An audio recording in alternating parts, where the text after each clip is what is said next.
also put the music back on because I turned it off for the time being. I was like, eh. 4, 3, 4 is fine. Okay, anyway, so welcome back to Core Keeper. We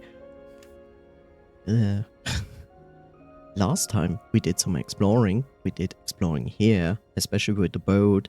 Found a dungeon here, which we might explore.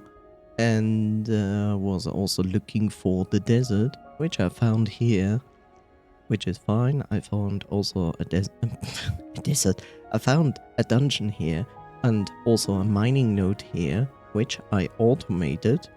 On the other hand, this node is not automated, but that's not so terrible. Important is that this node was automated, which contains galaxite ore.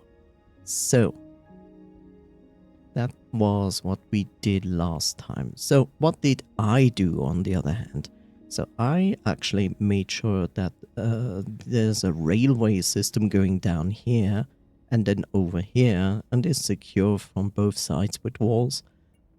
There are along this way up to here 6 mining nodes, and I automated all of them. And I did a little bit of... That was not a good thing to do. I just ate a few things for nothing. Anyway, I also extended my garden, so I added these. I corrected this, so this is now a full field with 1 sprinkler. And I added as well these 2 additional fields because these 2 are important plants that we need for healing food. And I also started to make this, which contains 1 single plant because I only have 1 seed of it. So yeah, important. I made just more of those, which is really important. And yeah, also everything as a sprinkler is automated. And there's one more, at least one more field. Like we need a mold field at some point, but that requires also mold tiles, which I basically have like a few, but that's it. And I don't exactly remember. I don't think it spawns enemies, but I shall see. Regardless, yeah, garden also extended.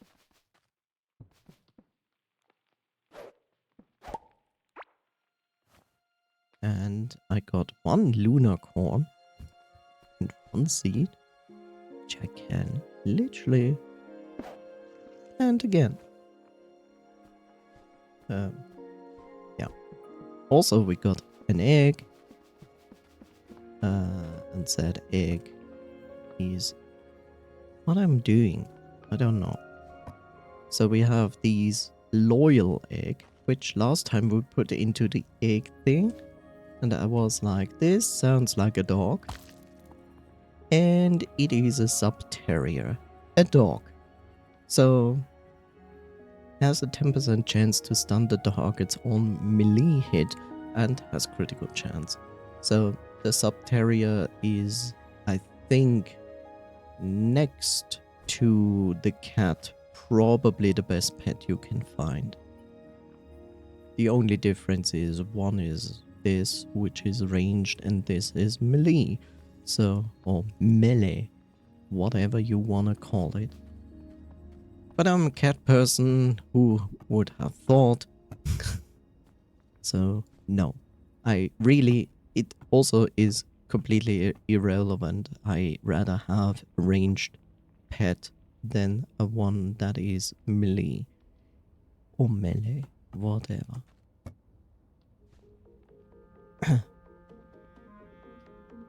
Okay, so I'm not sure if my mushroom farm settings actually work. So I need to test something. And if it's what I think it is, there was also a patch, but they didn't actually define what they patched, which is of course not very useful. So point one, I cannot put down a trap here. That's not exactly what I wanted to take off. Okay, let's test something. What if I put this and then this? Then I cannot put a trap on it. Okay.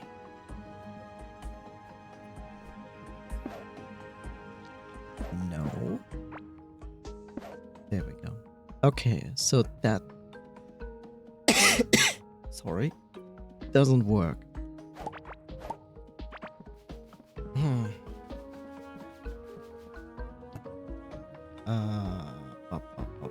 So that doesn't work.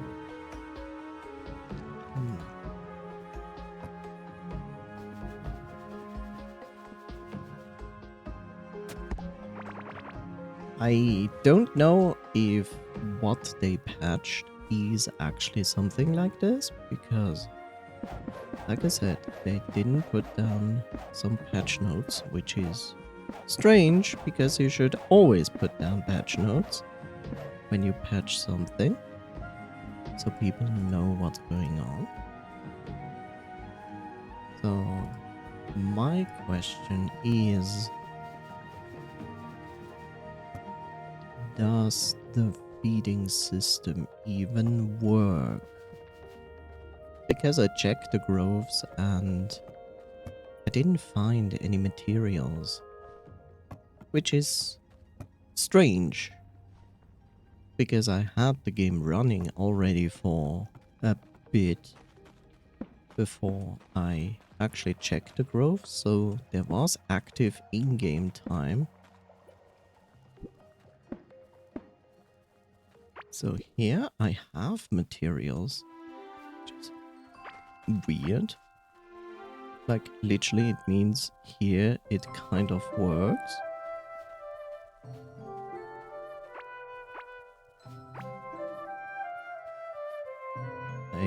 It's like here definitely works. I can see that. So why is it not working in the other groves? That's the interesting part. Yeah. So I wanted to take this with me. So I checked these groves and it seemed not really to work. So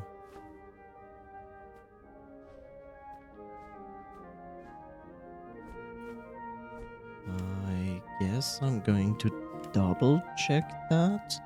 But first I'm going to the grove here. So put that on the hotkey. It's really strange. At least I think it's strange.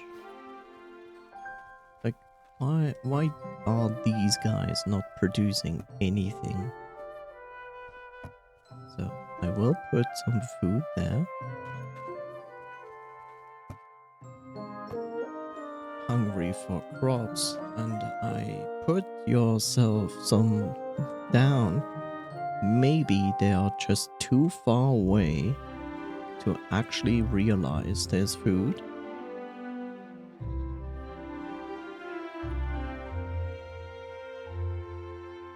So you are not reacting. This distance seems to be too much. There is a possibility that I have to perch? Lurch? There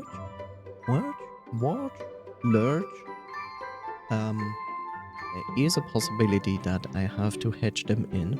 Hedge? I don't know. What is the word for this? Tell me, internet.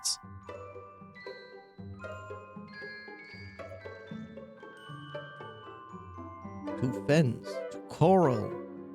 Okay, so there is a potential that I might have to coral them.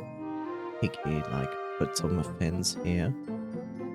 So they are... Look, now it reacted. So the distance to food to them is only this.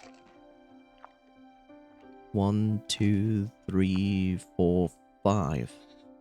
So within 5 tiles, they react. I guess that is the main problem why it doesn't work. Okay. I really don't...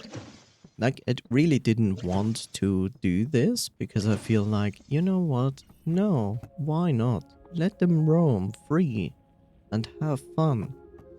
And now the game is literally telling me like, no, put them into all of that. Okay, that means I need some of those. Need this, definitely. Okay, and we make them here, I think. Well, certainly we make some wood fence here. So let's make... We probably don't even need this many. But let's make it anyway. Like, who cares? Fine. We need a few more doors. Let's see, since it's 4. It's 4. We need 4 doors. Who makes them? You make them, but you need copper. Okay. 2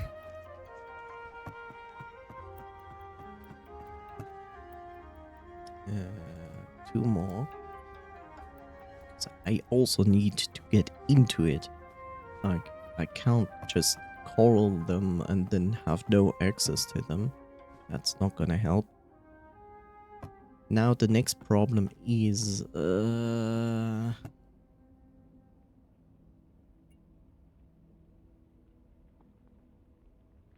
question is this reusable? Or is this one-time use only? This must be reusable. Okay.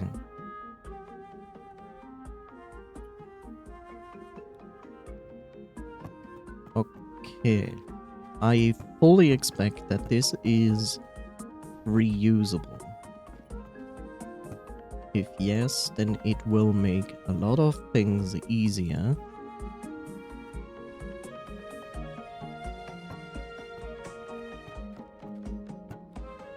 And then we shall do that. But yeah, at least I know within 5 tiles they react. That's the most important part. So, well, like 1, 2, 3, 4, 5.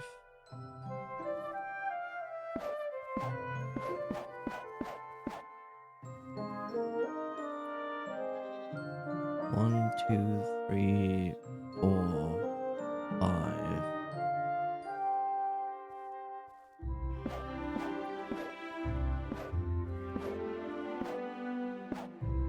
Okay, that literally means that. I'm gonna kill that, put down door, and if everything is correct. Okay. I guess it was correct in the first place. Come in here. Come. How do I... Okay, good. Now I know how to get them. You, come. Time for walkies. Come in here. Okay. Well, it kind of sucks, but if this is the only way that they keep eating and producing stuff, then I'm going to do that. Because it's not useful to me if they are like, I'm hungry, but stay away from the actual tray where they get food and don't eat. It's like, It's like staying 10 meters away from the kitchen and be like smelling the food and be like, oh, I'm so hungry. It's like, okay, bro.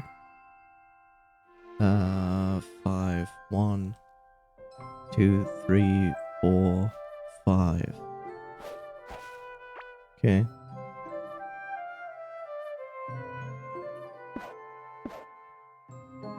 Wait. 1, 2, 3, 4, 5.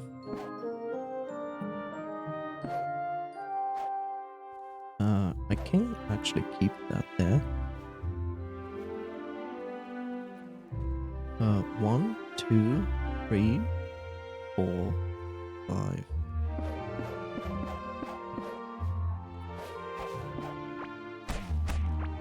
Don't hit it! What is wrong with you? 1, 2, 3, 4, 5.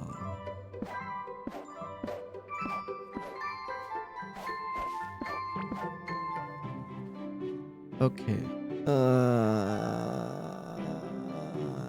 coming in from there. You chose the worst spot to stand. Thank you.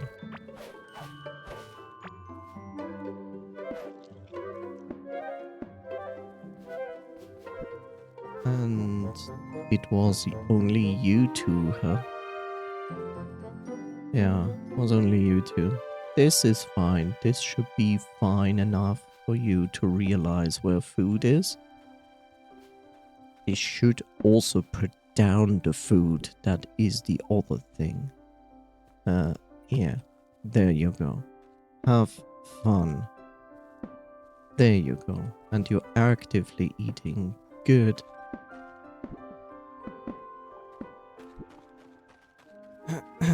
Now, let's do the same here. 1, 2, 3, 4, 5. 1, 2, 3, 4, 5.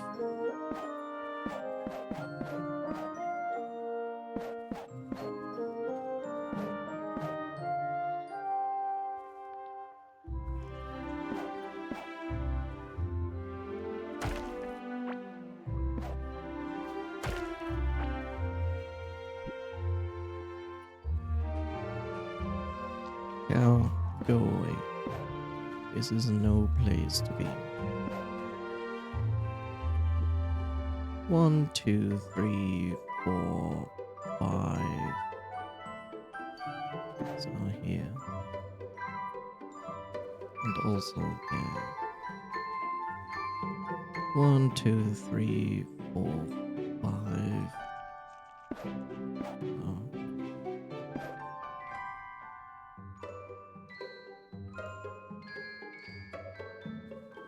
1, 2, 3, 4, 5.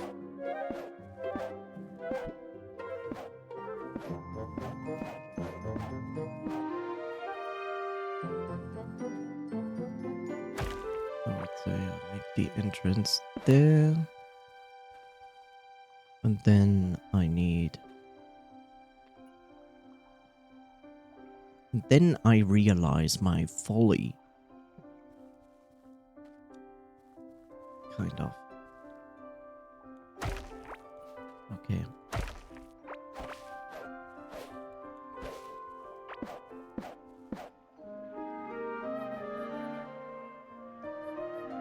So I'm gonna extend this to this side, and then I literally can also... Cow, why? Move away! Please. Okay, fine. Do whatever you want. Oh well, and then I can open that up. 1, 2, 3, 4, 5. No. Goat. No. Why? All I wanted is that you behave, and instead you act like a goat. That's not acceptable in any shape or form. Grr, I say, grr. Come. In here. There we go. You. In here. Good. Someone else out here? No. Why did I even build a door here? I don't know. Goat, move. What is wrong with you, goat?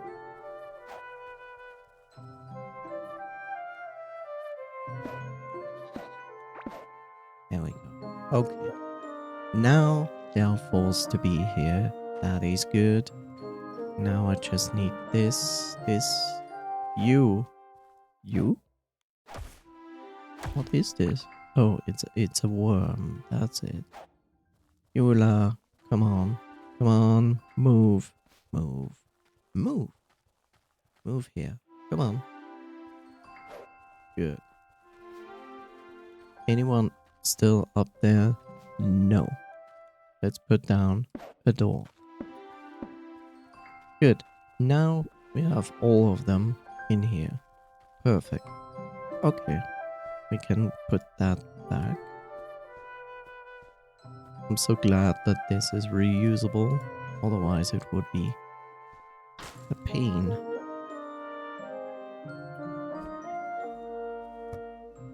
So let's put some food here. And then also put some food here. And everybody reacts. How strange. Okay. So this is fixed. I just hope that the mushroom production still works. It should, unless they patched something. But I don't think they did. Okay. Food. Me.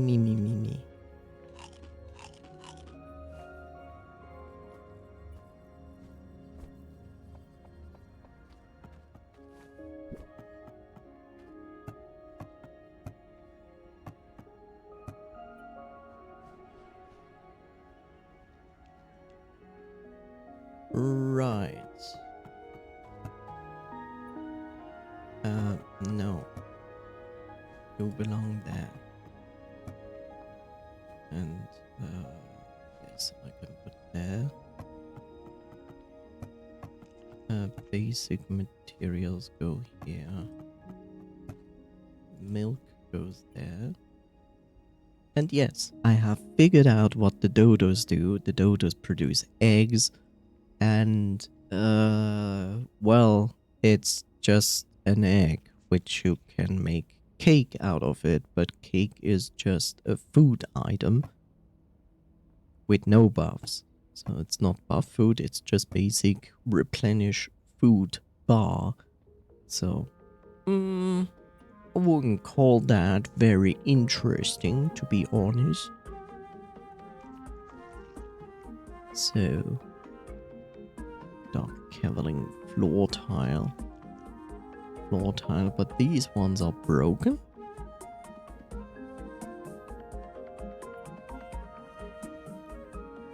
There's also a throne I might put down. I like this kind of rug. I just think the rug is looking cool. And then we have these here, the stone floor, which I feel are even more nice than this natural path here. you know, let's see. Just to show you, just to show how much this is more nice. 2, 3, 4, 5, 6, 7, 8, 9, 11, 12, 13, 14, 15, 16, 17, 18, 19. And realize my mistake, because it is a tile that goes on existing floors. Smile. But yeah,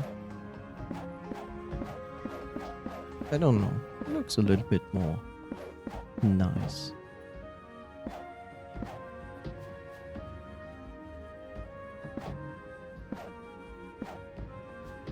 So, I don't know how I want to extend this with these tiles.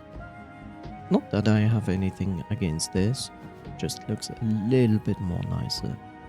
Anyway, this, yes, become the emperor. The emperor of things. It's kind of funny that it... Yes. Yes. Like, okay, sure. Why not? Goodbye. Anyway. Okay, we have done this. I also started smelting stuff here. Because why not? Because I was looking at nodes.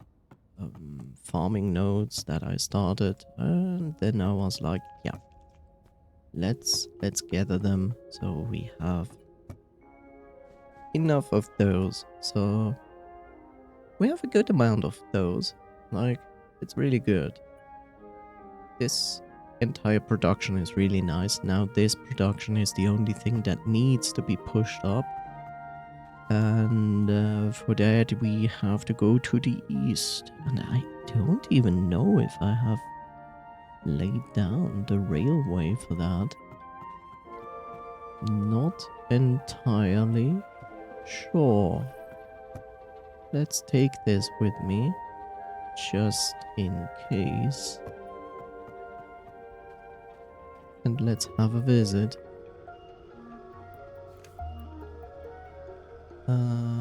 Yeah. Let's see.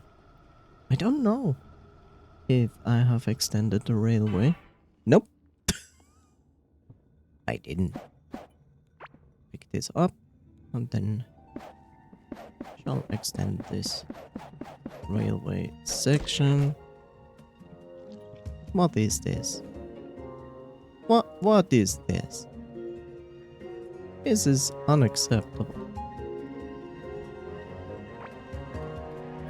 Where did you even come from? Oh, strange.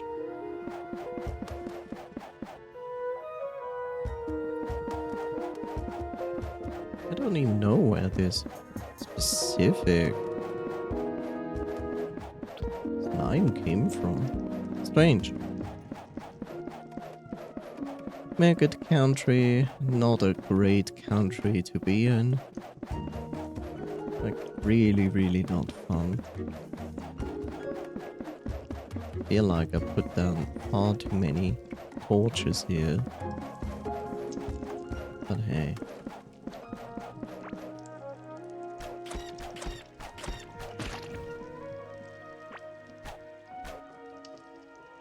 Okay.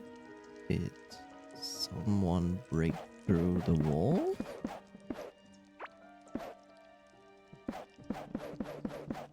Oh, strange.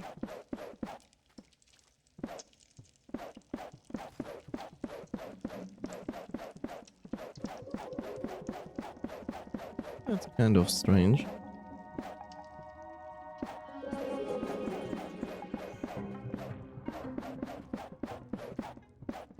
Anyway,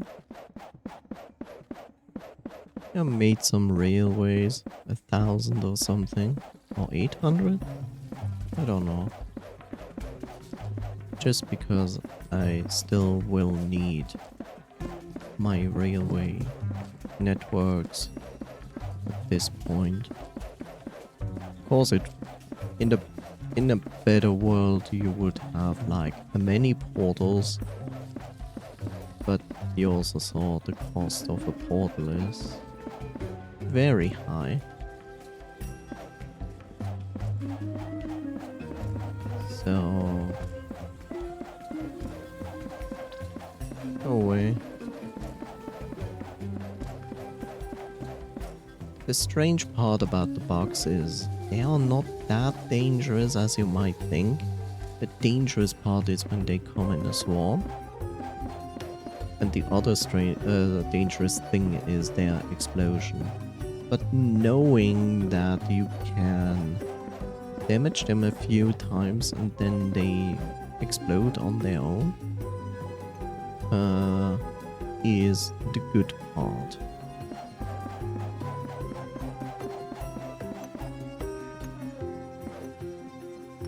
Okay, so good.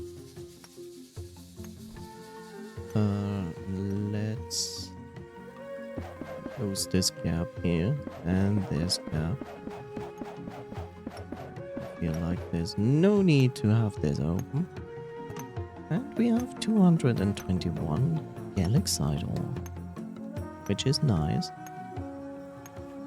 Let's down our minecart. And then we actually go back. Let's put it this.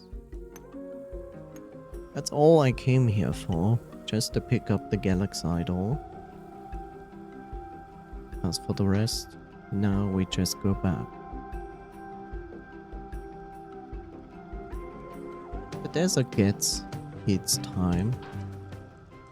Right now, we kind of want to explore more wilderness for two things. Like one side, I want to pick up the 30 leftover poisonous slimes. And I also want to pick up more feathers. So we can for both create scanners. So I'm gonna put this back. Then let's activate the Fury Forges. Give them something to do.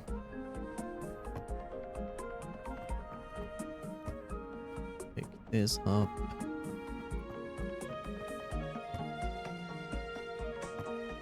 So, scanner wise, we need 30 poisonous slimes, which we have 60, so we need 30 of them. 0.1. Okay, the thing itself makes a noise.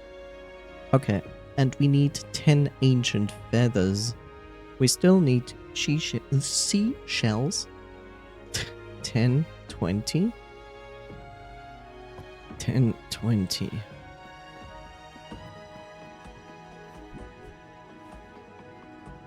Let's crunch that. And repair some of the tools. So we need 3 more ancient feathers and 8 more seashells. So that is both a goal. Let's put this in here. Also, let's see. No, okay, fine. This here. Tell me more though. Mechanical parts and ancient gemstones. That's not the biggest problem at all. Yeah, okay. Good. Let's eat something.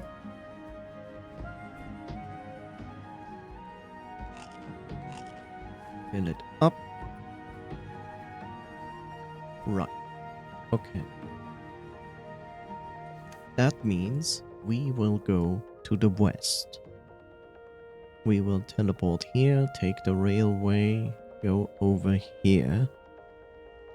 And as you might notice, I have reduced the markers because now I know I have like 6 nodes here anyway. So this marker just counts as here are nodes to gather, and here as well, like here are nodes to gather. Instead of this, these are like non-automated nodes. So just to put less strain on the overall map when you look at it. So I reduced those. I guess I also can take this away because it's literally like, yeah, okay, I get it. There's the first boss, but this is also the indication for this boss. This is the indication for that boss. So, yeah. There's also this indication because I have one indication for 2 nodes, so that's fine. Okay, that means we will go here and feel sad because we still have to explore. Like, we don't need to go in this direction. Apparently the Sunken Sea is doing something like this. So we will go here and then, like, literally, I would say from this, go north, because there's no need to do this like crazy. Like, look, the distance between what I digged here and here is not huge, but when I go to this and then start to dig here to the north, then I have a good coverage of the area and have a potential maybe even to find the sentinel room. I'm sorry, Titan room. So before we do that, I need a short break, and then we gonna start this. And I leave it like running. So I will be right back. Whoop.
Well, thank you, Bob. I already did that. Good, good. Okay, I'm back.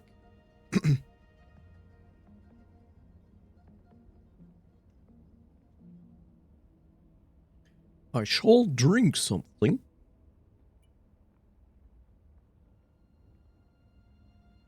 Okay.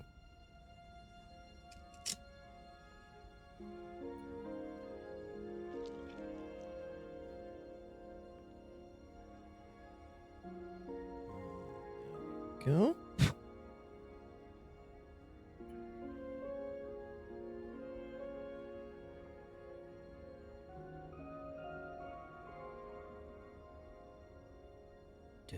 Dip.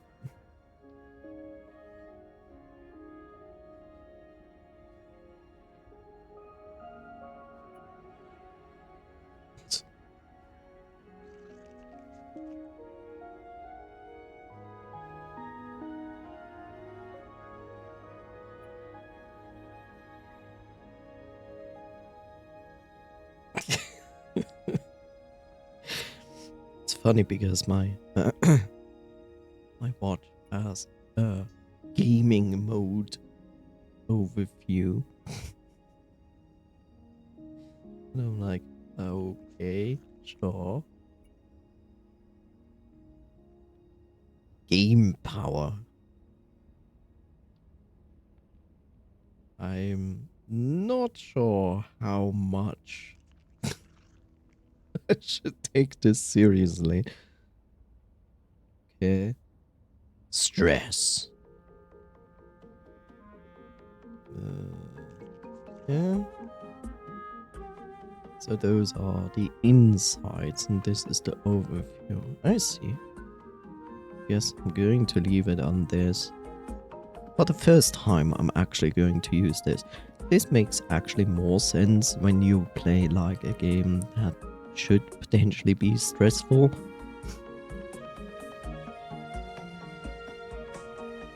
Display a heart rate sensor for people to look at and be like, oh my god.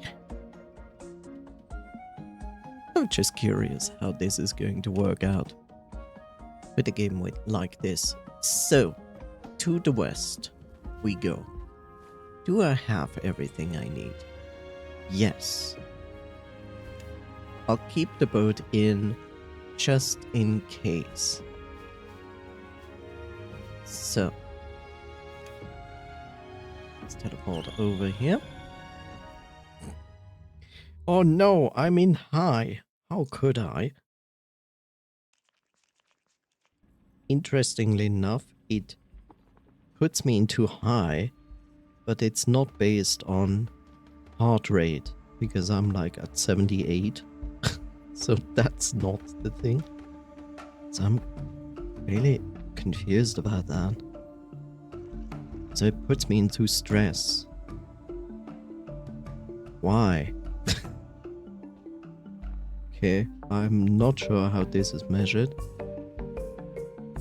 Okay. How weird. Anyway.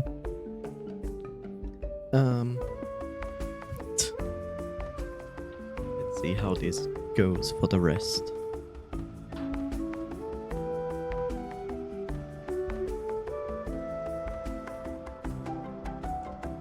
Okay.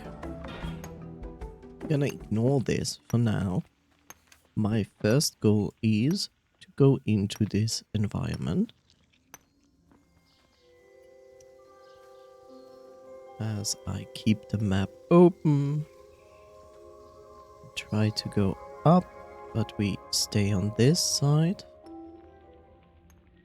And I know that I cannot change my hotbar.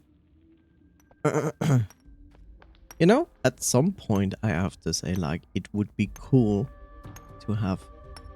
I know, I have a minimap here. I get it. But, like, can I make it, like, a little bit bigger? Because I feel like it would be cool to do so.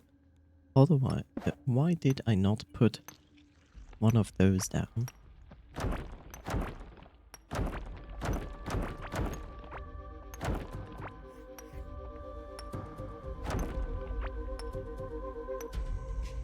Who knows? Okay, so now I have access to this part. Kill this guy. Kill more of these guys. More.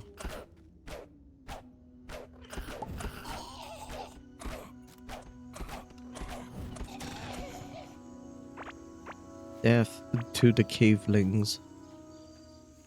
Where am I? Now I'm here. There are apparently slimes here. Yeah, why not?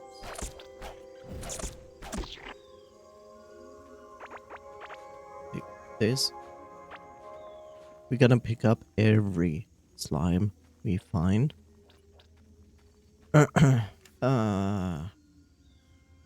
And we want to start kind of here, I would say. That is a good point. Now my inventory is already wasted with bullshit that I do not need. What is this? But this is a hunter's cloak. Just standing still. I'm not a fan of that, but I'll keep it for now. We don't need the tin pickaxe. Like, nope. No need for that. We keep all of those for now. Those are basic materials. And then we have ore. Can get rid of that. Mercenary pants. Okay. Pretty basic pants. I'm gonna get rid of that. So, now we literally just wanna dig upwards. There's nothing wrong with picking up some ores. Sure, why not? Since we are here. Let me see that this has some order. There.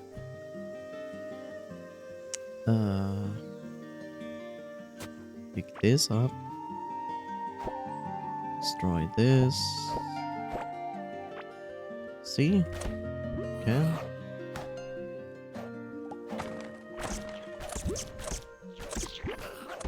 Kill some slimes.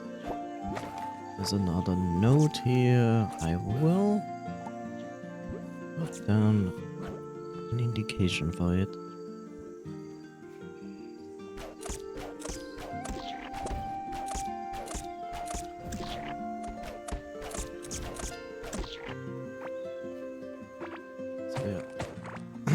If we see slimes, we will take them. Also here, another feather. Very important. And I guess I'm going to open this. That.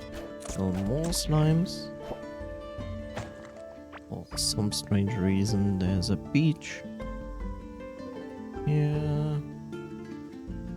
Kill these things. Always kill these things.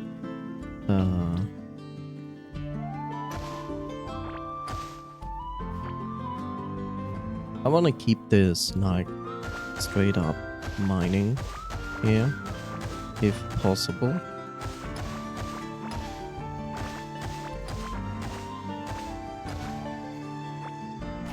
More times. Are we going to kill them? Definitely.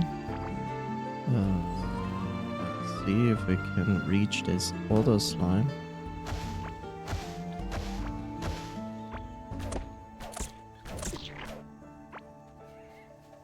Good.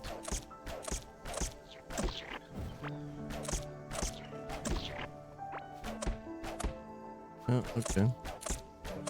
Didn't see that there was an actual wall there. Again, try to dig up everything that you can. Destroy everything like these flowers. If possible, if you miss one, it's not gonna be a drama or anything. A dodo. Don't care. other note here. Let's put down a marker. What is this?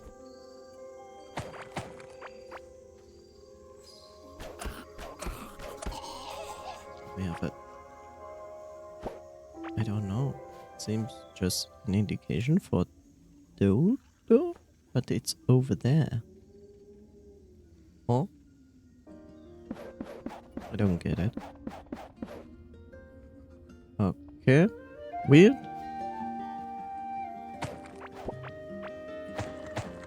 Found some more slimes. Good. Whoops, that's a dodo. Happens. More slimes. Good. Breakables. Let's go. Okay, let's go back and keep making what we are making.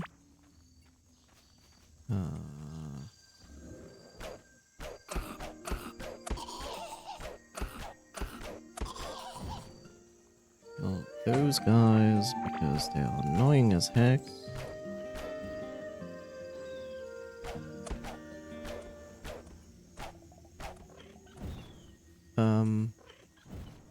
Where was my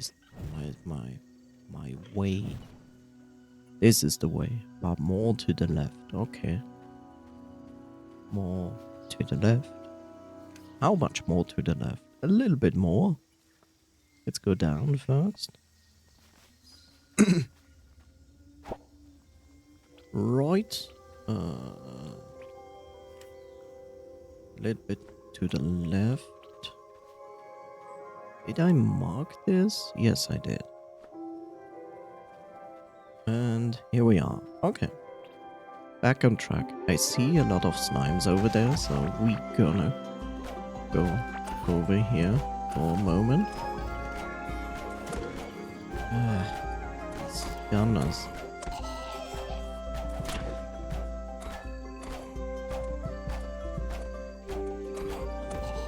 I hate those guys.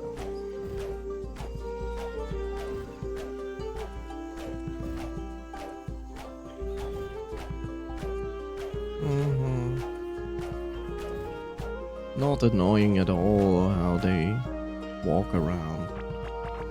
Anything. Oh, bro.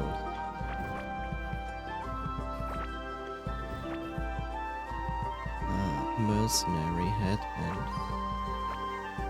Okay. Give me this. Stick this up. Right. And that's that. Ignore these annoying traps there.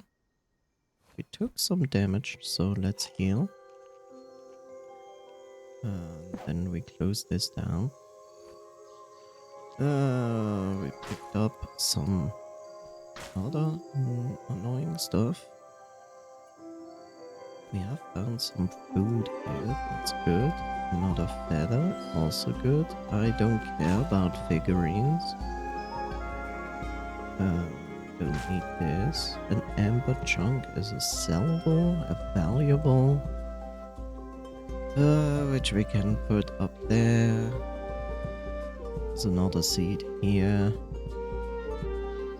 This is a mercenary headband.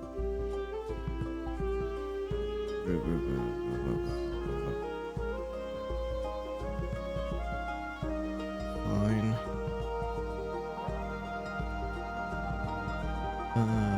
Valuables. Round slime. Gonna punch that. Let's put this here for now. No, no, no. Like this. Okay. Let's feed this to Coffee. Size still. Coffee, come over here. There we go. Whoop.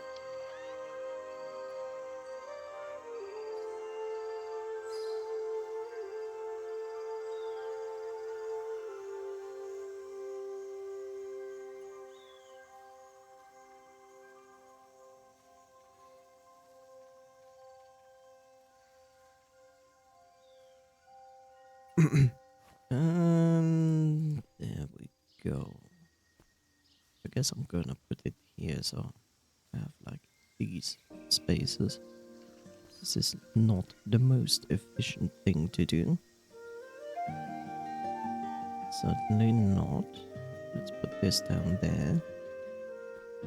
And then I have this space. Okay. Right.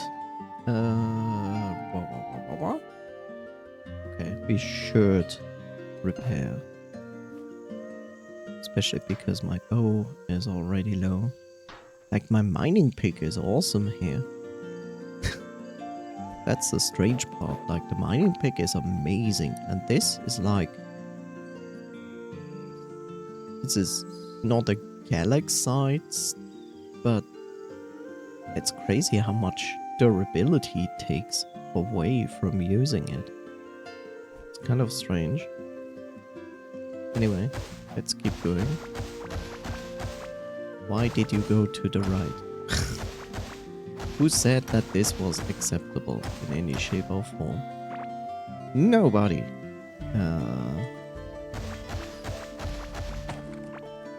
Good. More of these.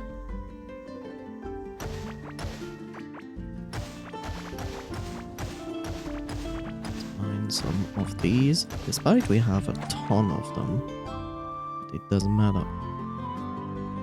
You might have a ton of them, but you can always take more. Be greedy.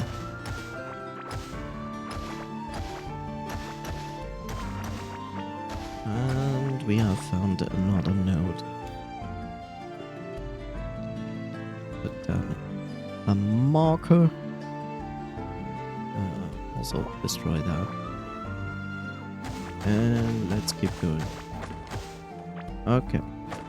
Destroy that.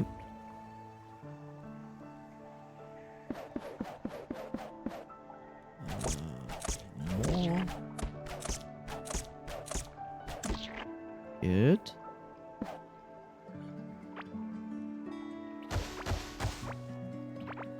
Like that. 3 ores. Take them all. No regret. There we go.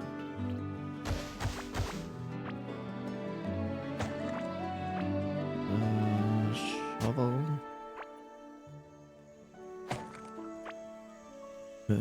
What's blocking? Oh, okay. Another mining node.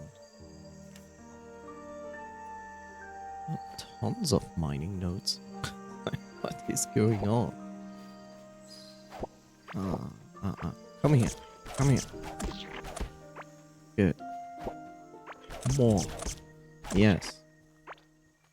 What do you mean indestructible? Oh. Wrong tool. How many do I have? Oh, I don't need more. Much more. Another mining node. What? This slowly becomes scary when I think about it. How many mining nodes are here? How much ore is here? That's crazy. I mean, I only increased the generation of ore by 1. This is almost ridiculous how much ore there is, if I'm perfectly honest. Huh. Anyway, that is another mining ore. Sure. Where's my way? Oh. There's my way.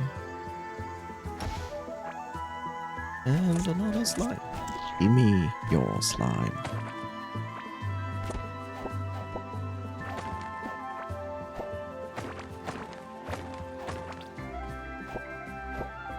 Yeah?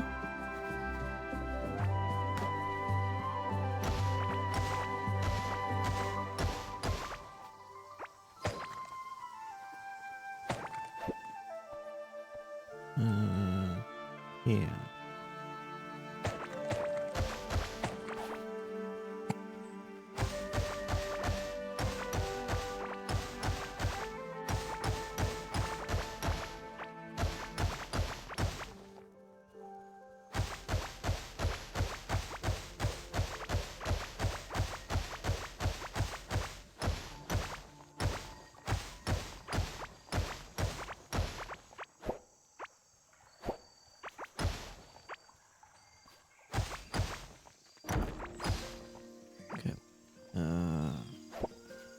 these.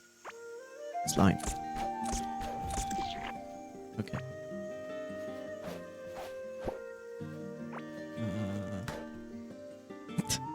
Okay, I noticed my problem. I think I had it on 3 to begin with.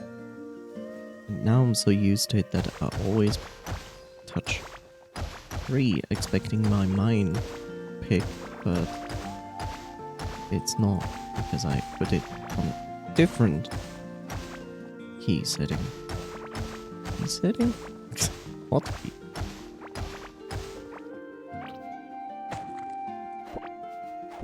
All these flowers. Okay. Let's go back. Okay. And we're gonna literally block our own way. So that's usually a good thing. No, it's not. Stop it. Stop building blocks in your face. Another mining node. What? Come on, Dodo.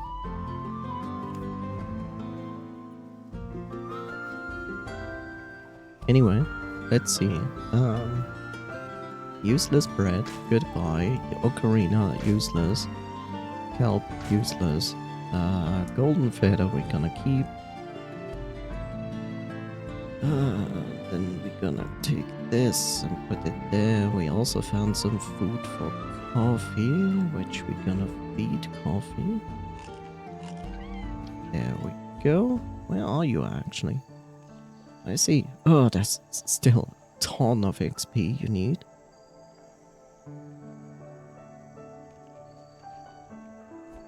I wish we would find blue candies, the rare candies. Come on, Dodo. Stop being in my way.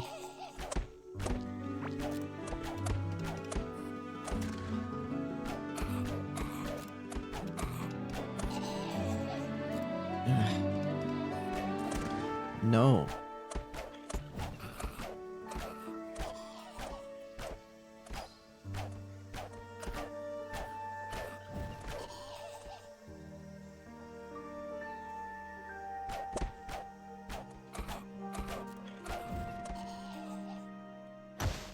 These enemies are annoying as hell.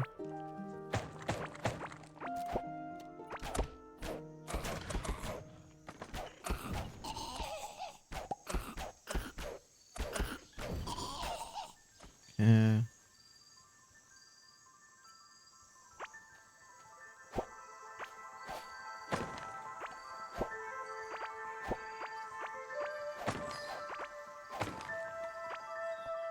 I call arm? What? What? What are they talking about? Mechanical arm.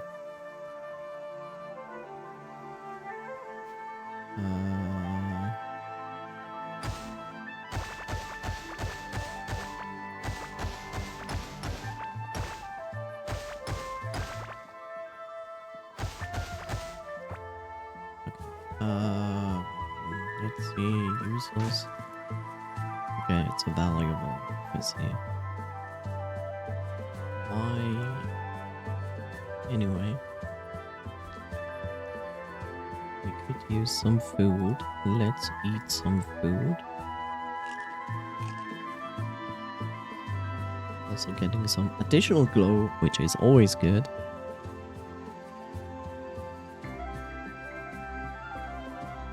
Okay. Blah blah blah blah. Where am I map-wise? Okay, not actually that far yet.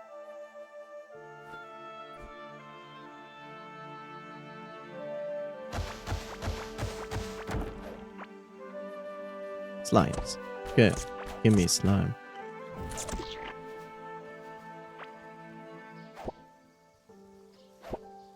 More slime.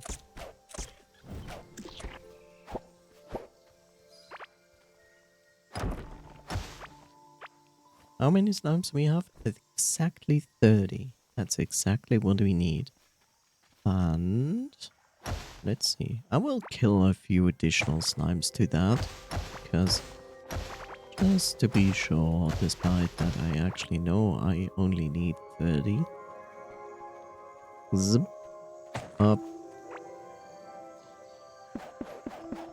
Over here.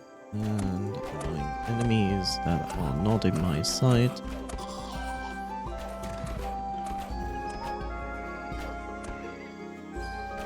Well, Dodo, you know,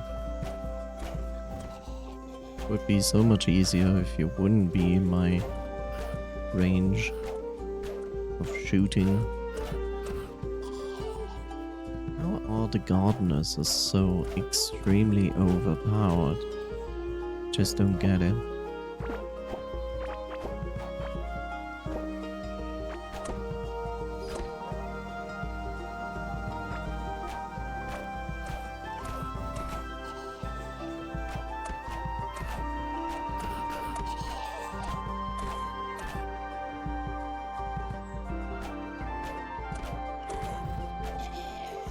Okay. Let's find this since it's here. Rob. Shovel.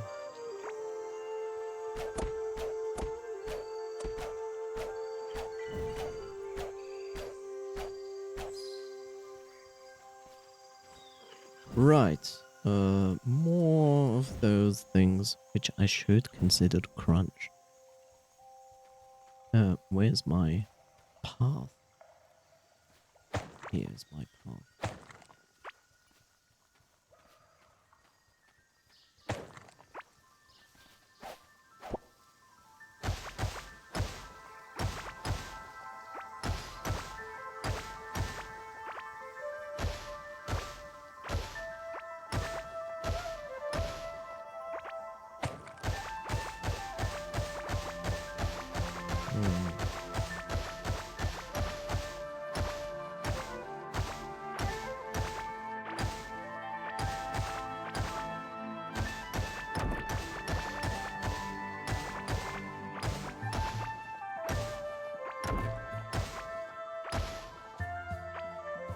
Blah blah blah blah blah, Mr. Freeman. Blah blah blah, Mr. Freeman.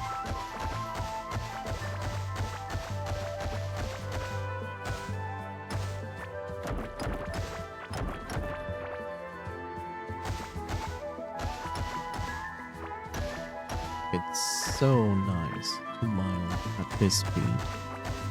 It's really, really, really nice. Anyway, let's put down the table of our choice and start crunching, especially these things. I can keep the mercenary stuff for now. And the hunter cloak for now. But crunching these things is probably not a bad idea.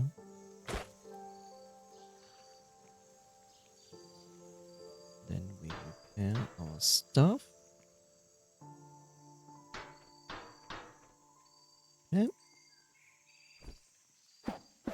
And pick it back up, noticing it doesn't go where it should be. Yeah. Okay. Destroy some plants. Wow. Spots everywhere. More. Yeah, I see this boy. Annoying boy.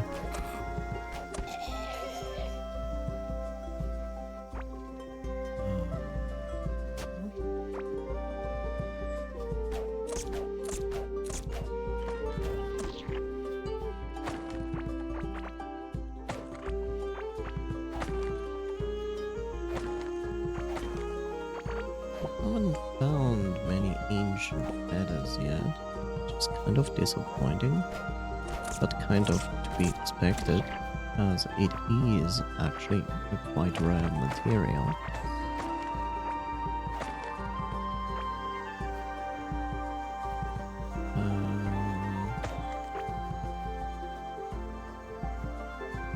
Where's my path? Where is my path? There's my path.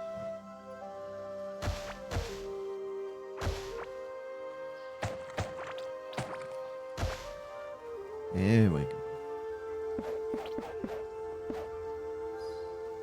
Yes.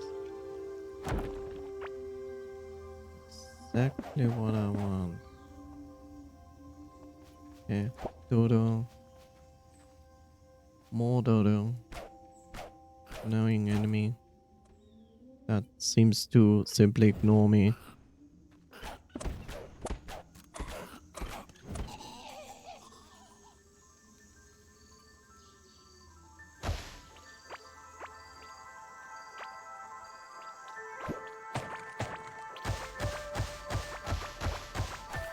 At least dig in this direction so I know where to continue. More plants to kill. Let's do this. Well, random drop. Okay. Kill this. Kill this.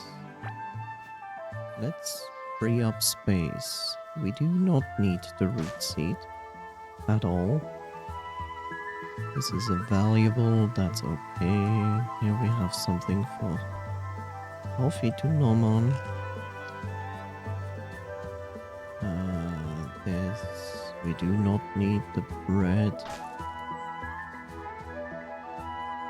That's another valuable. Come on.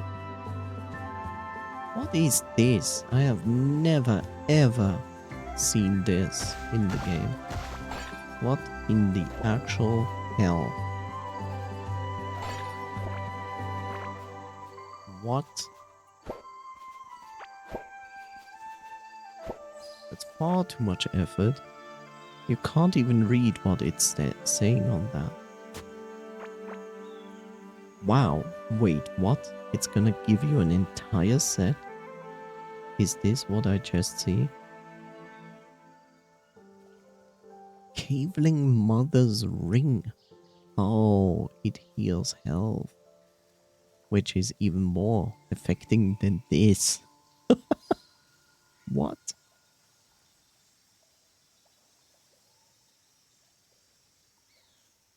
I feel like I want this. Caveling Skull. One moment. Let me... Oh wow, this might be... This might be a Caveling Kid grave. Yeah, seems like. Okay, let's crunch this. This. I don't know if I want a hunter's cloak actually. I mean, it has. Maybe.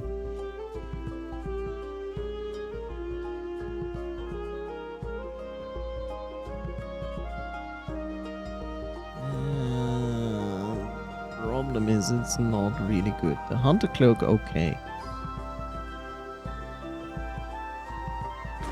Let's crunch that.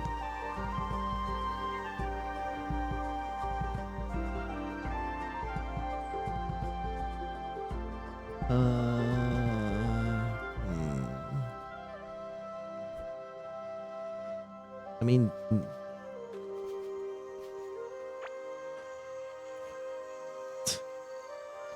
it is also valuable, so sure, why not?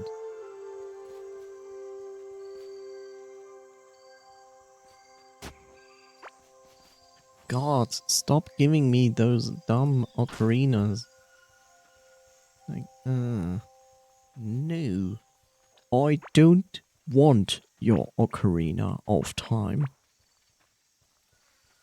We found a mold dungeon.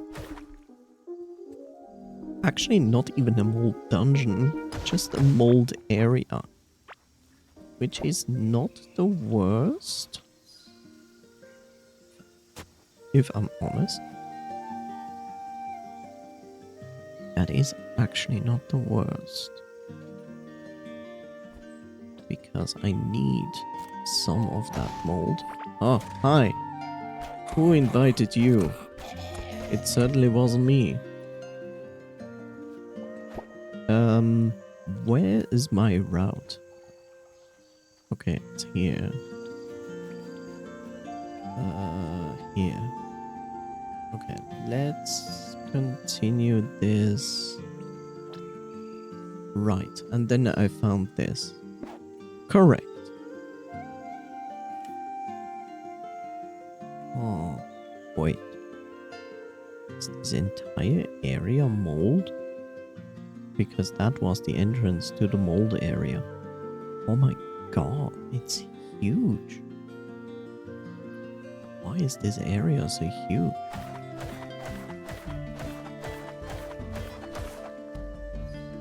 Okay, I need to throw something.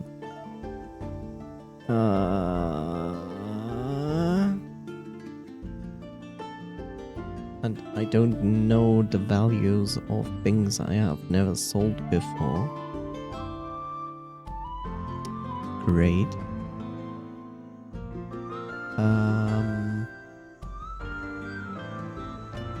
What can I can drop this?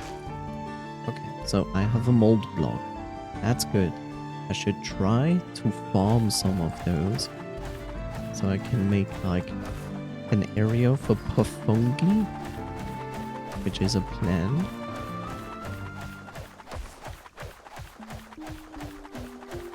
That only grows on mold tiles. So if I can farm safely some mold stuff here without actually going into the area of mold. I mean, I'm already in. Don't get me wrong, I'm already in the mold area.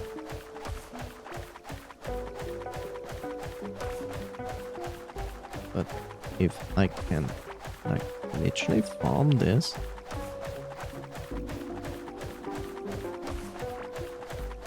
So yeah, this is a huge, whoa, mold dungeon.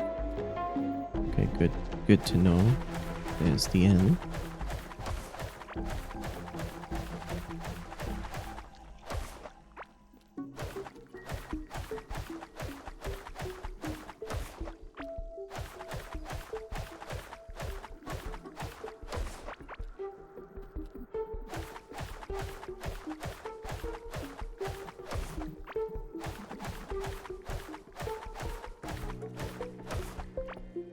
Okay. Wait, no? I see only light through there. Okay. So the problem with mold is this. It reduces your movement speed. That's the mold effect, infection they give you. There are items that make you immune to this. It's not like very terrible, it's terrible when you go into a dungeon.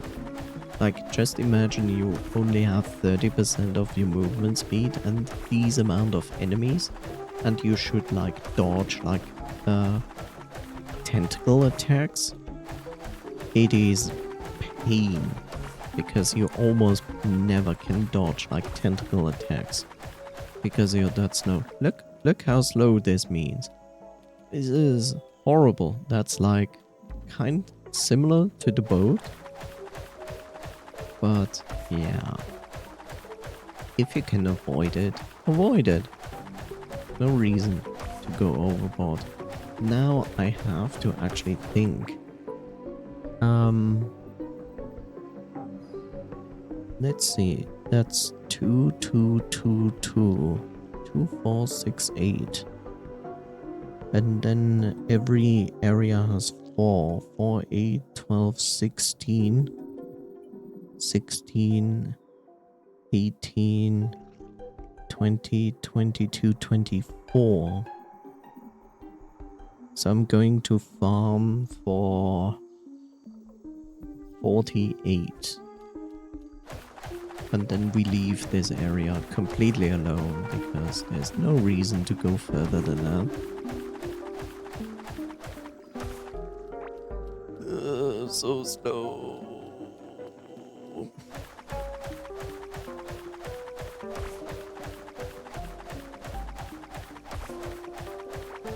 But yeah, since I'm here, I'm going to take this with me. Like, I'm most likely not gonna make more than actually one field of mold for planting stuff. But it's always better to have twice as many. And that means 48. Now I'm out of mold. As you see, the stacks drastically drop within seconds. I would say like within 10 seconds you are free of all those. Okay, let's see. So we have done all of this and we are literally now on the same path that I digged out.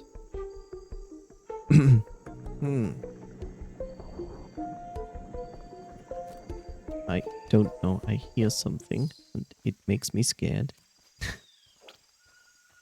So let's go over here.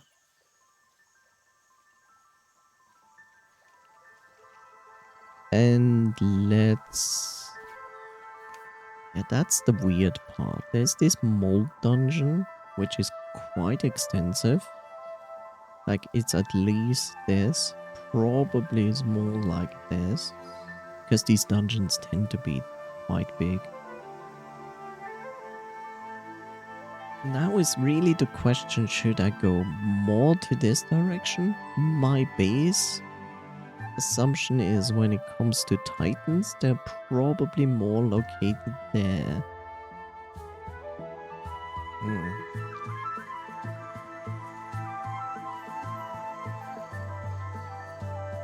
So I think we should probably backtrack in this direction, go down here and dig like a little bit here and then go back down. But this also means we could potentially encounter a beach. So we're going to do it the other way and make it more annoying. But literally, also, hi. Okay, valuable. Another mold dungeon. Great. That's exactly... It's not even a mold dungeon. It's just a mold section. Why are so many mold things here? Okay, let's... Fine. Fine. Be like that. Keep your secrets.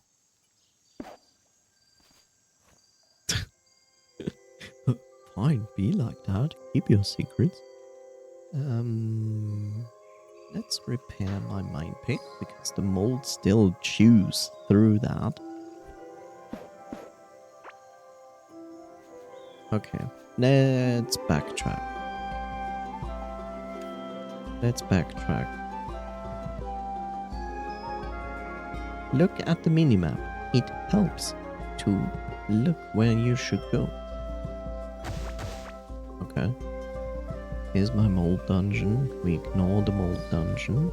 We keep going in this direction. Then we go over here. Notice there's more mold.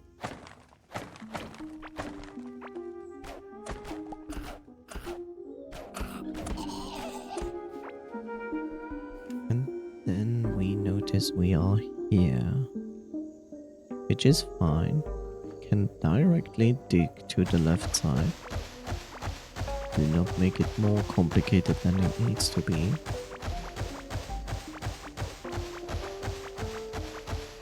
There we go. Now we go Well, we can potentially also go from here. So let's go to the actual nodes, which are... Oh, cool. Another ancient feather. Just like that on the ground.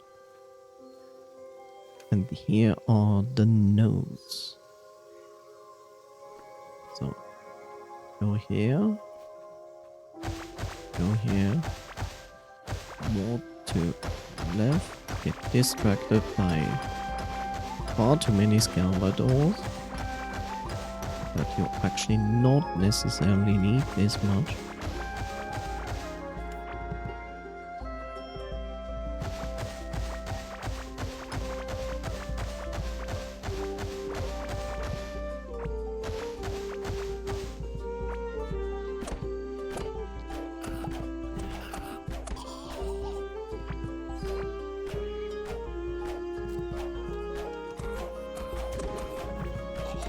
How did that even hit me? Excuse you?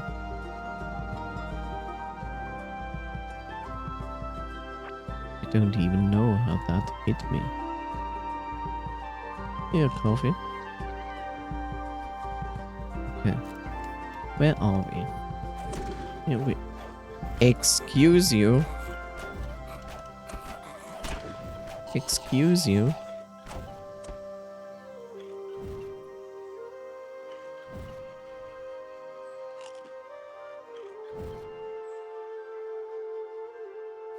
Okay, we are here, and I guess a little bit more to the left and then down. Good thing I have like a melee weapon with me. Uh-huh. Totally. And go a little bit more to the left.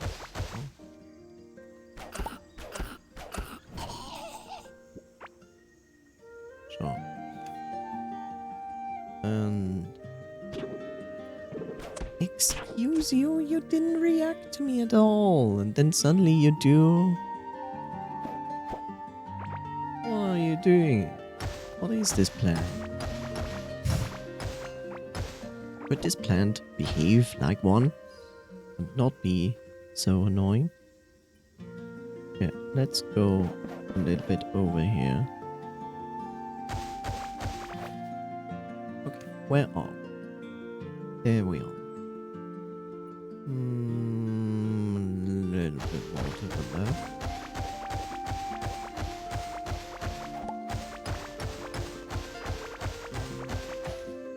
Okay. And now we can dig to the side.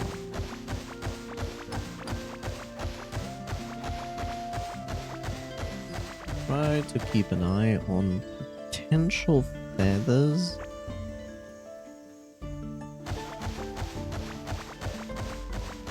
And big areas.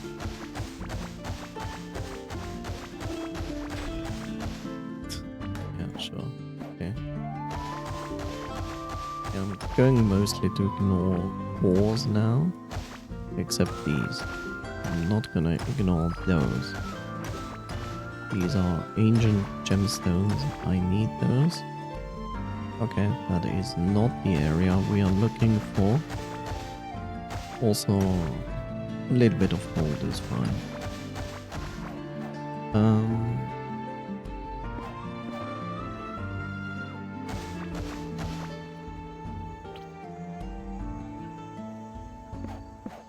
Right.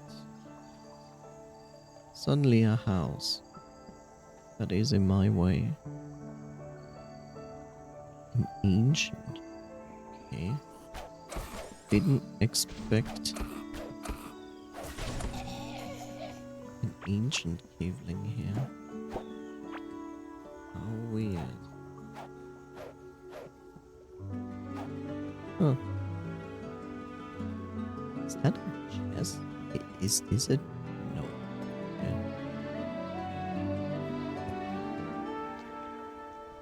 Sure. Interesting find. This is a chest on the other hand. don't have space for that. Even a cooking pot. Okay. Funny. Funny enough to actually make me look in this side, but nothing. Okay. Like these tiles are also nice. Also. Oh no. Oh. No space. Right. No, blocked by water. Water? Let's see. Okay. Where are we? Okay.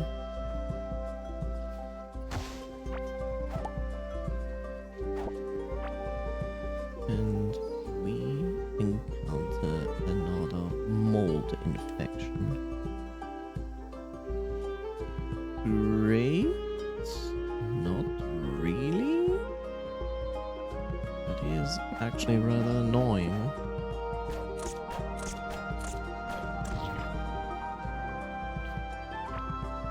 It is not so bad,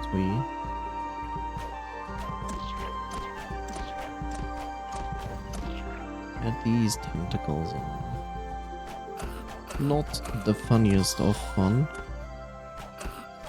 It's not even a descriptor for anything.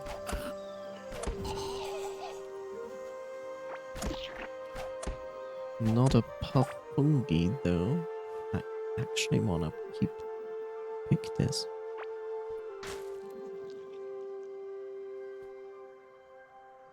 Didn't drop an actual seed? I see a feather, and I will get this feather. I don't care. I will pick this feather. I need this feather. I don't care if this is a dungeon with dangerous enemies.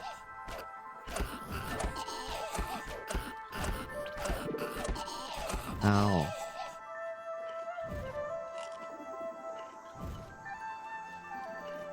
Keep going, Coffee. Good boy. Need this better. Okay. The rest, I don't care. Like, okay, I know there's a puff fungi here.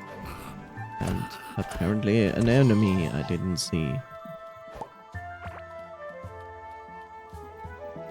There's also a ring, which I don't know what it does.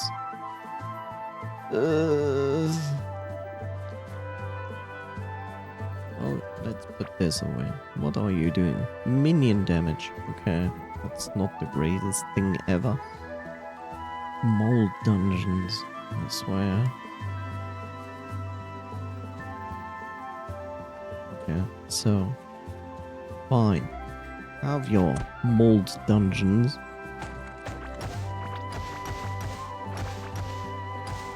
I will simply continue here instead then. See that there are some annoying enemies here.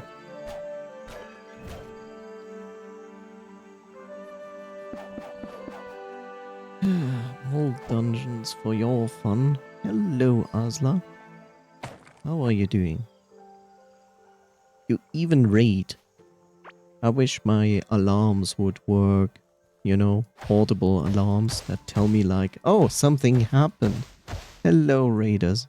Welcome to the channel, where we dig through many things.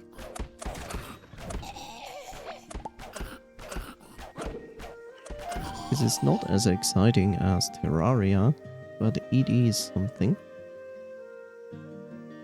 I only needed 2 minutes to realize that you are here. Good job. I don't know why my alarms don't work.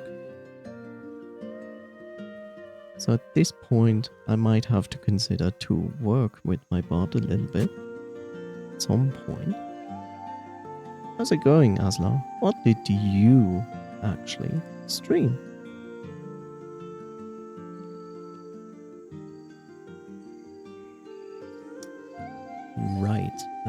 what was the command? With question mark? No. Wait. Exclamation mark. That was it. Should work. There we go. Good job.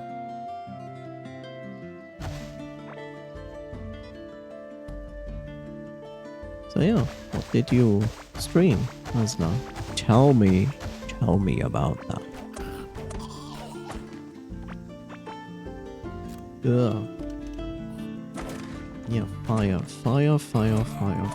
More fire.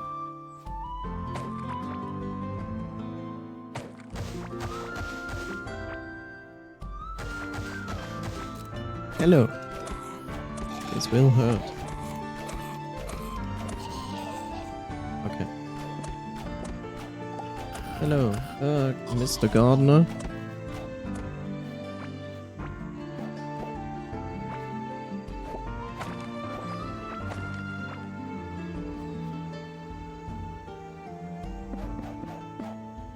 Meanwhile, I'm unaware if Asla is actually here or already ran to the kitchen. Was like, I need food. Which I would perfectly understand. Or Asla is just like, I'm not gonna say anything. Screamer didn't react.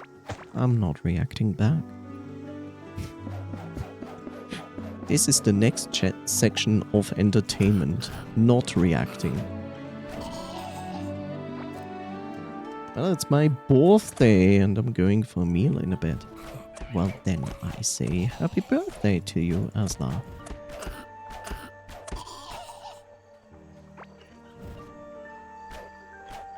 It's playing mini motorways. Cute game.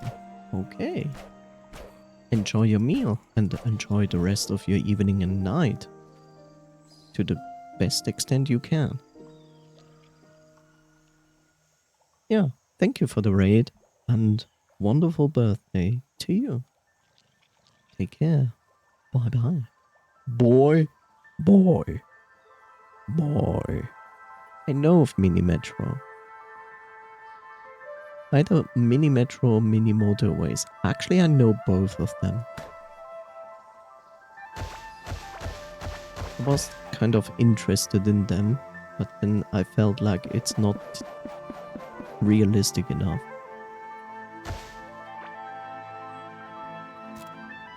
No, don't hurt me. Whee!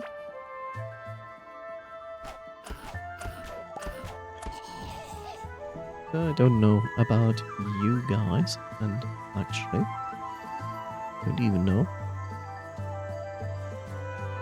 I don't know. Do you know Core Keeper? Do you know what Core Keeper is about? So basically, think of Terraria, but less focus on actual fighting, despite me fighting enemies here. Welcome to Core Keeper's map, which is, by the way, insanely huge.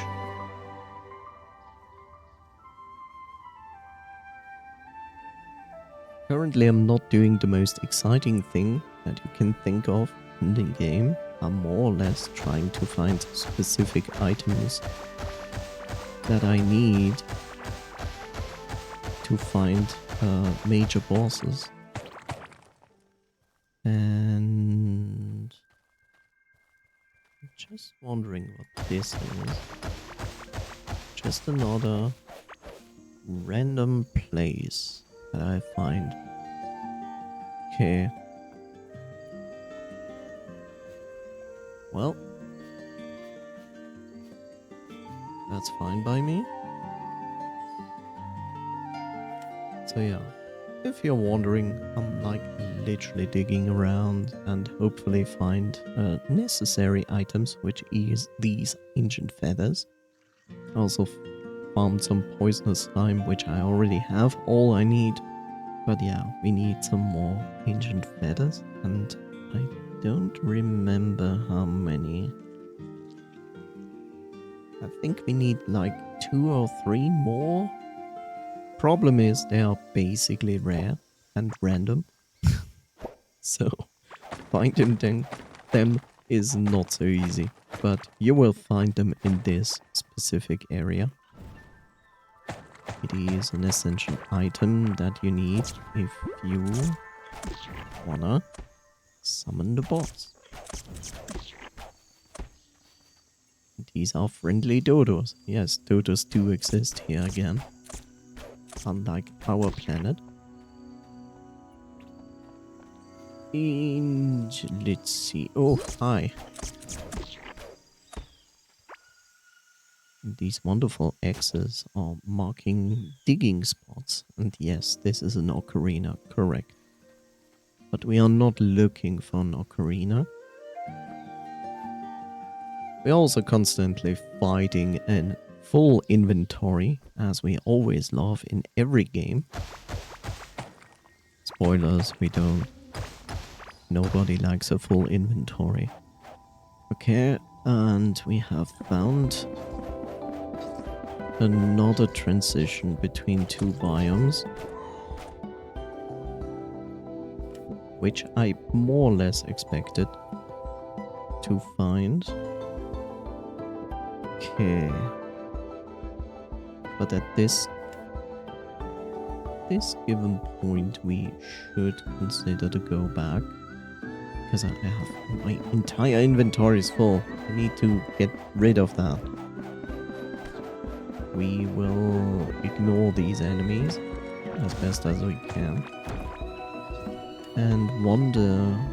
Okay, just stick to the right. Go. More enemies here. Enemies are not always very obvious. And my bow just broke. Which is fine. We can repair the bow. Whoops. Happens. Rarely, but happens.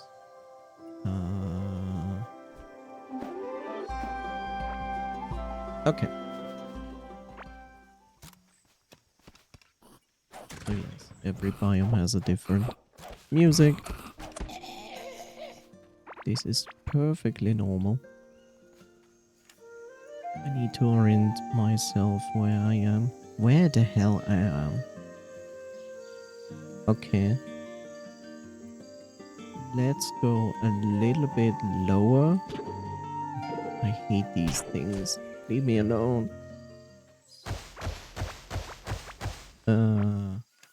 Here. And then to the right. Just here. And now we just go to the right. La la la la la. Hey, Bob. Hi, Bob. Thank you, Bob. This is an audio save. Don't be alarmed. Okay. Good. Also, cheers, Bob.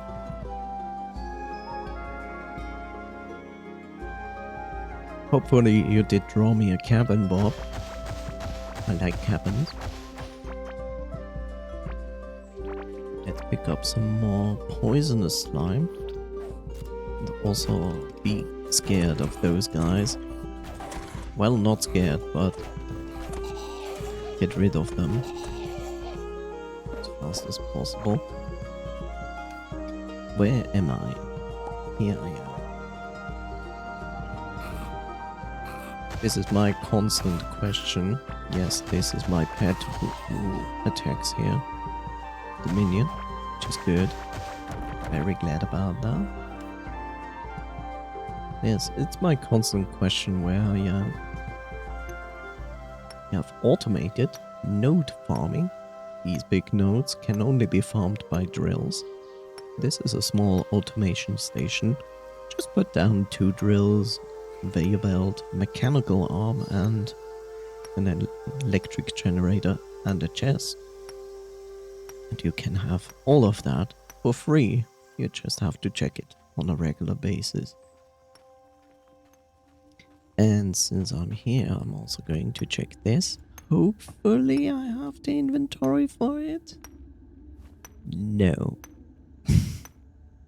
Oh well, I'm going to drop something. Yeah, it's okay. I'm going to drop the carrot seed. This is fine. This is fine.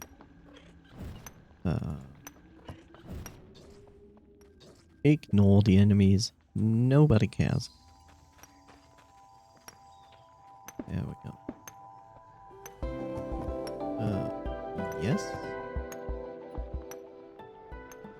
I'm taking the long way home despite that I actually do have this recall idol.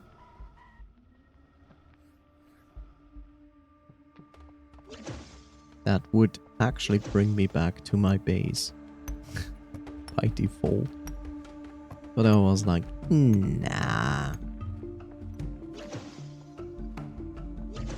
Since I'm already here, it... Sit. Okay. Could you sit in the... Thank you. I was like, why should I teleport and waste this? And make a new one when I have this? So much easier, right? And there we go. This is currently my base. It's a little bit chaotic. At least here for the wood production, but I put like some effort into making this look like nice. I have like a small garden. Yes, I call this a small garden. And this is currently my home. Nothing too fancy, like all working station and smelters are in here. I know people who put a lot of effort in making a good looking base are probably crying in pain. This is fine. This is my game. I'm okay with it. And we're going to sell all of those things to this dwarf. Anything else we want? No, I think that's all that goes to the dwarf. Thank you. And yes, like yesterday or something, not yesterday, last stream or something, we found an actual vending machine. It's like, huh? Then we going, we have enough feathers. Good. We're gonna take this and this with us. We also need like 8 more seashells. That's gonna be one of the things that we need to take care of. Let's see. I'm just gonna put stuff back where it belongs. I don't necessarily need to repair stuff, but I'm going to do anyway. I know it's kind of a waste of scraps, but at this point I have so many scraps that it really doesn't matter anymore. Basic materials. This is... What is this? This is normal. I planned. Okay, good. Then we have here ores. This is gonna be related to that. Damn it. I also need some space for this. So I'm going to put that there. Keep of course or something. Hi there, coffee. How are you doing? What are you actually keeping? Course. Since you ask.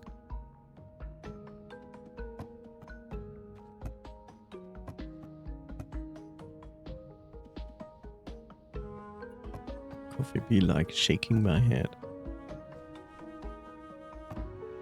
Of course! Why didn't I think of that? Silly me. Right?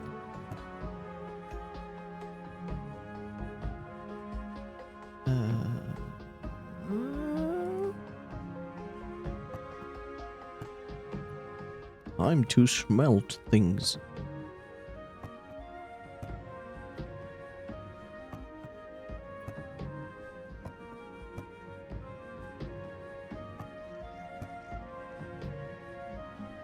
More galaxite. Good. Very good. Yes.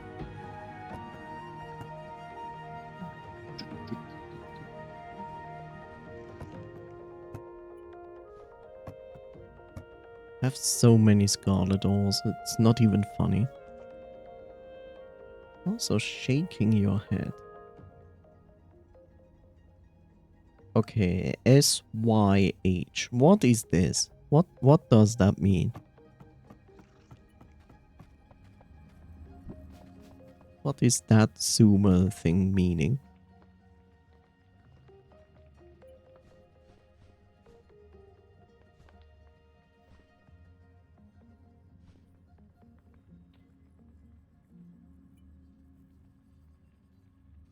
Shaking your head. Right. Right. Am I doing it right? Yes. Good thing I know where you are. So I don't need to find you. I already know where you are. And you know the consequences of your actions. So good job.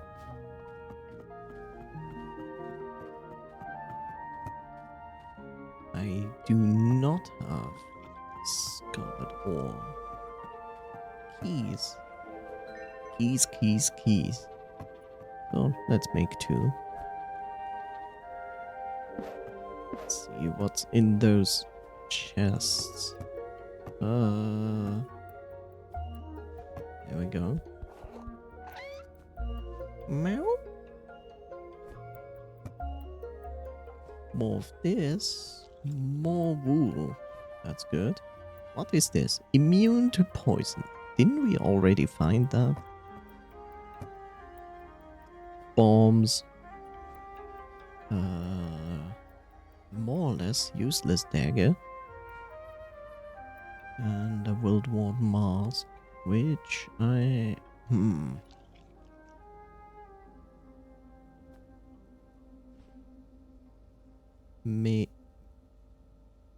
No.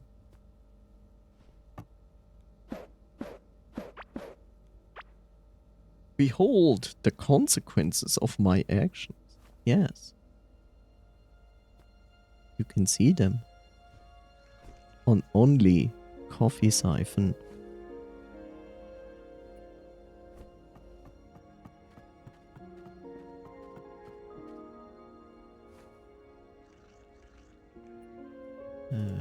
Let's crunch though.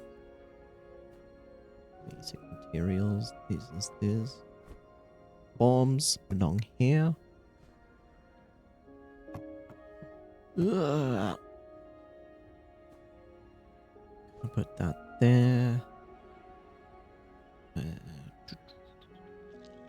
Right. Then we need the slime as well. For fungi, that's food. That's food. So put it into food. I'm quite hungry. Hungry. Fine, then eat something. It's that easy. Just eat, bro.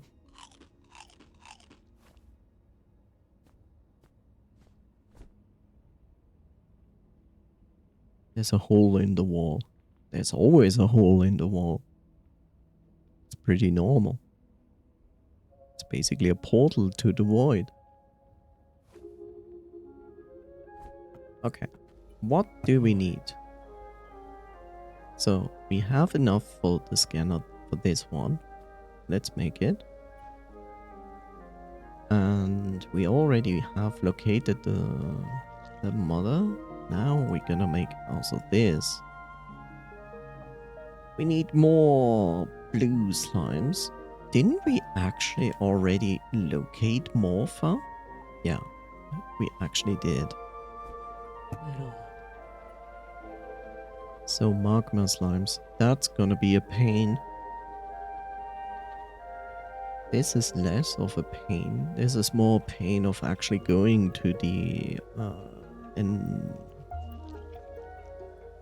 to the biome.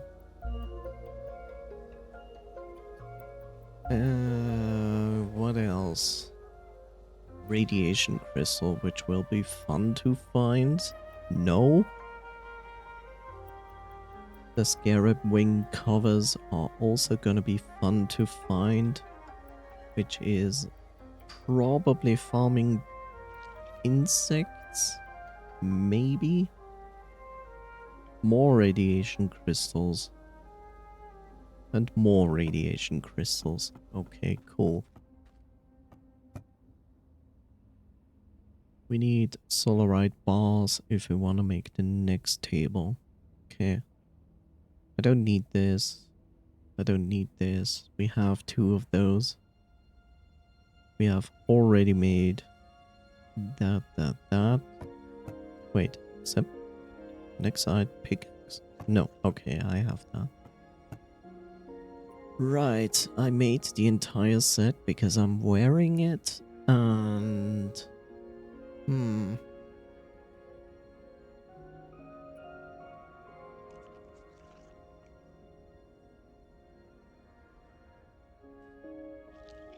3.3 attacks per second. Okay. Great damage. Critical hit damage.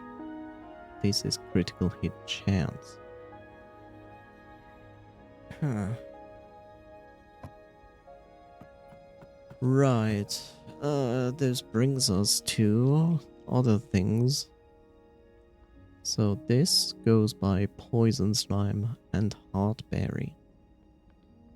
Which means we would literally need a poison slime farm. This is fishing, this is pet related, this is other things that are related.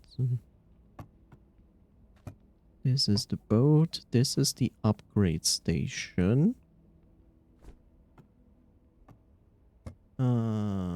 This is instrument related, useless.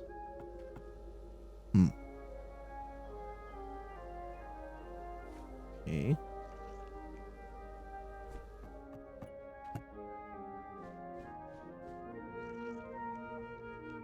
So this is looking good. It would be good if we could.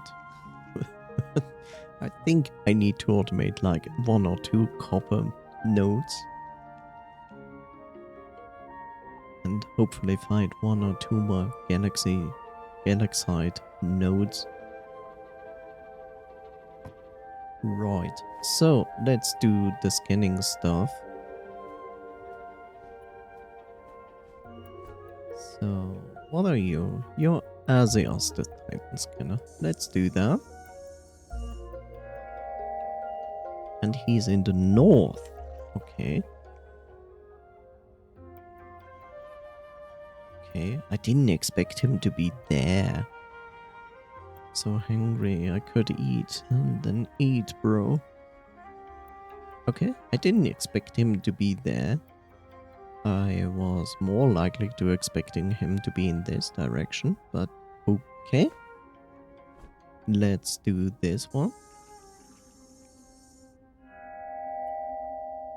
Okay, on the other hand, I was like literally next to Ivy the poisonous mass.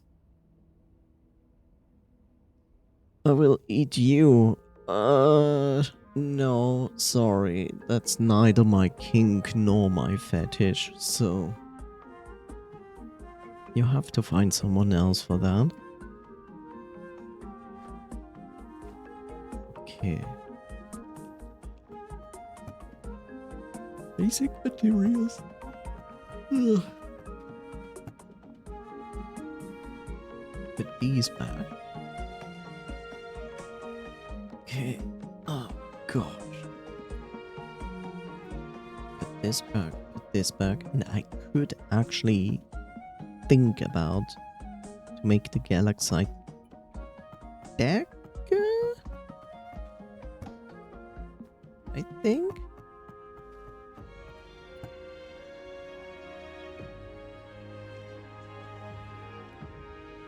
I mean...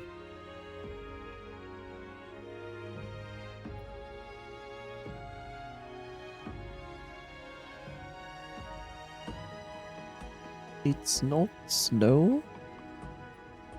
It would have more reach than the dagger. The dagger, on the other hand, has crit chance. I have like 1 that gives it like 15 crit chance.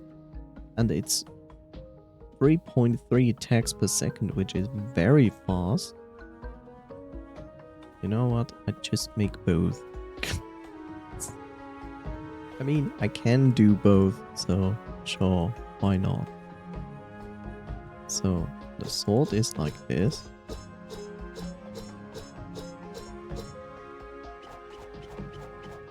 Dagger is faster, but it also transports you forward.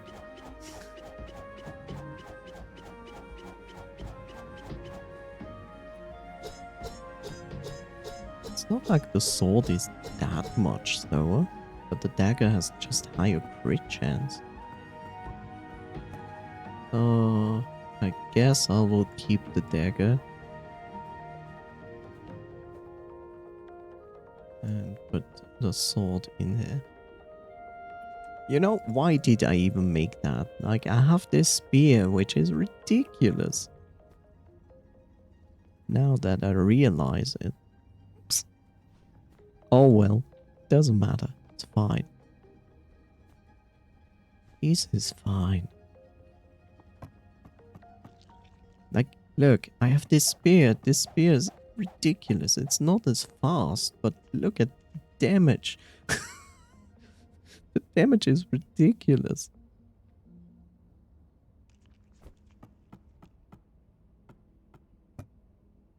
Okay. It's not really wasted Galaxite. It's fine. We're gonna put this here. I'm so happy that they put 9,999 as a new limit for stacking. It's good. Too late. I have escaped your containment. No cage can hold me. I don't need to hold you. There's no reason for me to hold you.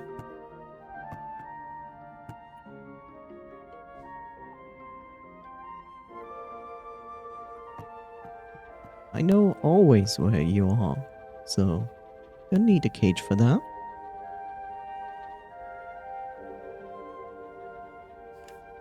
Okay. Right. This is going to put down some really annoying shit on the floor. And I'm not sure if I have something immune to poison, thorns damage, mana, crits. Didn't I find one that made me like immune to acid? I thought I had something. Thought I had something that would make me immune to that. This is the normal stuff. Minion damage. No.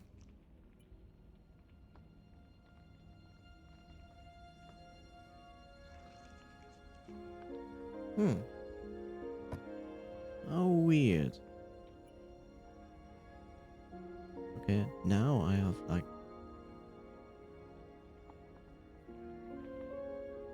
Now I have like 2.3 health every second thanks to these two, which is funny. Necklace. Wild Warden necklace. I don't think I have the Wild Warden necklace. Do I? I don't think I have that. If I do, it would be very beneficial. This is a necklace. This is a ring. These are all rings. This is a necklace. This is a necklace.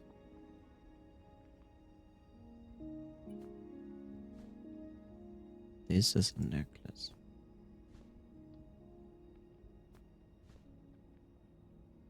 Yeah.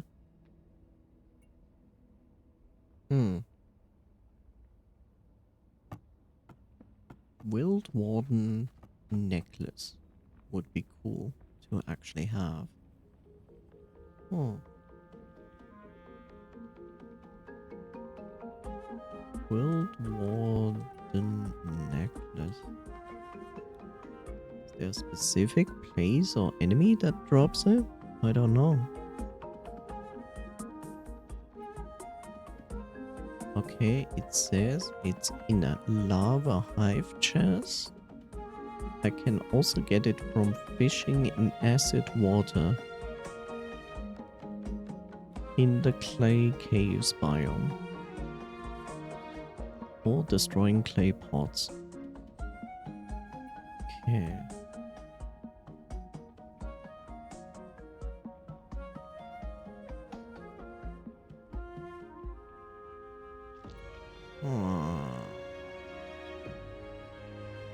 So literally go to there, and then the easiest thing is literally to fish.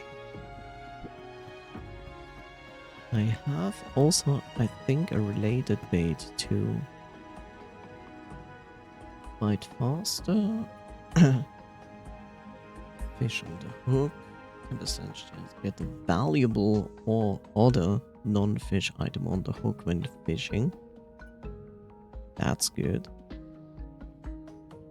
Okay. Glow tulip. I should make a few. Since I have a few glow tulips.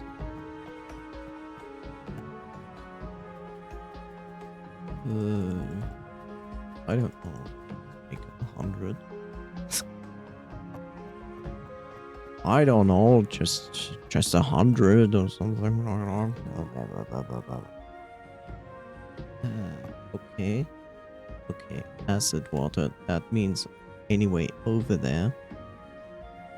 This is all the clay biome. But these are acid pools.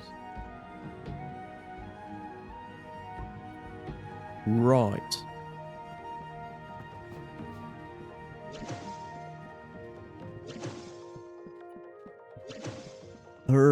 Me. Me.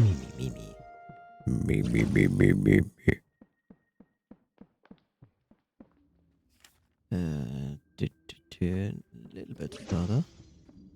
Hi.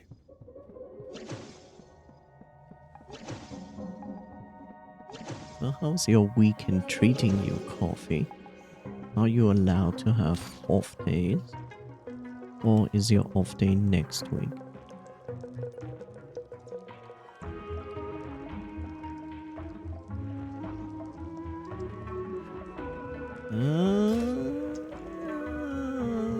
Let's go in here.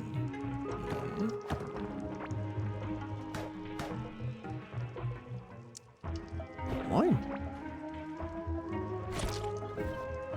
Okay, those are acid. This is acid water. Yeah. How lovely. Acid water for your enjoyment.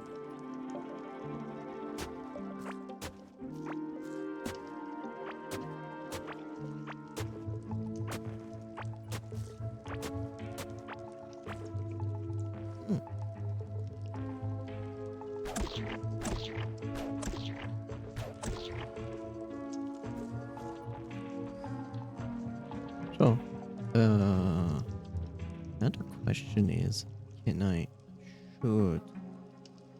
should be able to do this? Let's see. Just gonna place this down. Now, I think these are the spawning areas for them. Crunchy. Crunchy. Indeed.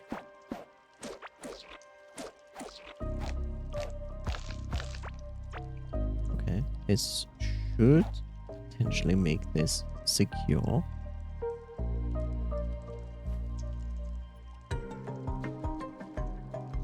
Then I'm going to do this and this. And I guess it's fishing time. I know, crazy. I don't know. How did these work again? What? Consumables can be equipped in offhand. Oh. What is in my offhand? This is in my offhand. Okay. Well, let's fish in acid water, because fun times, right? A vampire eel.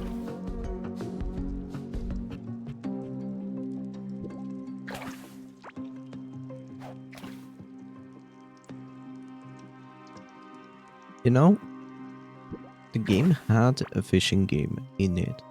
They removed it and they just patched the game again, like today or yesterday, but they didn't say what exactly they patched.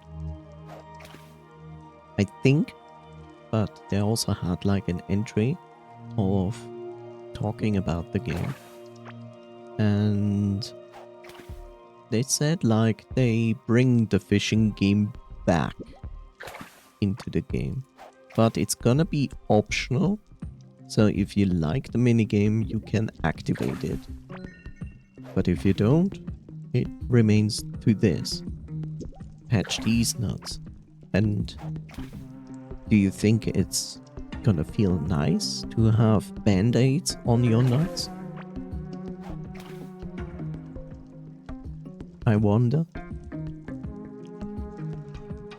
Tell me more, Coffee. How do band-aids feel on your nuts?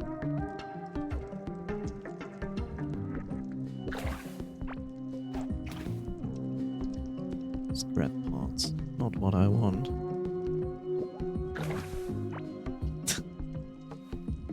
Would it be less offensive?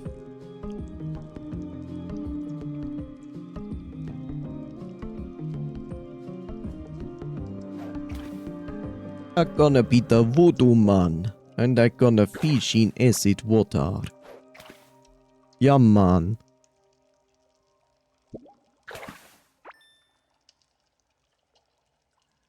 I got a skill point, man. From health over time, regeneration, healing potions. Also here 6% of health gained from the potion over time. More healing from health over time. I'm going with this. This. Fishing. More fishing. I feel cursed. 100 of curses converging to me. You're like a curse hole. Not a black hole, you're a curse hole.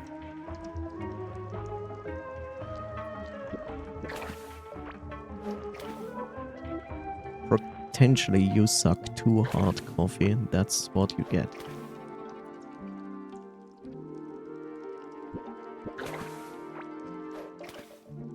What a weird way to be called a hole. You feel like... I don't know, considering what you told me, this shouldn't be weird to you.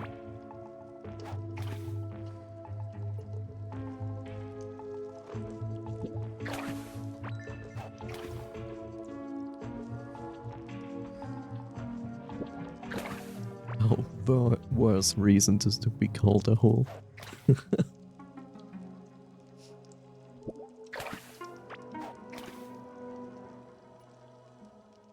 This is the true Twitch content. Watch people fish in game. But to be honest, this kind of fishing is more exciting than real fishing.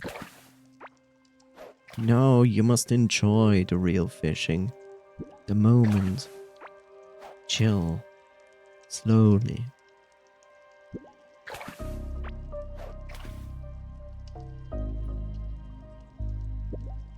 You go fishing after the stream? Hardly. Living the dream, they say. I would be bored to hell if I would go do real fishing. I don't even see the reason why I should do it. Also, here's your next problem when it comes to fishing. You need a fishing license, depending where you fish. There are various people owning the waters, be it official governments or local communities. So, without that, and you are getting reported to the police, you are in big trouble. Yeah, we don't live in a country where you can just go to any water and be like, I'm going to fish. But as horrible it might sound in the first place, it's a good thing. You can just buy a temporary license to fish at a place for a short time, like fishing ticket. I think so, yes. I think so, that does exist. I knew someone who was actually fishing and told me a little bit about it.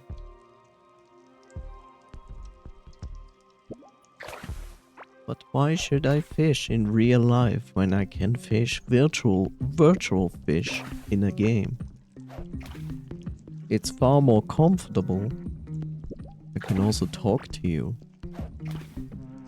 So why the effort for nothing?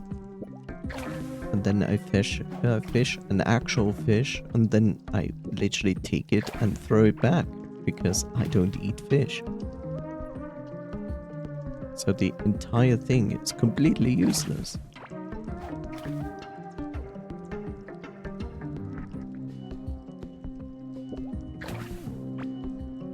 I wish you could fish the necklace I'm looking for.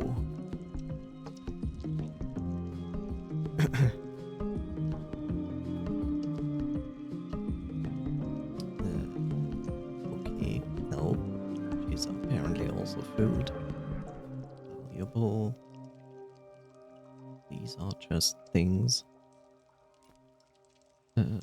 Basic or not valuable. Fishes talk to you? Were you fishing a bikini bottom or something? Yes. What's going on? I heard that. Okay, it's gonna be one of the big...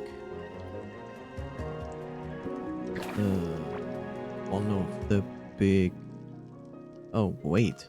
It's also, maybe, and just maybe, I should just put this back and then notice me, senpai, and put this in because, who knew? Maybe it would help. Fish talk. That's not a secret anymore. Even in real life, fish talk. Not human language, but they talk.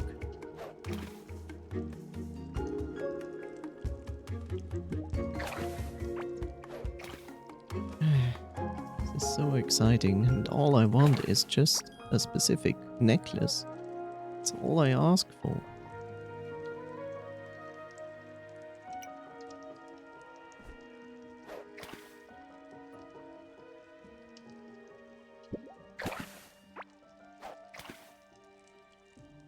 That's all I ask for.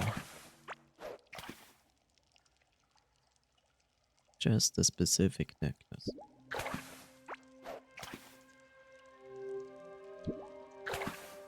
Exciting news, everyone.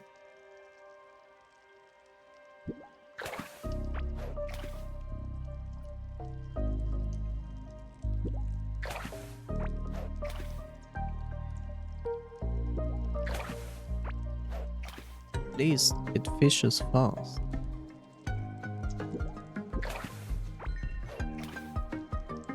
That's one of the good things. Isn't it weird? There's like a dedicated fishing equipment, probably one or two, One of them is like literally an entire scuba dive set. Yes, just imagine that. Like you're putting on an entire scuba dive set and then you stand at the shore fishing. It's like cool. That makes perfect sense.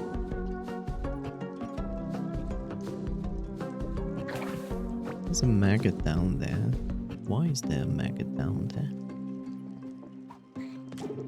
Yes, someone broke through here. And I didn't give them... I didn't allow that. No.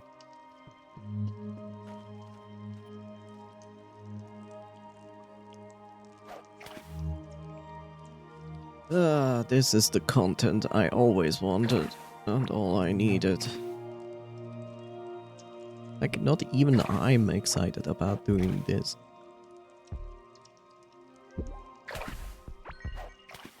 But I want this necklace.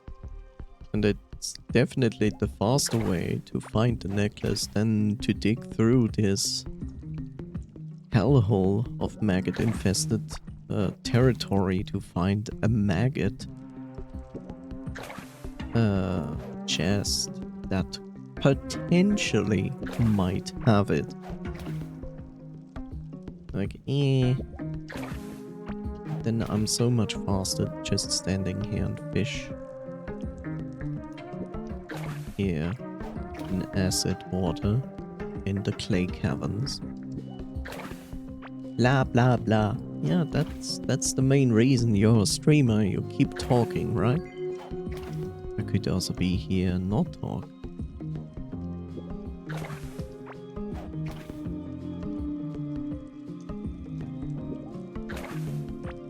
I mean, corrosive water. Yes. Corrosive is written with a double R, by the way. No, spicy water is something else.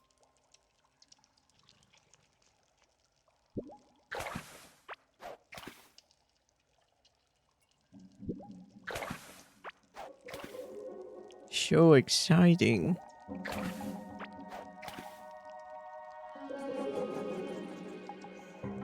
It could put me to sleep. Ugh. As it apparently does. Hey, I found the Neptune necklace. Which is nice because it helps me fish more efficiently.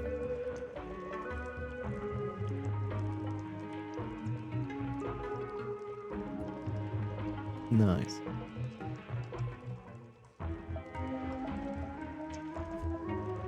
I mean, I don't say no to that.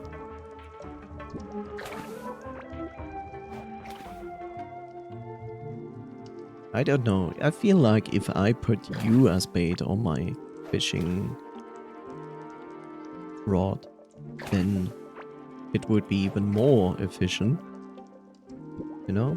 It's a cat on the water. You just have to do the pausey thing. And get me something useful. You know how to hold your breath, right?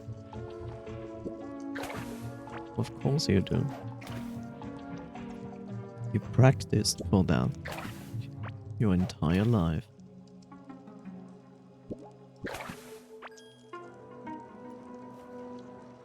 And we got a rusted ring, which is completely garbage and useless. Good to know. Another valuable...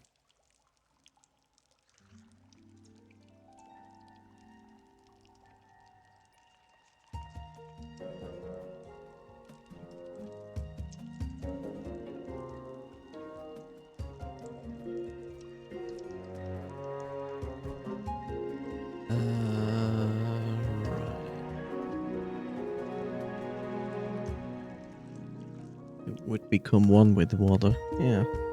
But that's even better. When the entirety of the liquid in front of me becomes you, you can literally catch any valuable in the water at once.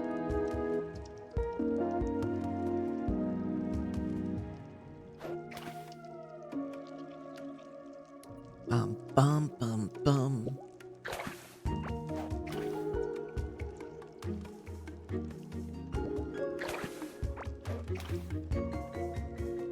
Okay, game. I would like to have a World Warden necklace so I can stop doing this. Would be cool. Thank you ahead of time.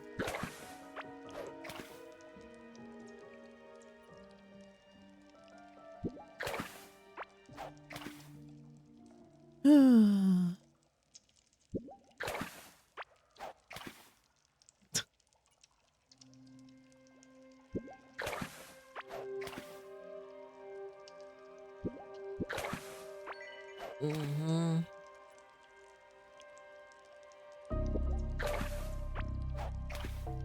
Right.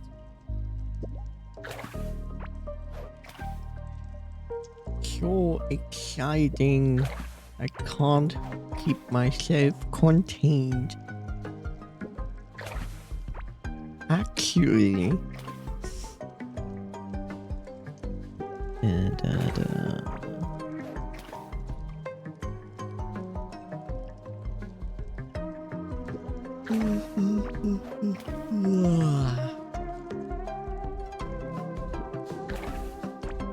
You know what's really funny? So they made Smite 2, then they decided to make a closed alpha, which they were like, okay, so you can sign up here first with email on this website, and we randomly choose people to be invited into it. Then they went, and they actually didn't announce that, like on every channel. Were like, you know, the signing up over website, well, I guess we're not going to do that. Instead, please go on Steam and do the sign up there.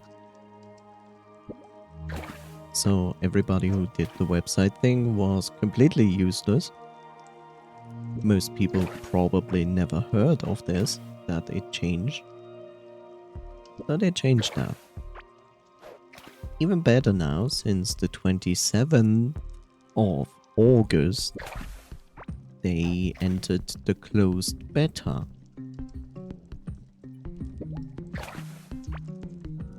And what they did then is something really stupid. They went like, you know, okay, we are now in the closed beta. We want more people to be in the game, so we have better feedback and so on. But what they did is literally, they took the possibility to play Smite 2 from everybody away who were already in the closed alpha, and said like, you know what? You just buy our game on Steam and then you get an invite for the closed beta time. And I'm like, how is this even feasible? How is this even useful to have everybody who actually helped out in the closed alpha and exclude them again for the closed beta, when your goal is to get as much as possible feedback? It's not like a ton of people actually even had access to the closed alpha. And now they excluded everybody from that. Well, that's great. I just don't need this twice. Good job. Is this information correct?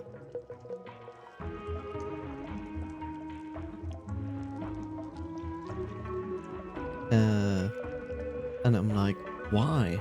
I mean, it's clear it's a cash grab, regardless, but like, why? I think this is... No? It says here, you can actually find it in acid or normal water in clay caves. Okay. In clay caves. But then this doesn't count as clay caves, right?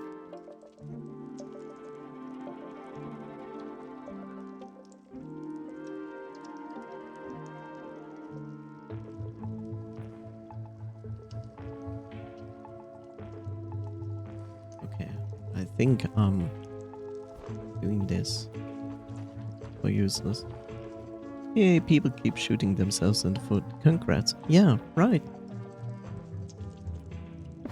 So, this is clay caves, by the way.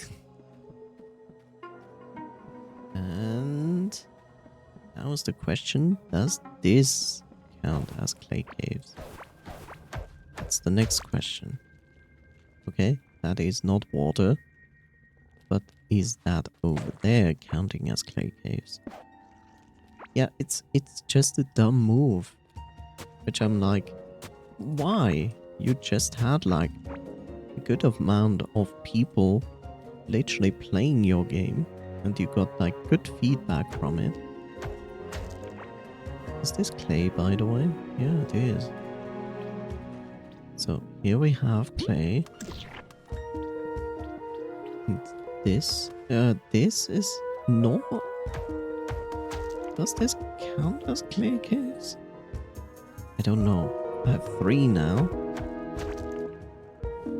Now I have 4. So this should count. Leave me alone. What the heck? So yeah, it's like, why? Why are they doing this? Like, your intention is literally... Your intention is literally to get as much possible feedback and then you go like, nah. I'm like, huh? Oh, wait. I cannot teleport if I have the wrong armor set on. Yeah, it's really stupid because like, why should you pay this money to get an entry? You know, even if they did ask for money, it would be far more valuable to have like, here, like they have like 3 sets of buy the package for Smite. You know, the normal, the little upgrade, the deluxe version and so on. Why not then make even a lower tier, you know? Get nothing special, just entry to the closed beta and make it $5. Something like that. Like, then I would be like, okay, good, it's $5. Nobody's gonna cry over this except the little bitches that will cry over everything. So...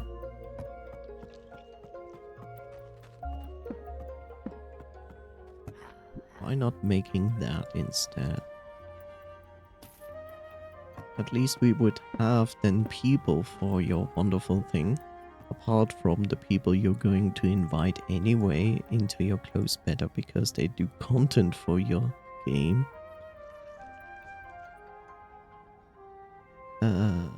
Right, I can crunch both of those.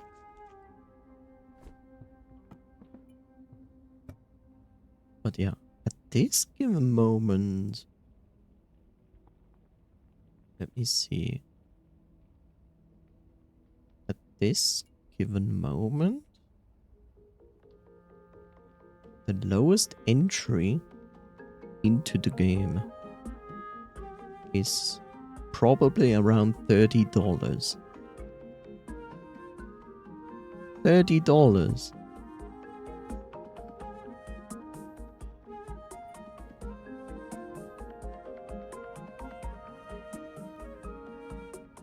Maybe.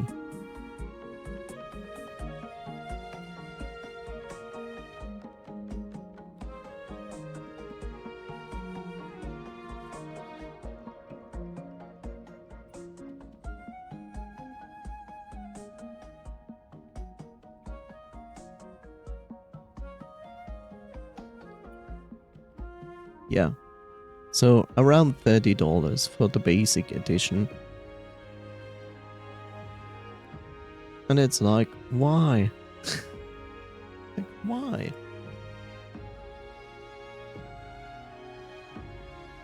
I mean, we know the why. The why is literally like, we like money, so give it to us. But it's not like Hi-Res makes no money, you know? Hi-Res is running esports event. Hi-Res has multiple games running. A good amount of those games are not really that great and are surprisingly still running. They are no competition to Dota 2 or League of Legends at all. Their player base for Smite 1 since this year dropped drastically. Like, drastically. Like, I think almost 30% less players than at the beginning of the year.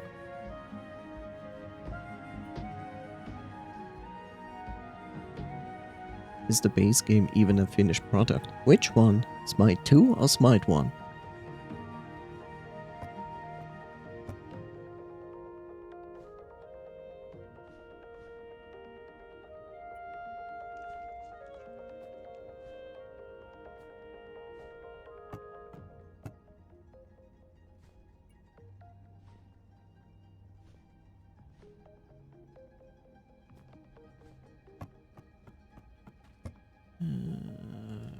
Go here.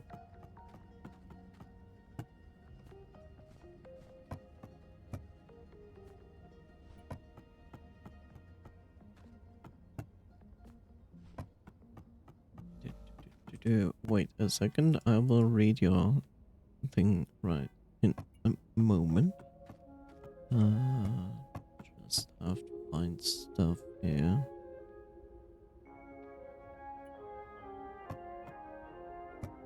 I have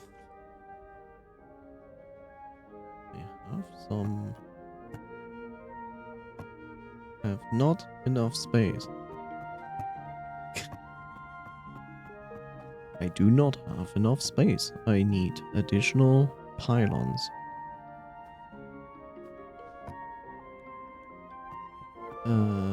Additional pylons that I will place down here. There we go.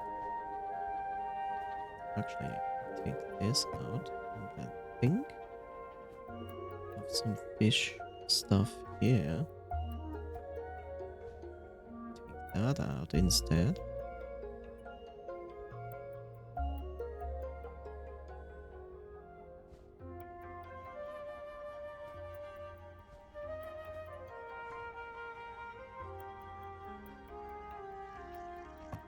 And I saw some stuff here, which is weird. What is this? This is marbled meat, I see.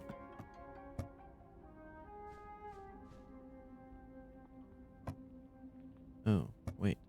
Then I guess I will also take these out. The rest is fine. Then I put these here. Okay. Let's see. Is the base game even a finished product in Smite 2? Thank you, Bob. I shall do that.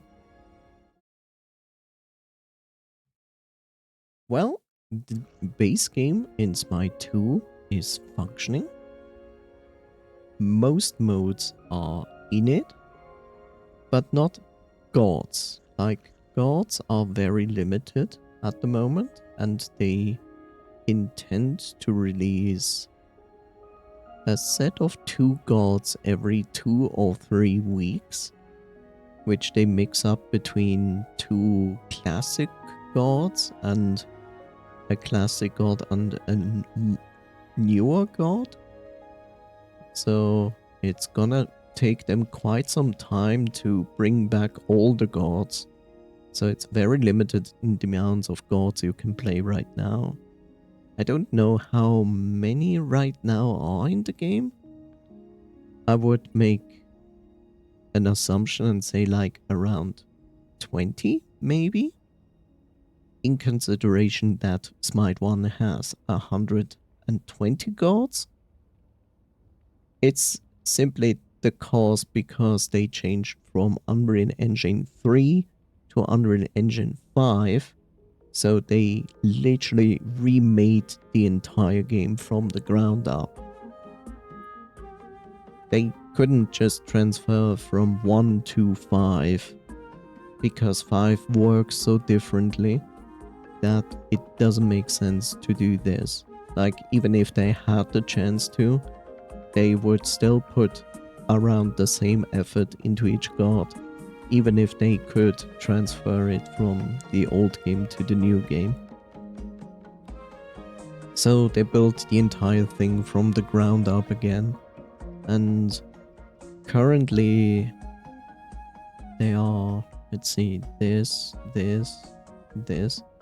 I think in the end, at this moment, I think they are still missing around 3 modes from the game, which will be implemented in the next 1 or 2 months.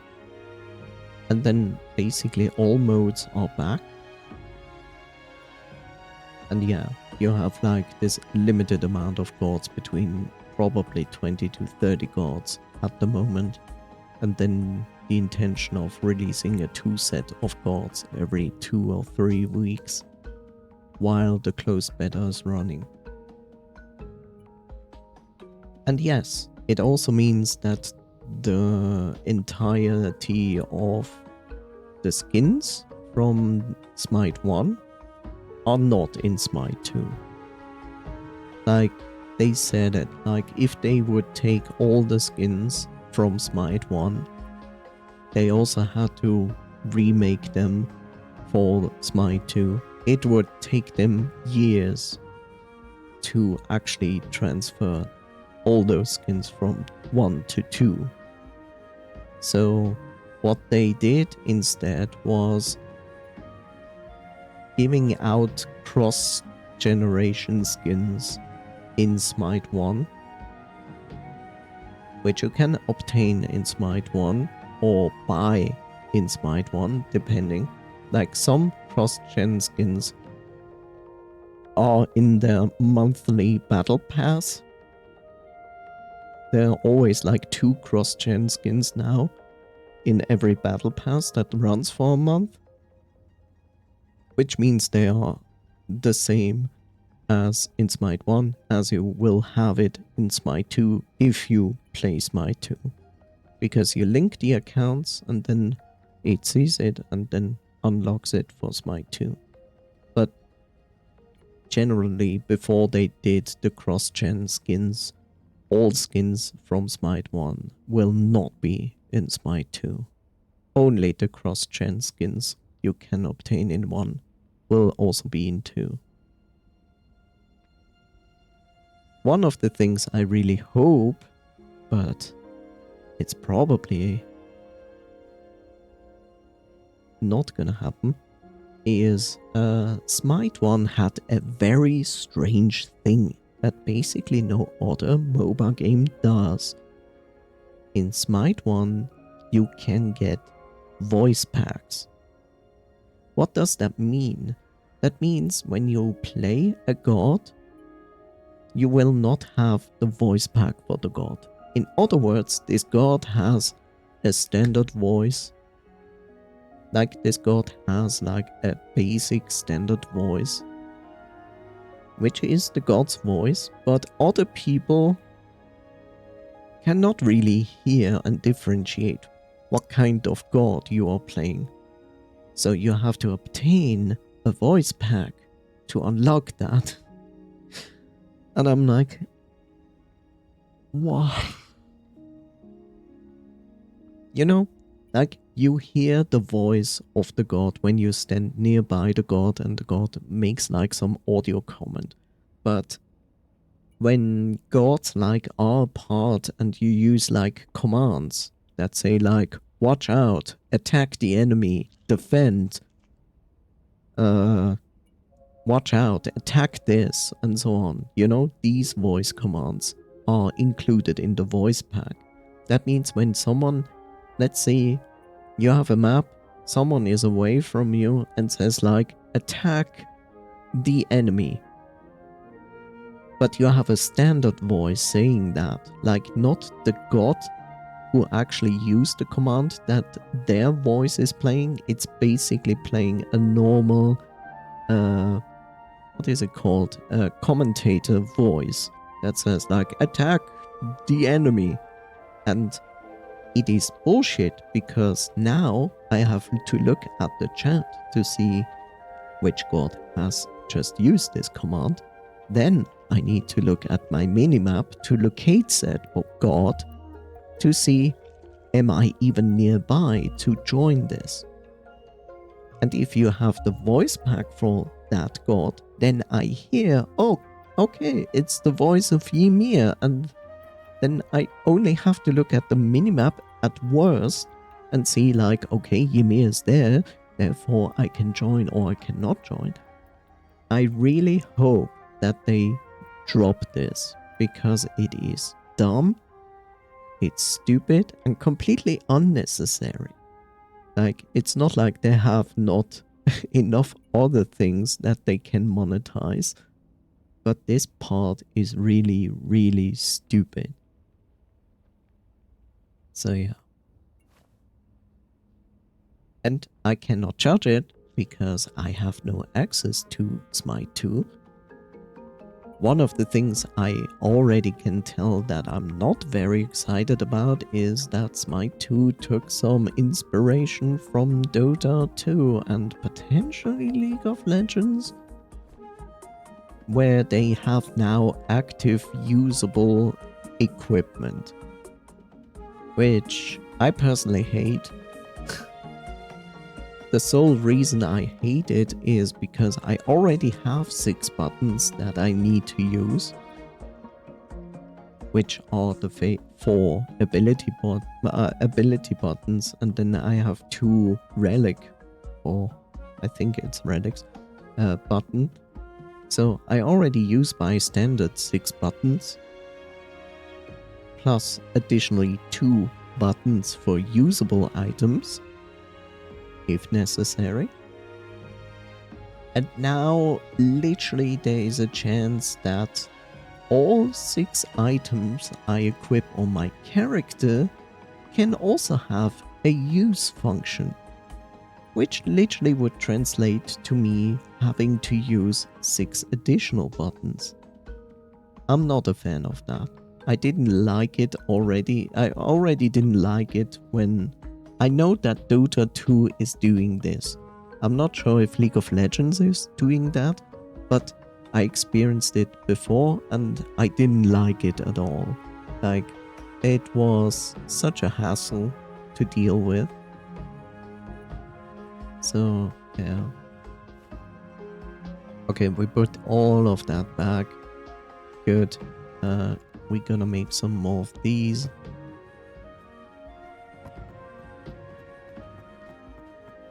Because I was literally in the wrong biome. Good job. So let's go and fish in the correct biome. I mean, I did get something out of fishing in the wrong biome. Not gonna complain about that part. That's okay. As I try to teleport, which doesn't work on this set. They are producing fabulously stuff, which is good. Dum dum dum dum dum dum dum dum dum dum. Am I?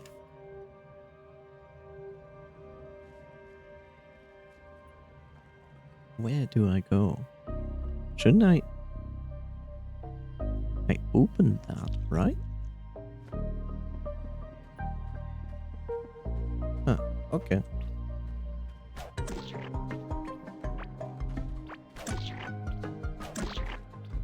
Wop, wop.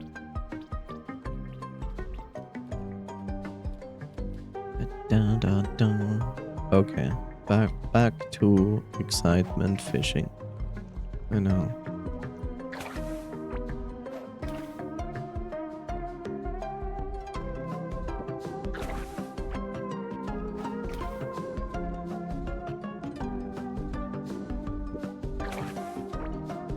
There's also an entire different system in the game than before. So before this system there was literally like physical power and magical power, which differentiated like mages from physical attackers.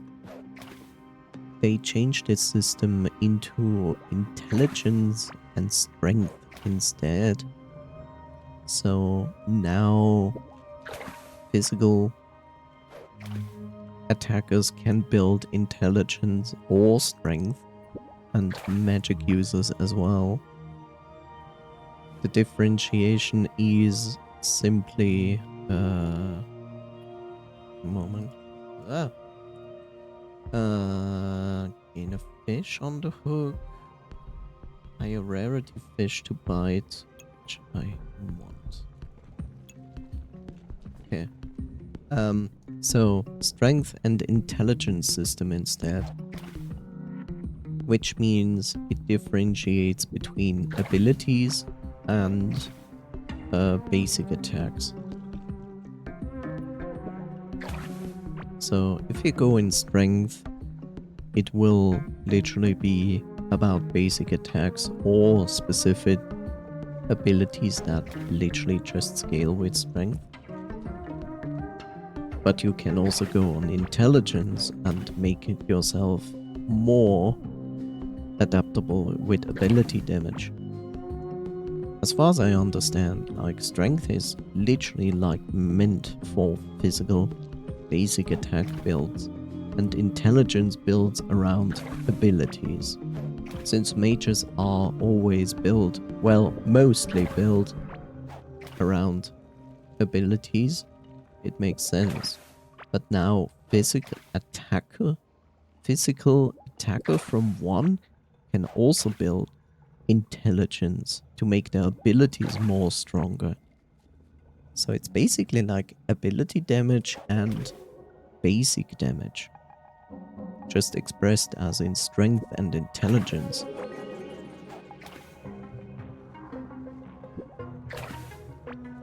So it's not that different. They just get rid of physical power and magical power with this system.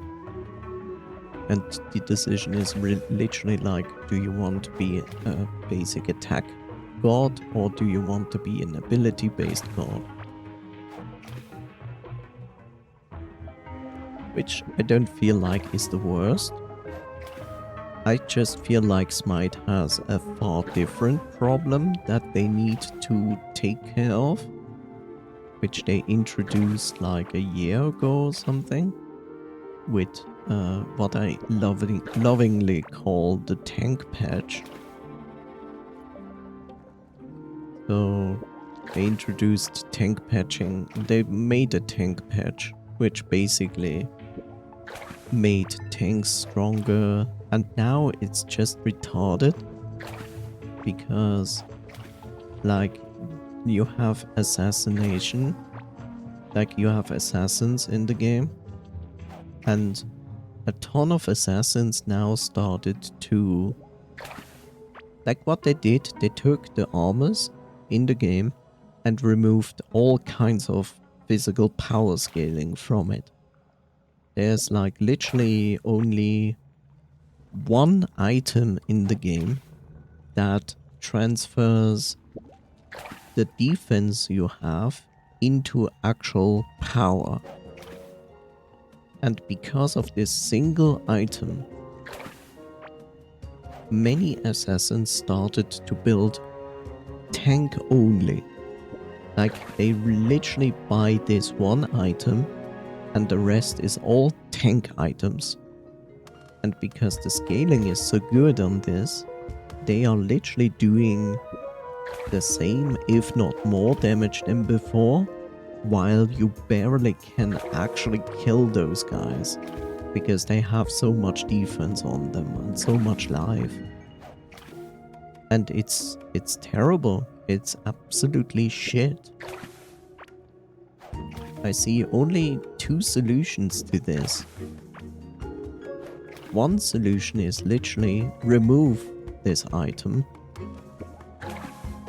Like, either remove this one singular item that allows to do this, or there are three solutions. One, remove this item entirely out of the game. The reason this item exists is the idea that tanks take this item to be more efficient damage dealing wise in the game. And for that purpose, I do understand it. But a tank has different abilities in consideration to an assassin.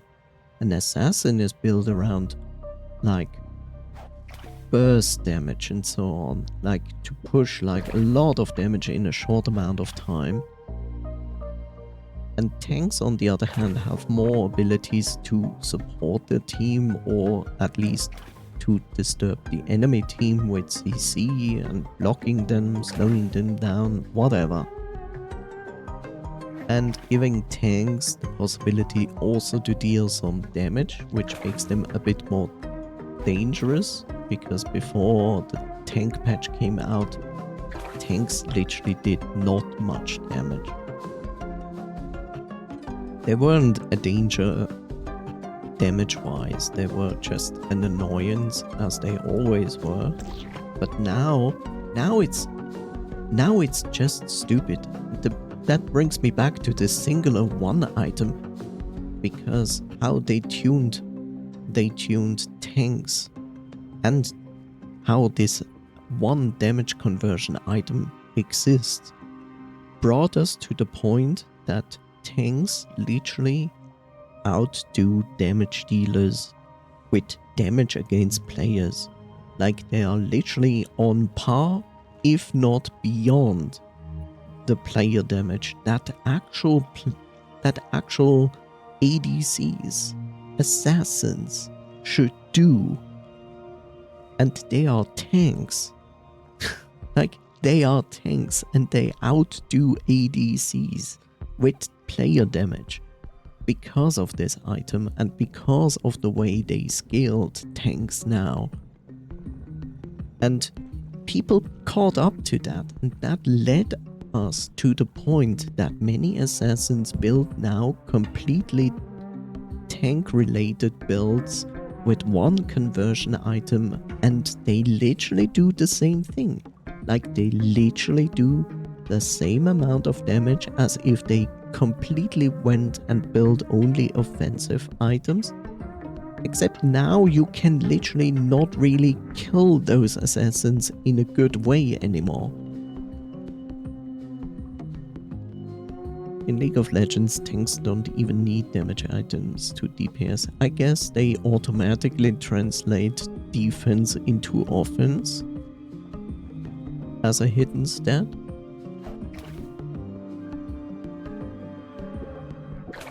Like, they use maybe defense as an offense stat as well.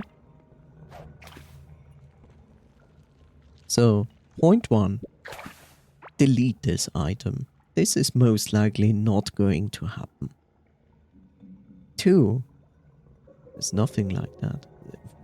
Then how do they even push damage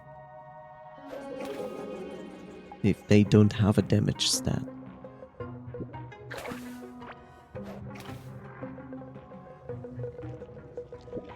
Like, there must be a scaling for something that they put up with here that translates into damage. Great, I fished a bomb.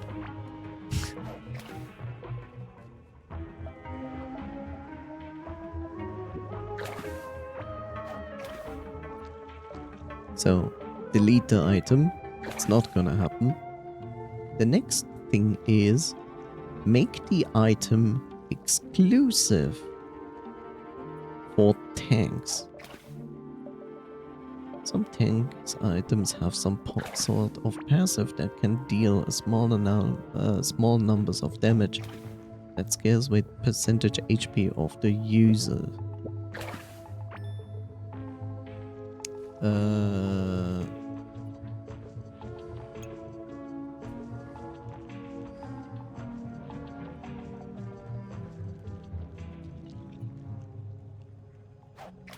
which means that your tanks are just damage sponges.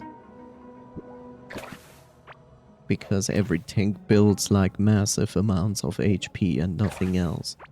Like HP and defense, and that's it.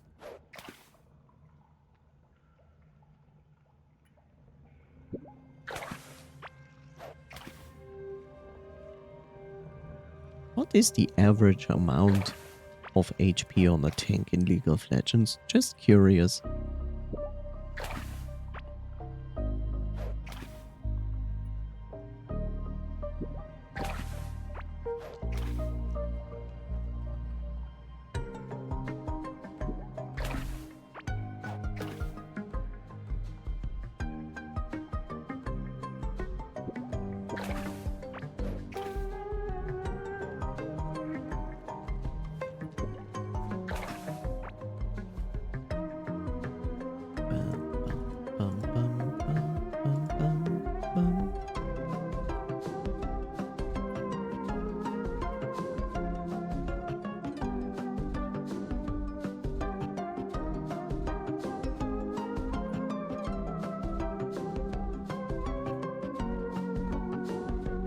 Around 5k average.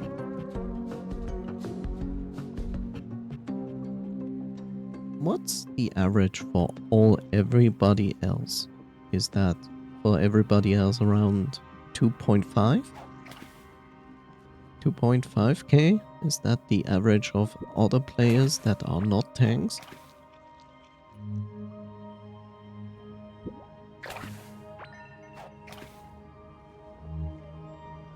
Or 2,000?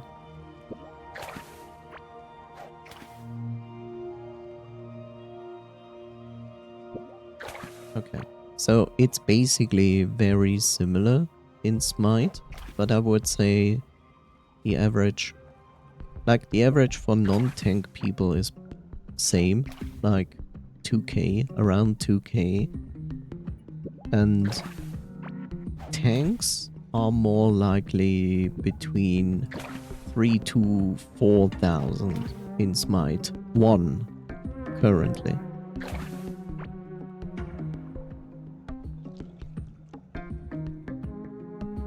I don't know. I would say like it's not a bad idea that they do some damage conversion from HP. Yeah, look, they are not the same game, so, but they are very similar.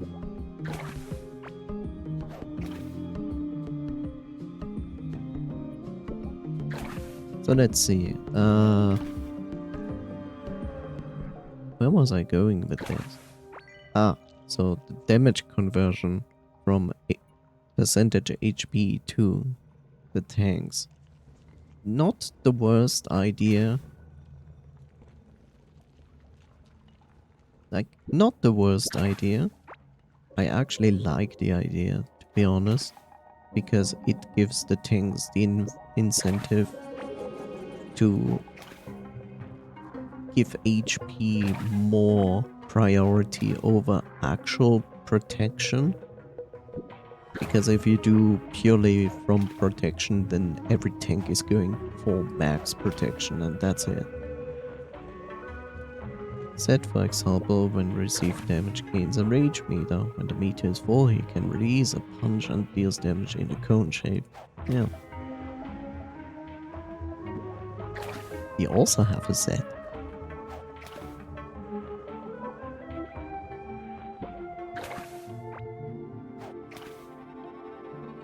Yeah, in the middle of the cone, you receive true damage instead. Ouch!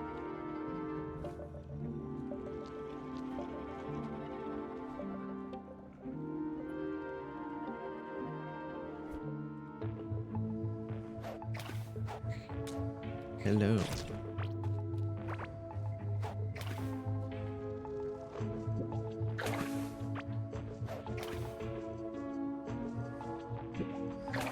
So he takes 2k. So he takes 2k damage. He will deal 2k damage as an AoE. Okay.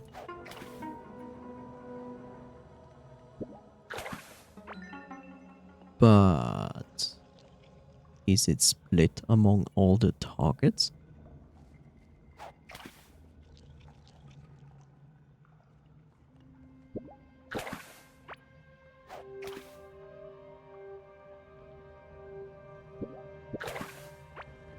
Why would it do that? Because 2k damage is a lot?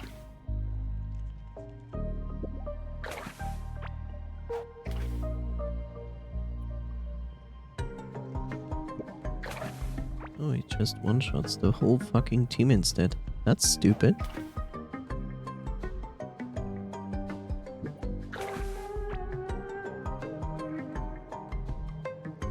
Like, this is stupid. Like, think about it.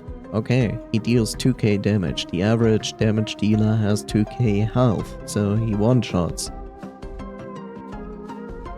If he hits you in the middle, you take true damage, so defense doesn't help you. Okay, this is meant as a tank buster for the middle. Understandable, but it should split the damage between all the targets that are getting hit by this. So Set has a reason to try only hit one person with the cone. But that makes it more complicated because it's a cone.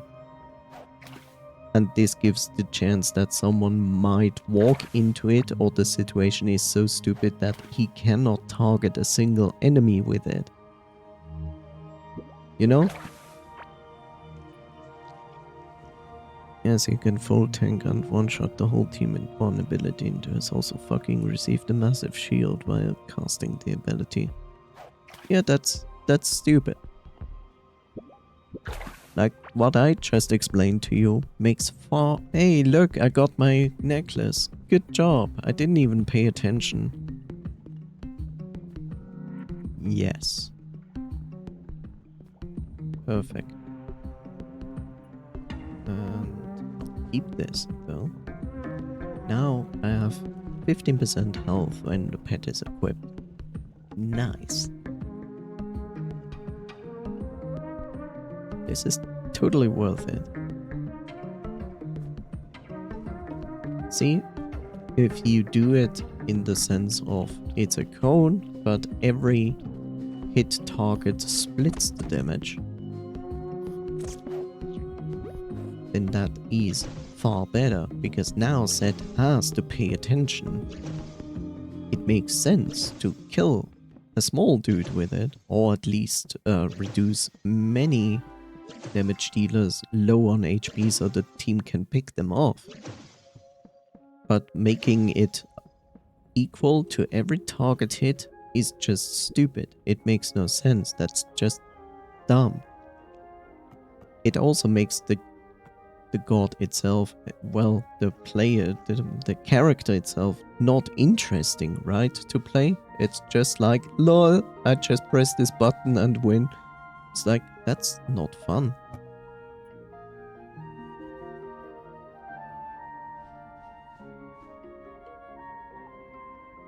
I know that the balance in League of Legends is not great. I mean, we in Smite also have certain characters where they like, this is also dumb.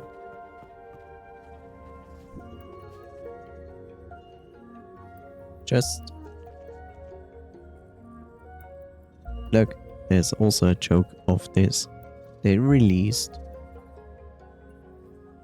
It's also another joke stat in League of Legends called healing reduction. Ah, we have healing reduction as well.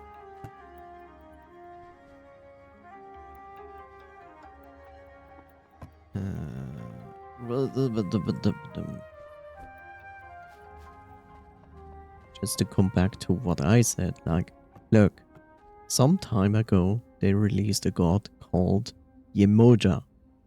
Yemoja is a tank, and she also can heal. She doesn't use mana, instead she has its own source of energy that she uses, but she uses normal stats to increase the regeneration of this energy.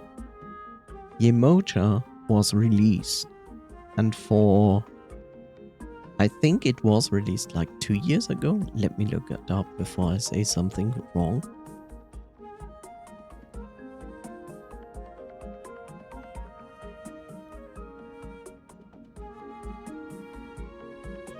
Okay.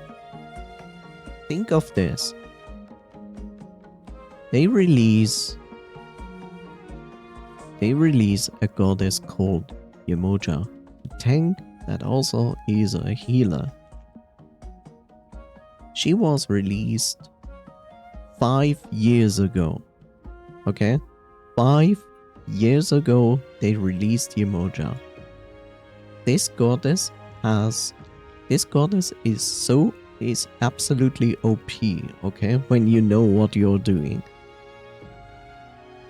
Since her release 5 years ago, Yemoja has received only nerfs. When there was like occasionally in every other patch, they nerfed Yemoja. She received only nerfs and still stayed OP to this day. Maybe like this year, I guess like a few months ago, for the very first time for almost after 5 years, Yemoja received a buff. For the first time, for almost 5 years, she was only nerfed, always, and stayed OP. And for the first time after like 5 years, she received for the very first time an actual buff. And she's still OP. She's one of those gods that will never be repaired in Smite 1. She will always stay completely OP. Which is funny. Like, Here's another thing.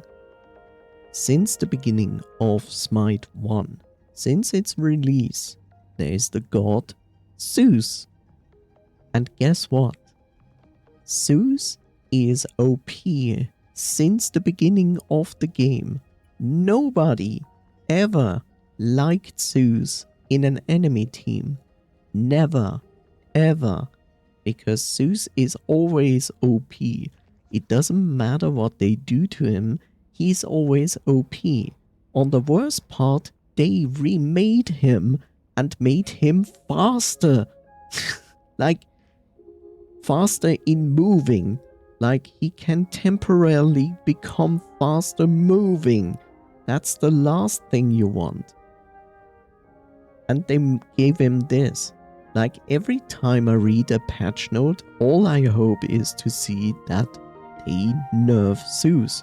But Zeus getting nerfed happens maybe every 3 or 4 years, and it's gonna be a small nerf. Otherwise, they leave him alone, or even buff him. Just because he's a fan favorite. But nobody likes him as an enemy. It's ridiculous. We also have Vamana, which we all call the baby because he's like a small guy running around, an Indian god. And nobody likes him. Why? Because his ultimate makes him huge. And then he tags like a mother trucker. And every time he hits somebody, he heals. So you can barely kill him when he goes into his ultimate. For this reason, Vamana always gets like nerfs, buffs, nerfs, buffs, nerfs, buff, nerfs, buff. Look, when I have a god like Vamana that literally has in the Aram version of Smite, where there's a tower that is literally meant to keep enemies away because they need to kill it to get further, as it is in Aram. If I start this map and within 30 seconds of the beginning when enemy minions spawn, I hear you lose the first tower in this map because Vamana thought, cool, I'm gonna ult and attack the tower and survive. That's bullshit when I say like, you cannot make a god like that literally kills the first tower on the Aram map within 30 seconds and live? Like, what's wrong with you? But that's one of the major criticisms I have in Smite in general, is like, towers do not make enough damage. Like, they shouldn't be overpowered crazy, but it is not acceptable that literally enemies can walk under it, kill people, and walk back out and live. Like, that should be a rare occasion and not like an uncommon occasion. It shouldn't be. Like, I saw how much damage towers do in League of Legends. It's not even comparable to what Smite does. It's like, it's so ridiculously stupid. It reduces a target's healing and lifesteal by 40% when applied, and Aatrox, while under the effect of healing reduction, can hit you with his passive and heal 800 HP on a single basic attack. Reduction can hit you with his passive. But shouldn't it then also reduce the 800 heal by 40% because he is under the healing reduction spell?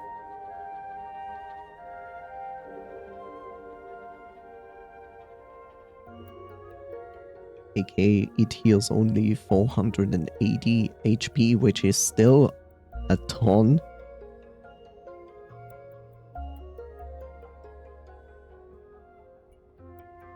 The 800 is when the heal reduction is applied.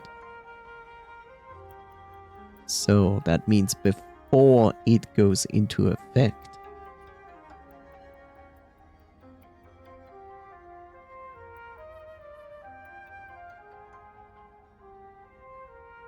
Because that's a difference. When I read applied, it means to me now it's active, then it heals. Or is it registering the effect of healing reduction, healing, then apply healing reduction?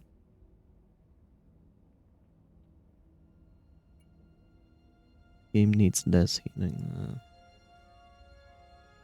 Smite had very interesting ways of dealing with healing. 800 is the reduced number. Oh, okay.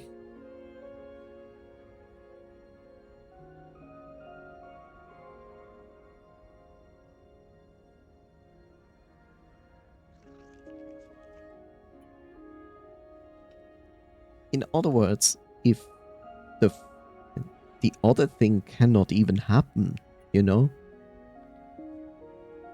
So if the full healing is like 1333, which never can happen because it literally reduces it by 40% and then becomes 800.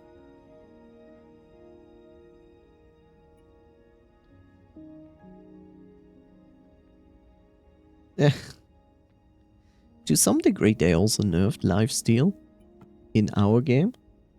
Hi then, With Noise. How are you doing? But you know what?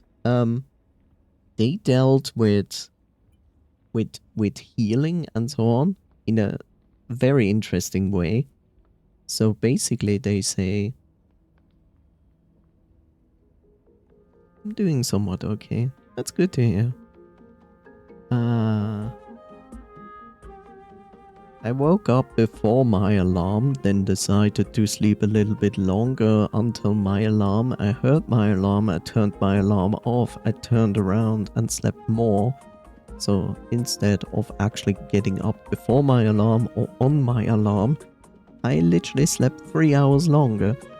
Yeah, that wasn't actually what I intended to do, but otherwise my day is going fine. Instead of just nerfing the champions that heal enormous numbers without even building lifesteal. Yeah, they should. So Smite had an interesting way of dealing with healing.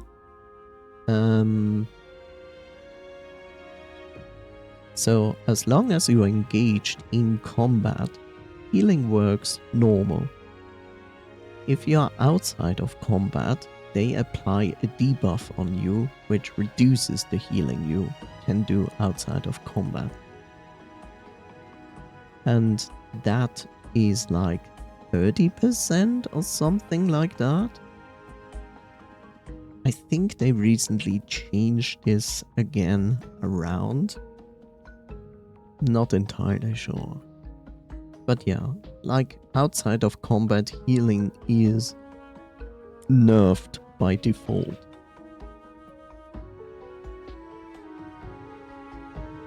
Which brings you to this point of like, okay, so you heal better when you are in combat, and when you leave combat, like it takes a moment, a few seconds before it sets your status outside of combat.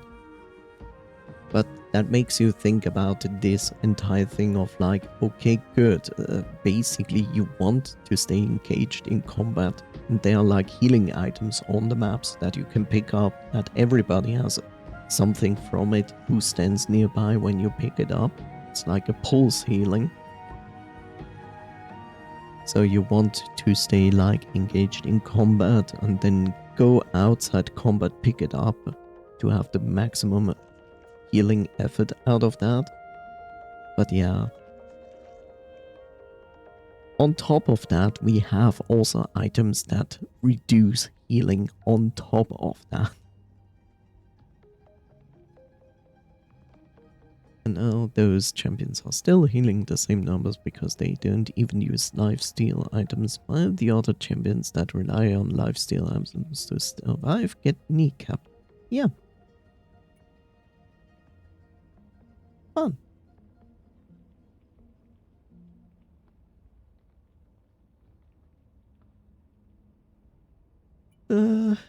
Yeah.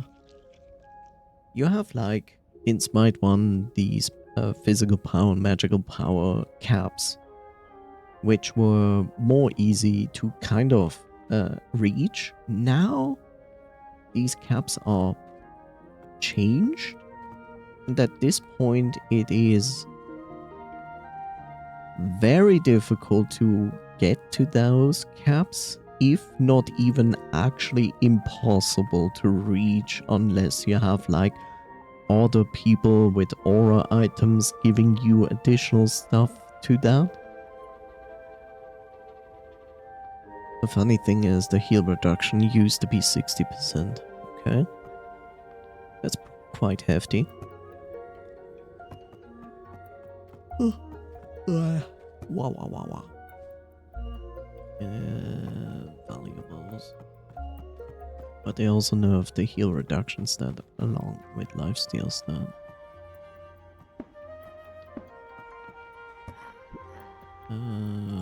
Valuables. Thank you.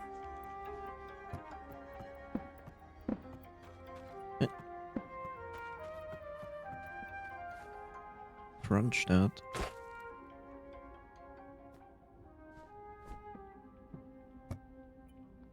There we go. Bamboo. Goes here.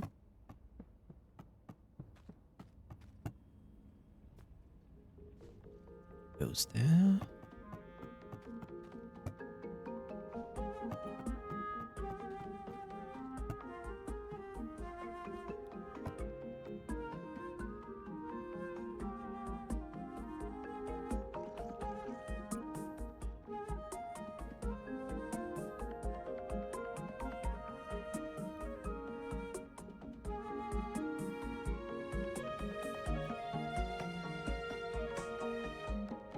What's the point anyways?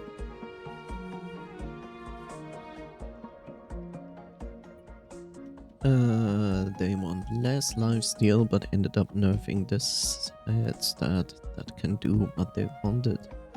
Are they even trying?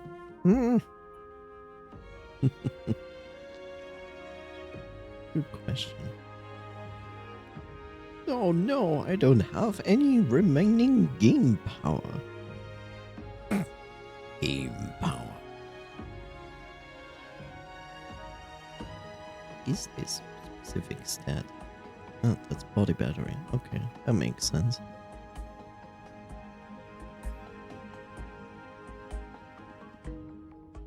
Multi-million-dollar company, my ass. Yes. On the other hand, you also have to see the following. League of Legends is also very old by now. So they also have probably the same problem that Smite has. Their game is running on an old engine. That doesn't explain, of course, the fuck up with these stats, because that is not the problem. Like, that's not engine related. That is easy to fix, actually.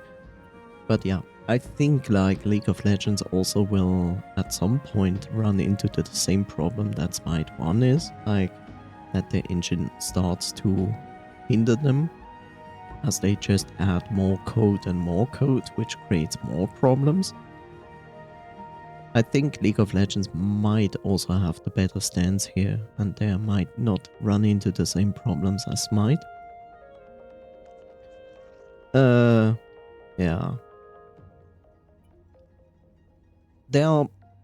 Look, to some degree, I completely agree with you. There are some problems that could be easily fixed. There's the other problem that you might ignore. You're playing a game with, I don't know how many characters League of Legends now has. I will say certainly over 100. And the more characters you have in a PvP related game, the more difficult it becomes to balance everything. It's been spaghetti since day one, but for them, every time they add more content into the current game, it becomes harder for them to make League of Legends 2.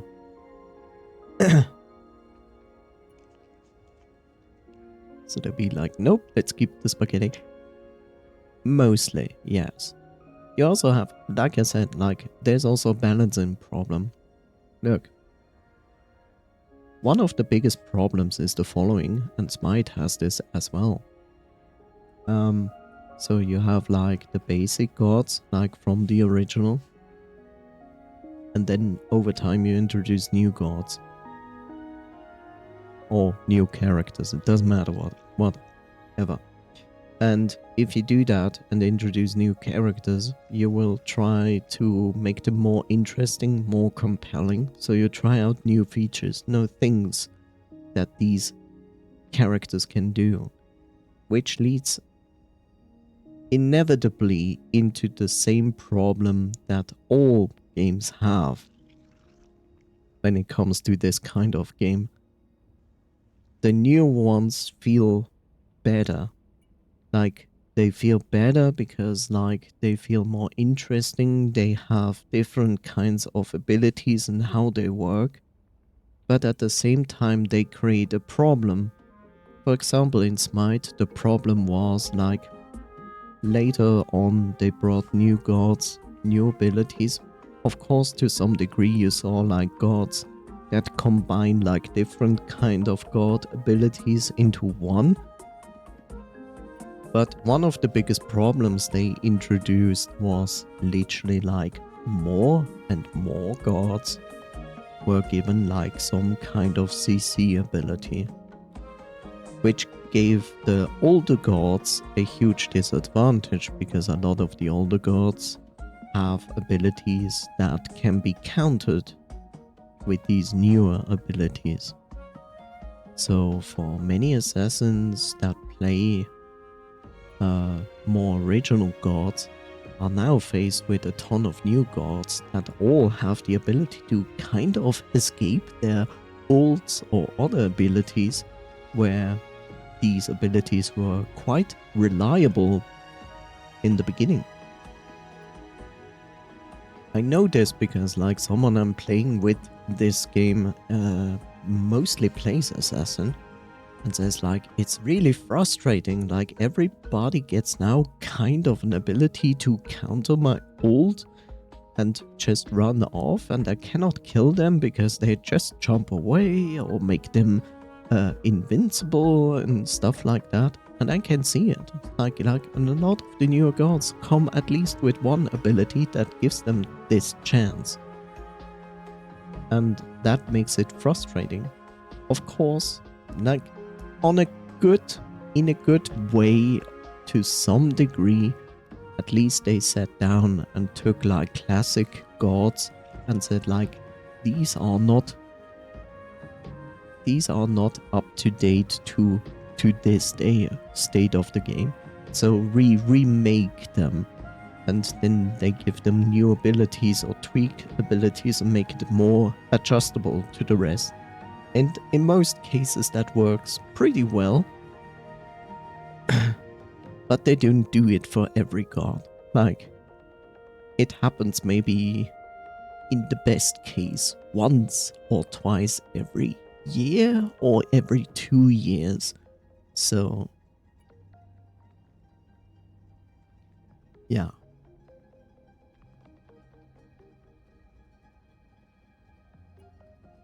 I have zero intention to make a proper engine to run the game on while sitting on a mountain of money.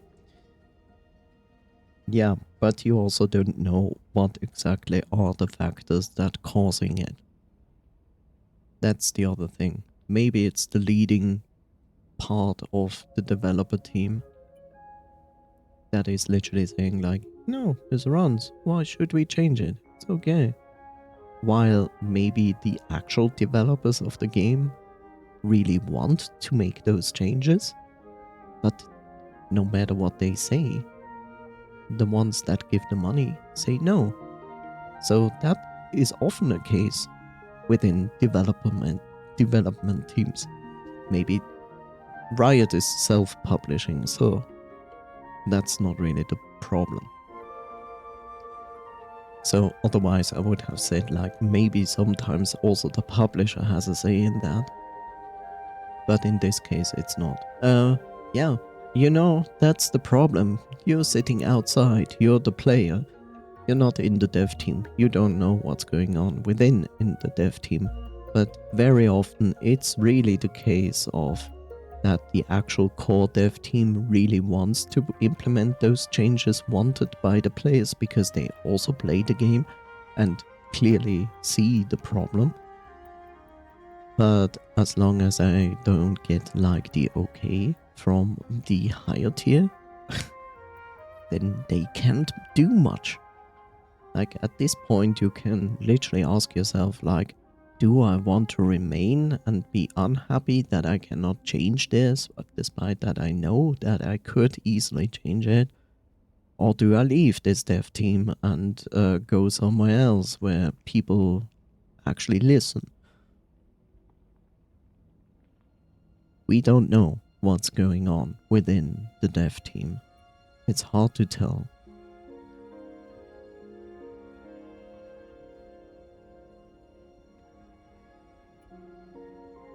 But again, probably League of Legends will run at some point into the problem that they might have to consider making League of Legends 2. And they will have exactly the same problem as Smite. As they will most likely not be able to simply import everything from League of Legends into the sequel. And everybody will be angry about that.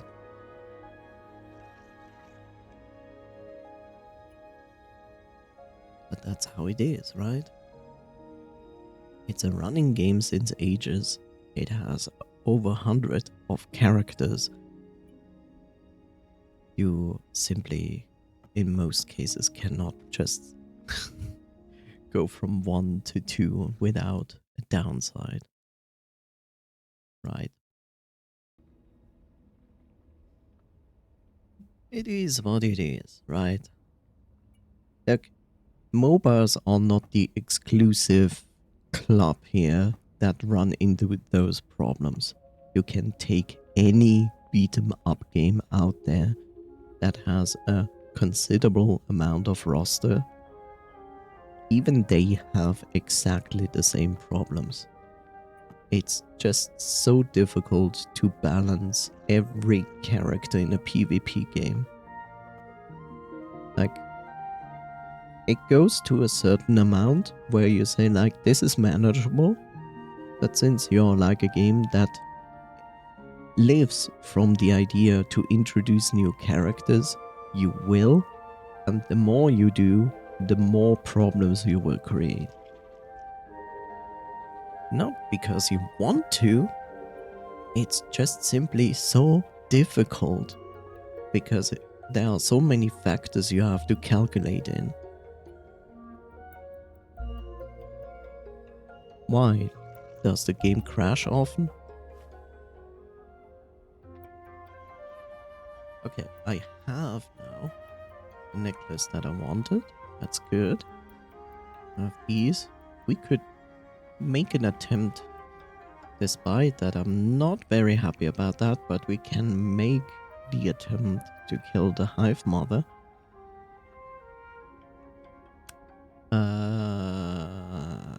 Yeah, sure. Why not? Just gonna put all of that into a chest.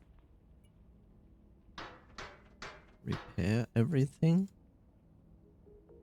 that needs to be repaired. Good. Do you know what a do you know you can crash a person's game by sending them a text that the engine cannot read? The engine gets overloaded by a single line of text. Yeah, that sucks. That's literally garbage.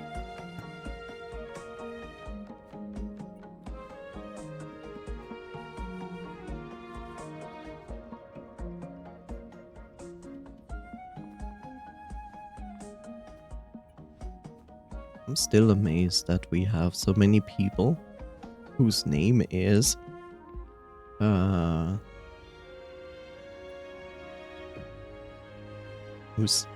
like square, square, square, square, square, square, square, square. Yeah, we have a ton of those people. It's like, what is this shit?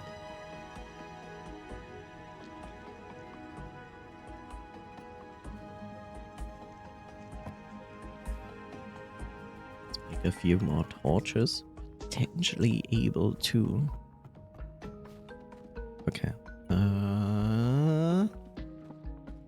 Hi, Bob. I actually just did that a few minutes ago. But no, let's just release another cash grab skin with 0 creativity. What? Just because you don't like a $500 or $600 skin? Whatever the price was for that skin.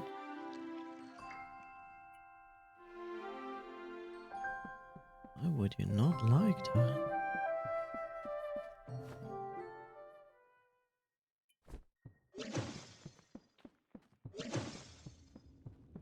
You know, League of Legends was really shitty in that regard.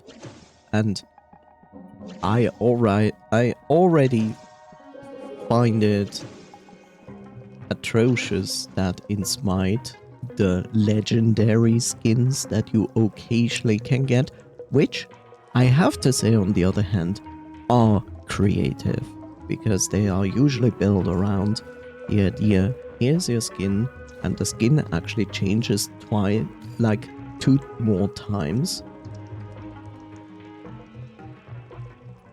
And yeah, so you literally get like 3 skins in one, but they cost $65, which I'm like, bro.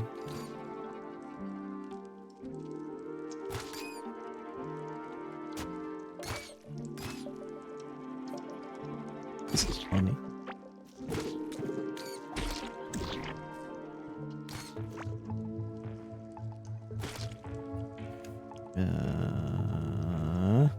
No, I'm not gonna go in there.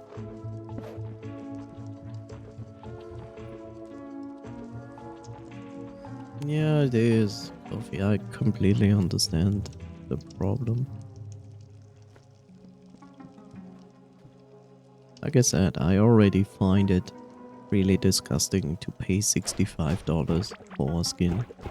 This is like nothing in comparison to what League of Legends is doing. Look, here's our boss. And it's filled with joy, as you can imagine.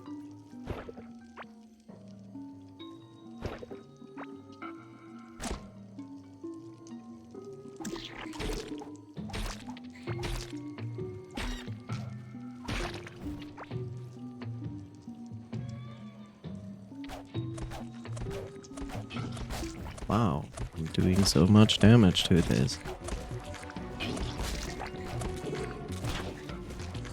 Oh, there's a few enemies for me.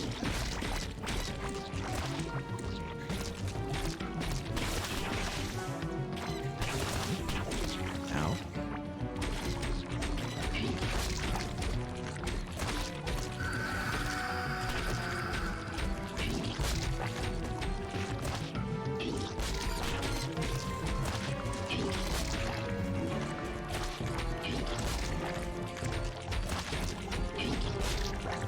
Okay.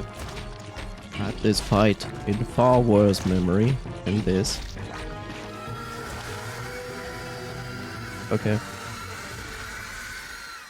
And that was the Hive Mother.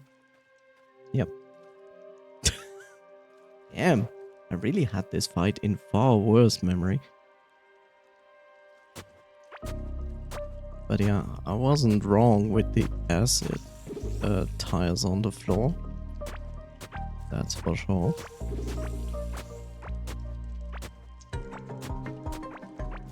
Yeah.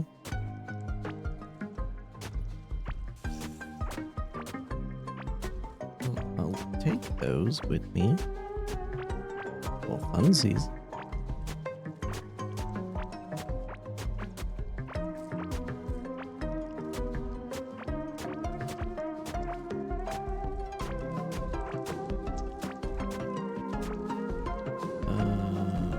I'm quite hungry. Me. Eat some. Let's see what we get in here. Ah, useless meat. A grub egg necklace, which I think I already have. I think. Why do I have a single one railway thing here? I don't know. This basic materials. This okay. Gold.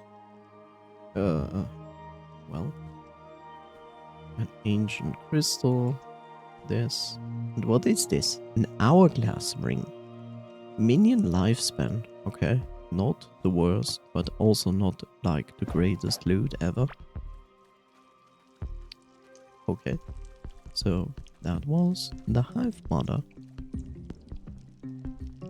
I'm okay with this.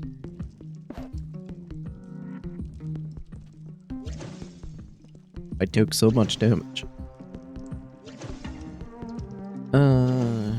He tried so hard that his country gives him a free pass to mandatory military service so he could keep playing the game. Not even pop stars in the country get a free pass. I mean, I get it. In general, like, unless you're the type for it, in almost all cases, military service is garbage. Not even if you need the reason because you are addicted to this game. Has nothing to do with that.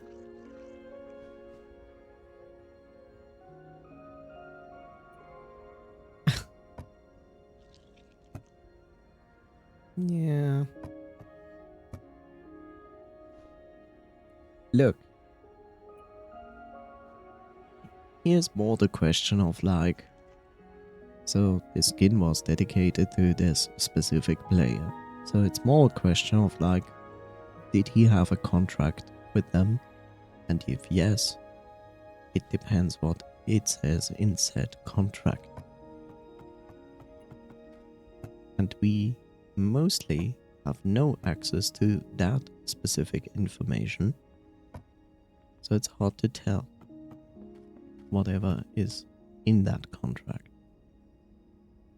Oh, strange. The thought I had that necklace.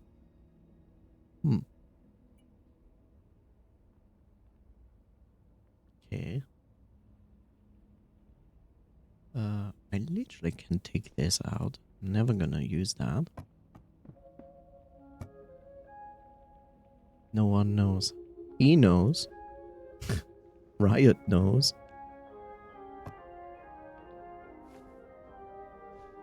We don't. So, it makes no sense to fret over it. No matter what you feel about it, what you think about it, you do not know the facts when it comes to said contract. So, why make yourself crazy about it? You can have your subjective opinion of not liking whatever happened, but I agree with you. But we don't know. There could be things in that contract that said like, I agree that you can make a skin for me and nothing else. Then he literally has no saying. Can they just make the game fun to play at least? Like I said, even here, we don't know if some part of the dev team actually wants to do that, but cannot do. That's the crux with it, right? I could say the same thing about HERE. Like, why are you not fixing your game? Like, there are obvious problems with it. Fix it. Do they do that? No. Can I know why they are not fixing it? No. Because they will not tell me, or they are even by contract not allowed to talk about it. So all I can do is hope that they do actually fix what I feel like they should fix. But I'm not going to really occupy my mind about it and be like, ah.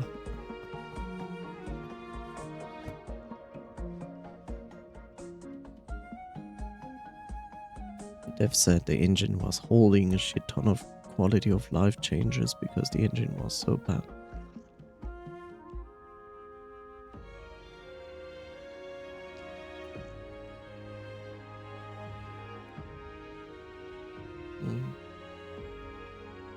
Well, I don't remember how small the team of Riot was when they began actual development of League of Legends. So you also have to see that I think Riot was like, I don't know, I'm about to say some crap that is not actually true. So let's see.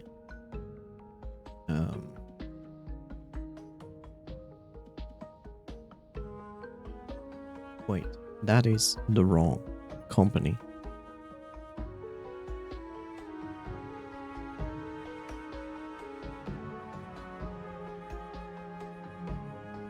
Yeah.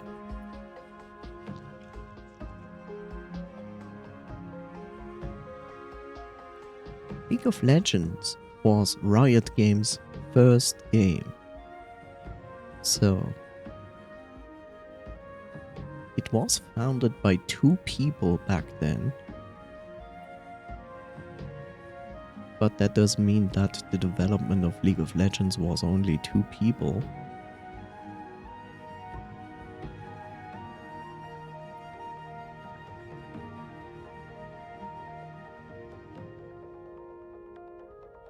in the game? Oh no, that's the description of the game. Okay.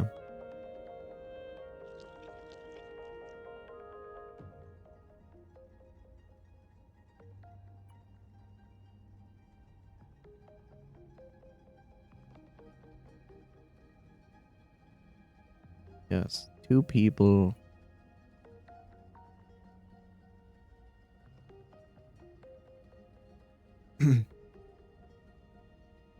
Yeah, founded it.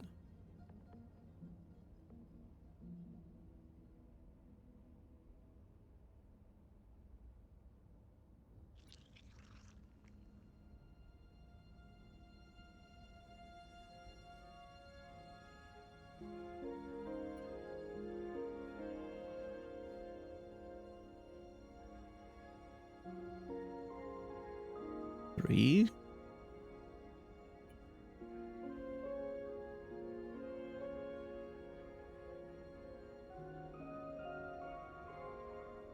Demonstration of League of Legends built in the Warcraft 3 game engine was completed in 4 months. Very good. Uh, mm,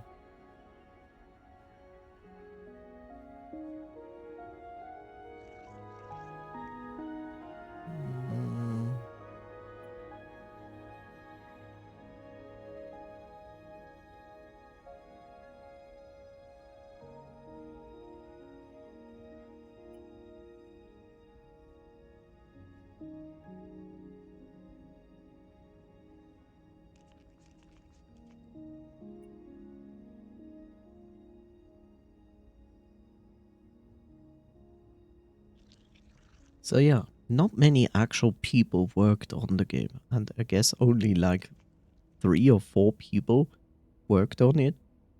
And if this is holding still true, it uses the same engine as Warcraft 3.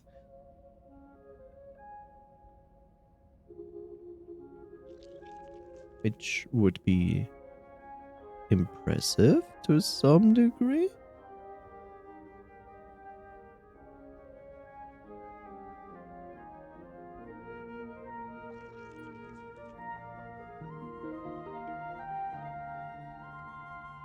And it doesn't really say what the Warcraft 3 is based on.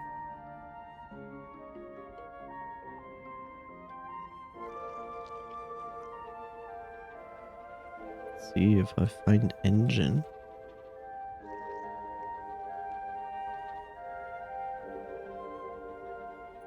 Those no use.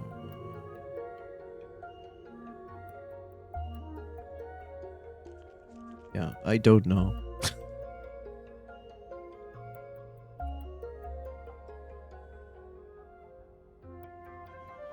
Engine was originally used for physics and racing games. It's an incredible feat to use a scrap part of the game, build a whole empire out of it. Yeah. But see, that's the problem. Like, the first time they literally made League of Legends, and therefore they had the engine. Either they used the Warcraft 3 engine as it says there, maybe they added to that. So the engine is ancient, right? And then you also have like only a handful of people working on it, which are not coming from a standpoint of we have worked in the industry for 10 plus years. Like, they don't even come in and have like the work experience. So it's understandable, right? When you have this and you work with this, you reach a point where the limit is reached, what the engine really can do, and from there on you just add things by removing code and adding code. Like, it's literally like playing Tetris. Like, you add through plugins and whatever like stuff to the existing engine, so it still could be implemented. Like, similar what actually Smite is doing, right? So Smite has the Unreal Engine 3, but even this engine had limits. And from there on, they had to do programming magic to add new features and stuff into Smite. So basically League of Legends is doing this as well. So yeah. You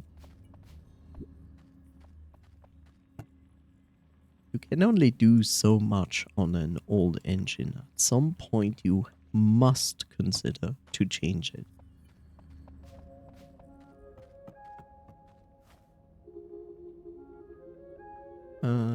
Right. Let's see.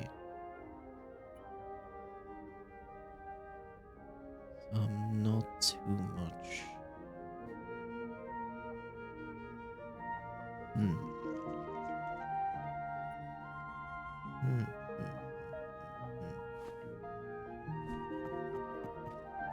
Let's see. What could I use? What could I need? I won't need this, and I don't feel like that this is necessary. I have a healing here. Do I need a repair table? Not really. I also don't need this. So let's make sure that everything is repaired. It is. Now the next question is like equip wise. On barrier, health, slowed, minion damage, physical, minion health, critical hit chance, immune to poison. Yeah, I guess that is worth actually take with us for this time, even if it breaks the other thing. Right. So let's see. I'm going to attempt to kill this thing. I never did. It was, I think, not even in the game back then. So we shall see.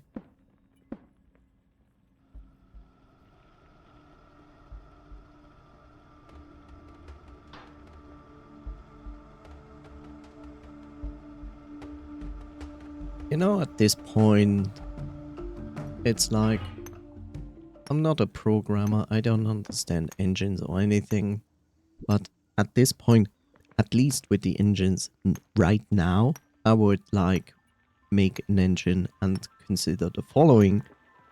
Okay, there will be probably people using this engine for service games that run for a long time, and maybe at some point these people need a new engine. Either have a possibility that you can either easily upgrade the in-game engine without killing the code of the existing engine, which is probably pretty difficult, or at least give the people the ability to literally export the existing assets and codes and translate them as easily as possible into a newer iteration of the engine. Which I can only hope that people who have now the majority of engines... Jesus, why is the music so... What? I'm gonna go 1 point down with it. Crazy. So I hope that the current iterations of the engines that are on the market and successful, that they thought at least of that, because otherwise we will always encounter exactly the same issue. Or issue, doesn't matter. And from here on we go up. So yeah.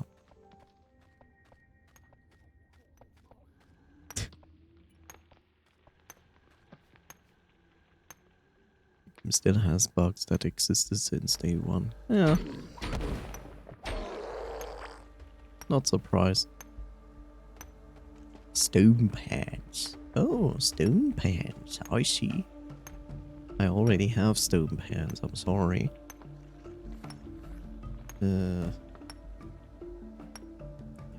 It's not like the greatest drop. Back to my normal equipment. So we go here to the left, huh? Then stay on the top left.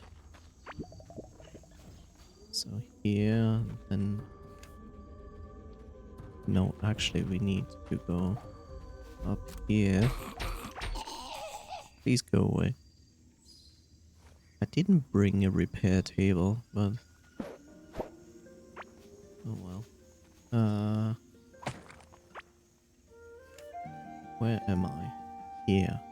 More to the top left. Okay.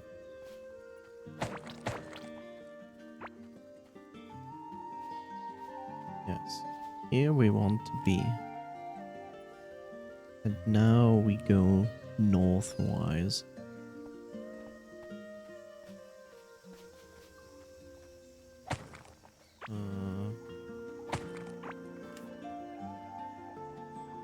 Yes.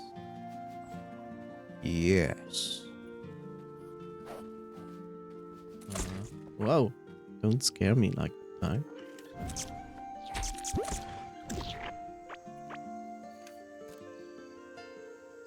Further north. Ignore that. Just going. Question is, do I go? Yeah, left side. Here. Left side and then up. Yep. I should eat something.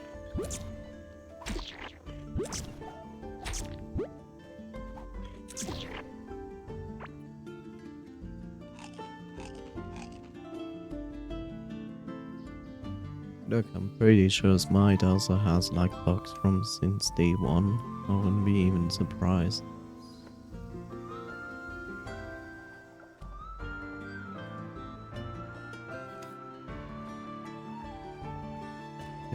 Here are big, and it is to the left side, so I guess we're going to dig here. And encounter this, and then we go, well, up, I guess.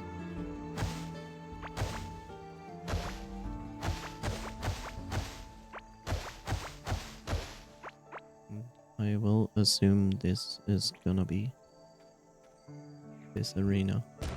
What a funny little boss. This still slows me down, which is not fun.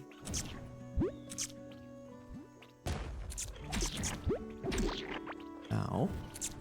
That hurts.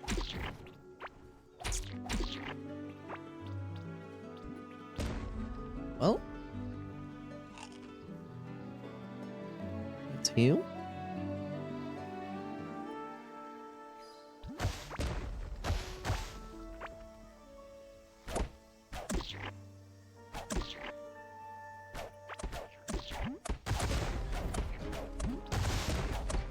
I mean, the biggest problem is his jumping.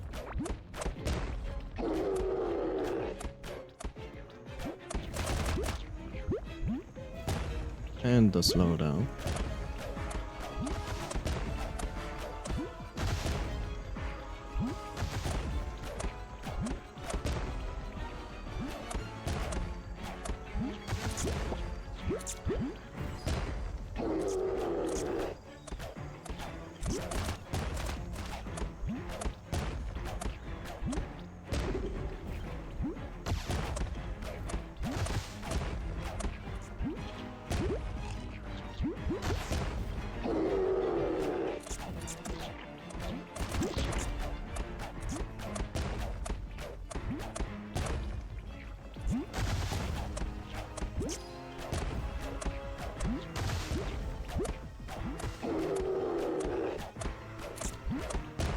Okay. Faster phase. Like Sonic. Faster. Okay, it's not fun with those many slimes here. I have to say.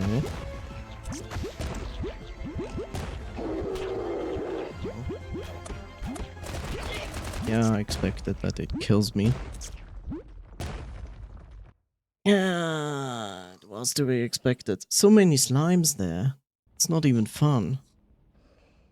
But I didn't lose anything important, so that's okay. So logically this boss is okay-ish. Not okay-ish is the amount of slimes it actually creates. That's one of the downsides of this boss.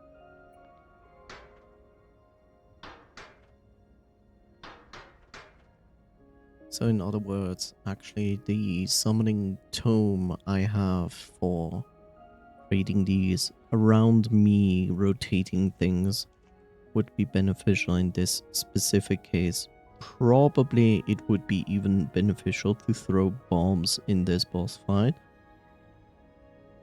But yeah, that would make sense. Like, I would understand that. It doesn't make much sense to take the actual hole with you to have the feeling of like, yeah, I'm going to remove the slime on the ground. Because everywhere this guy jumps instantly will add slime. Doesn't matter.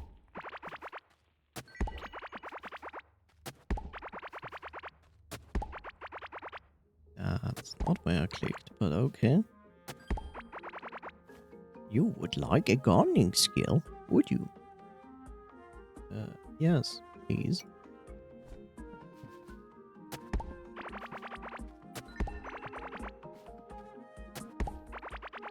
Stop doing that.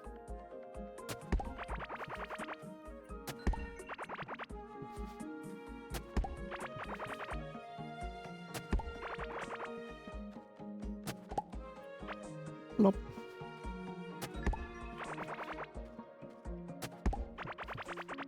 Ba ba ba ba ba. Look, I get it. It's a PvP game. It has its problem. It also has automatically its problems because of the player base, which is perfectly understandable. I know how that is. Luckily, our player base is not as toxic as League of Legends player base. But regardless, it's a PvP game, so whenever there is a PvP game, it will automatically create toxicity. Regardless. So yeah, I have enough moments where I really feel like, god damn it, I hate Smite.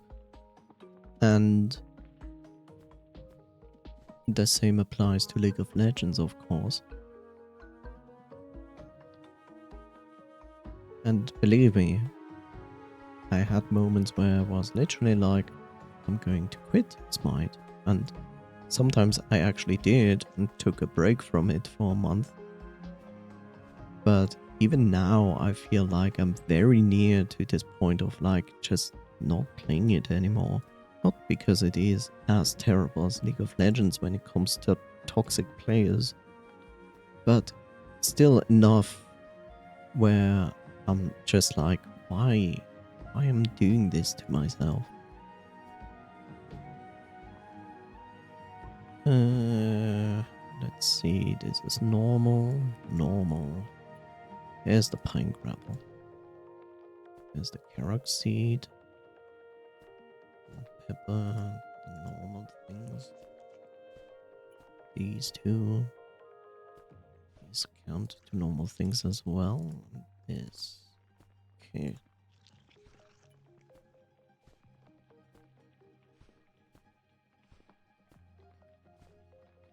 This is not exclusive to League of Legends and Smite. It is always the same thing to any PvP game. Like, it's just aggravating. 2, 4, 5. Wait, 2, 4, 5. Okay.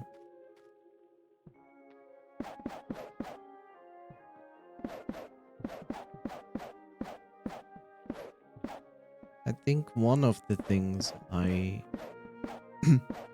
like, the biggest problem are toxic players in those games. And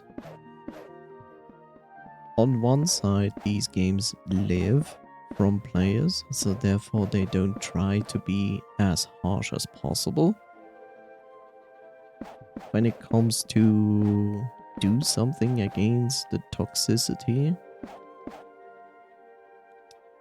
But personally, I feel like the game would have far more appeal if they literally would actually deal with the entirety of this thing in a serious manner.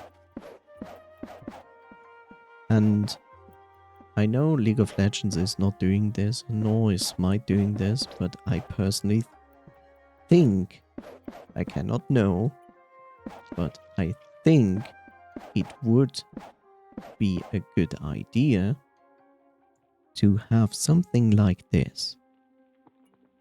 Give every player a temporary ban list. Like, have a normal standard ban list with a sizable amount of people.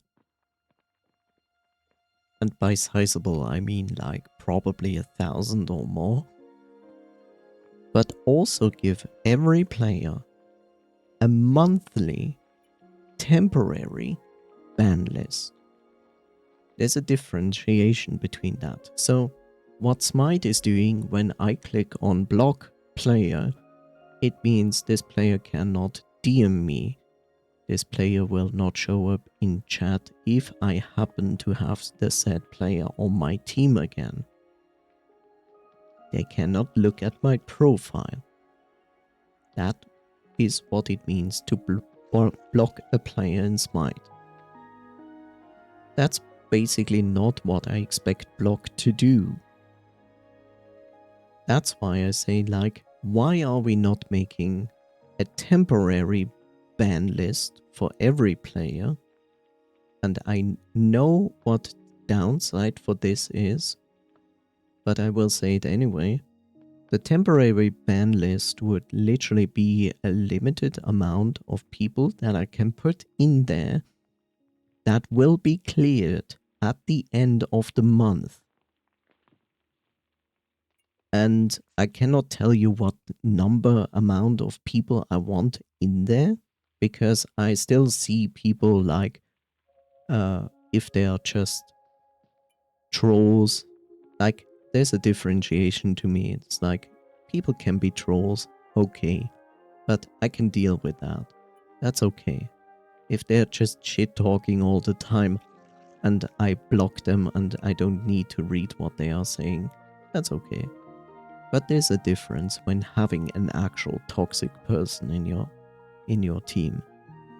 And the toxic person is the person I do not want to play with anymore.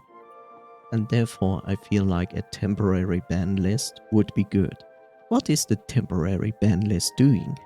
Everything the normal ban list is doing, on top of that, it will also exclude said person from being included in your team in any future matches, as long as they are in this temporary ban list.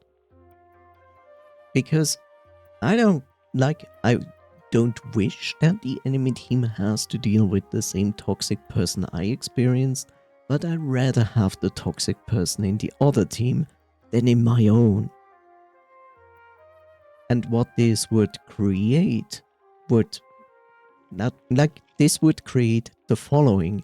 The toxic people who are being toxic will be added more and more to lists from other people, which brings them to the following situation, that they can only be teamed up with other toxic people.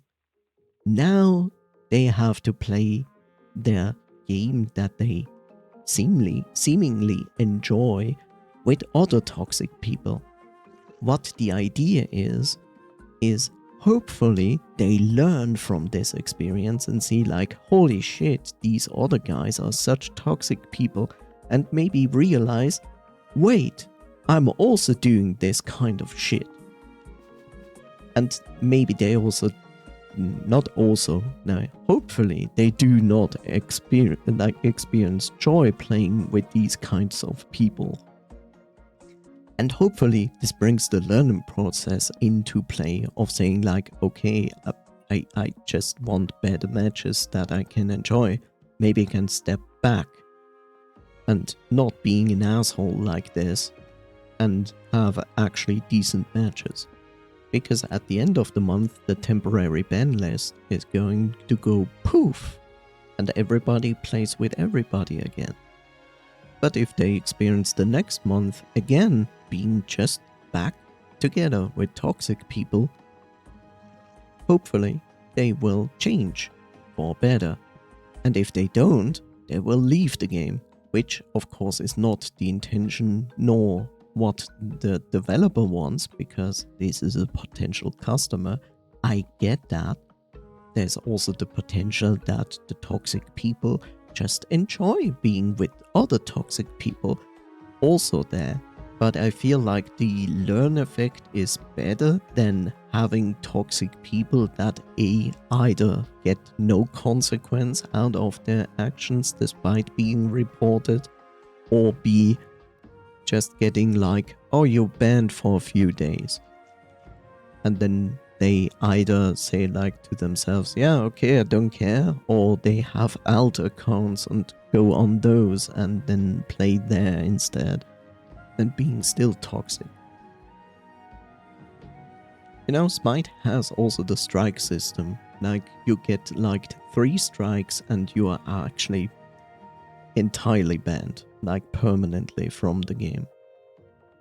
And since they moved from the open player setting to over Steam only, and what is the game doing there? What is going on? Okay. Yeah. It makes it more complicated because literally you have to make a new Steam account if you're getting banned permanently from something like Smite.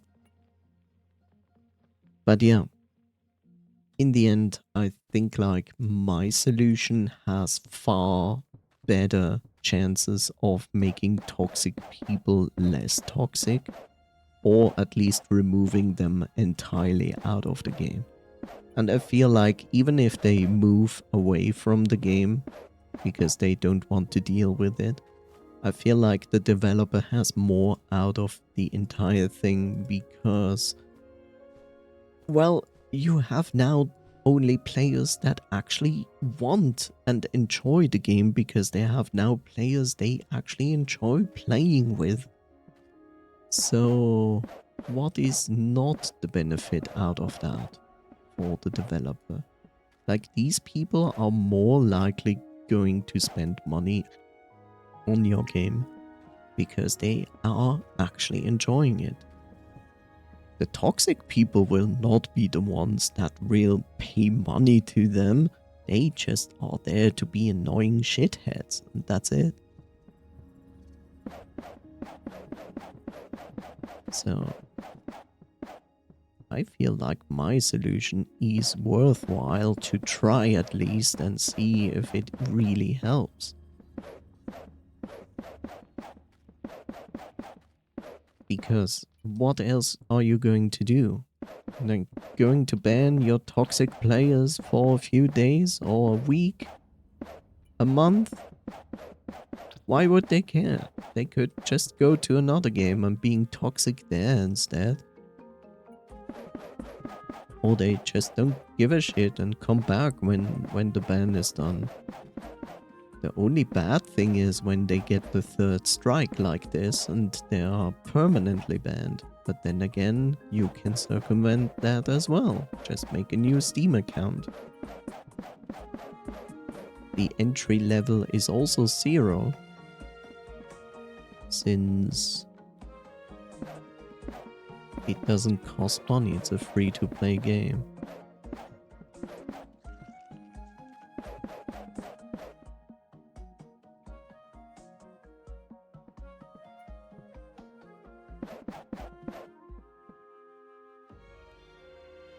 But toxic people are the #1 reason why people hate PvP games.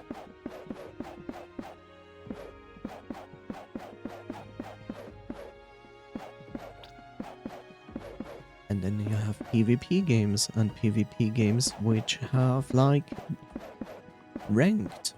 Everybody hates ranked because everybody is toxic to each other, because everybody thinks they are the god gamer #1 and everybody should support them. And otherwise just shut the fuck up. And yeah, I mean, that is the general idea most people have. But then you have like casual modes in these games, and then when people who are frustrated with ranked or their other modes, they come to the casual maps. Because Roffel, lol, now I can stomp some noobs, haha, fun. Except it's not fun, it's just dumb. So that also makes... It's also not fun to anybody. Granted, Smite 2 will introduce a different way of putting people together, at least for the maps where you have like rankings internally before you're getting put together with other people, which I'm glad that they changed that. Not that I actually play any of those modes, so I don't care for that reason. But I do understand that these modes exist, and I'm glad for anybody who is using those modes and now will get a far better search and put together thing for those maps. Also, there's a free one. Yeah. Good for them.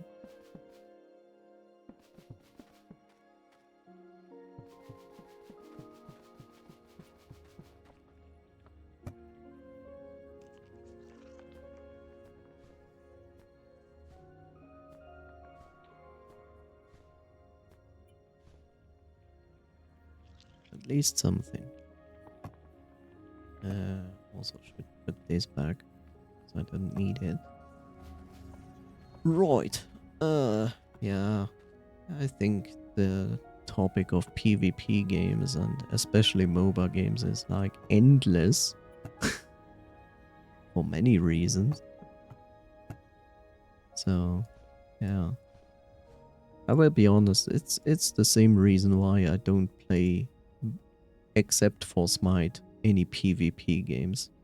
Because people still have these weird stances of thinking like they are the lone wolf, they are the #1 and everybody should kiss their feet. And just, he is the VIP and this is the only way we can win, by just letting them do their thing and everybody else is just cannon fodder. One of the worst stances of any PvP game is literally people play and everybody expects you to be the top pro player in this game. AKA, you know all the things about the game, every technique, every this and that. Even if you're completely new to the game, like even to newbies, this stance goes. And it's like, if you don't know that, oh my god, you're a noob. And sometimes they are noobs, yes. There's nothing wrong with that. It's fine.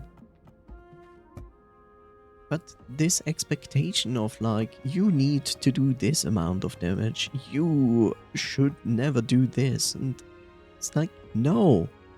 Just no. Look, if you want to play this PvP game, and your expectation to other players is you should do this and this, and you should have all this knowledge and not making these mistakes.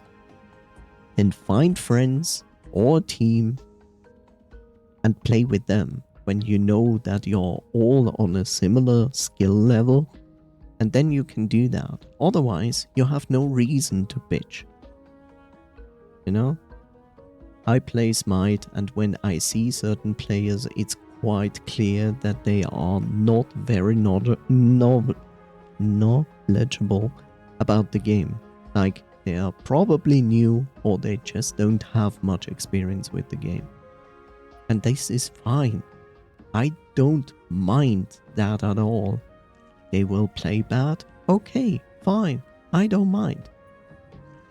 But there's a difference between people just making dumb mistakes because they don't know better and people who literally troll. Like, the trolls? No thank you. That's just stupid. Oh, I don't like this game. I'm bored. Let's press F6. F6 is the voting to give up in the game. And it's like, great, just because you are bored, you think like 9 other people are also bored and therefore it's justified to vote to give up. No, it's not. It's just trolling at this point.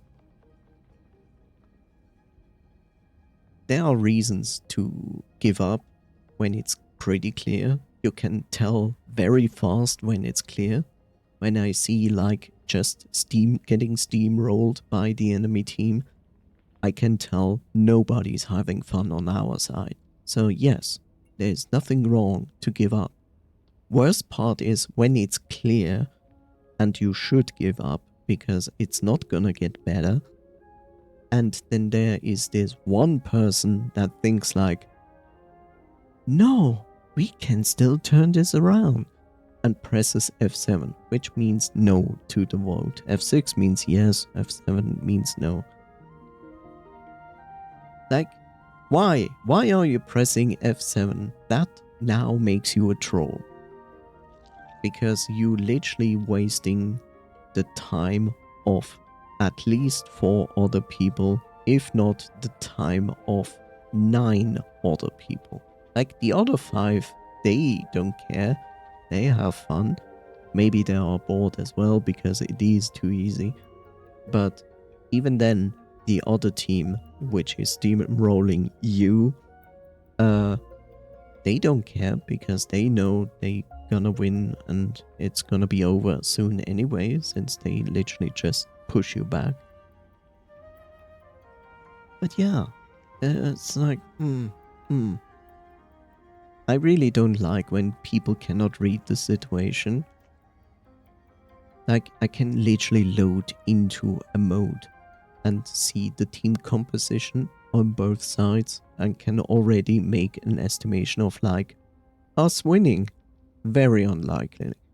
Then I let it play out, and if I see in the very first 5 minutes, yeah, we are literally not gonna get any progress, and like I expected, it's not gonna go. To some degree, I say like, okay, I'll take it with a grain of salt and let it go a little bit further, because the earliest moment when you can vote to give up the map is 10 minutes when everybody's here. If your team has like someone disconnected, it's like at 8 minutes instead.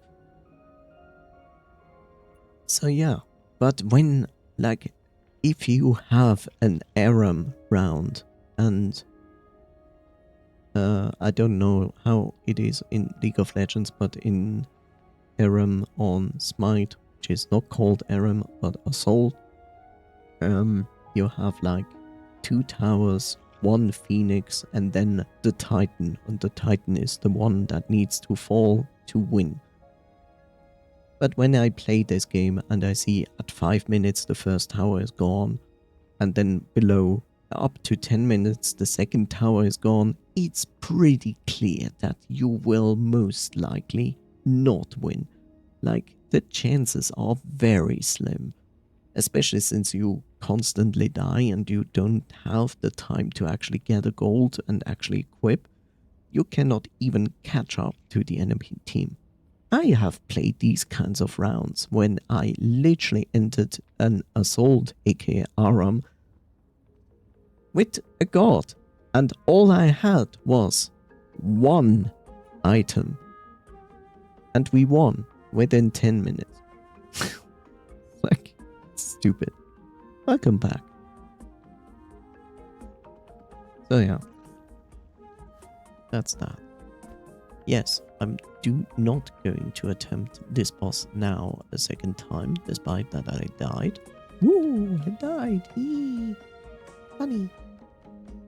Yeah.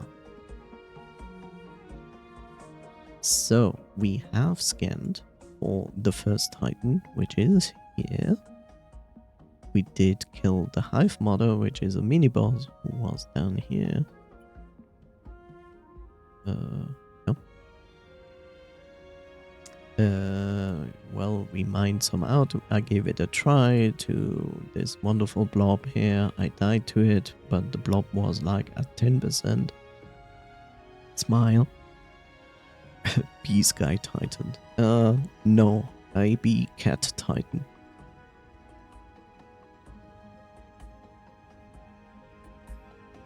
It works. You will see why it works.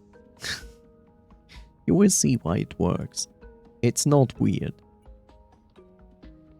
We also know where this is, but we scanned this last time, so we just scanned these two. That was one of the goals for today anyway, so yeah.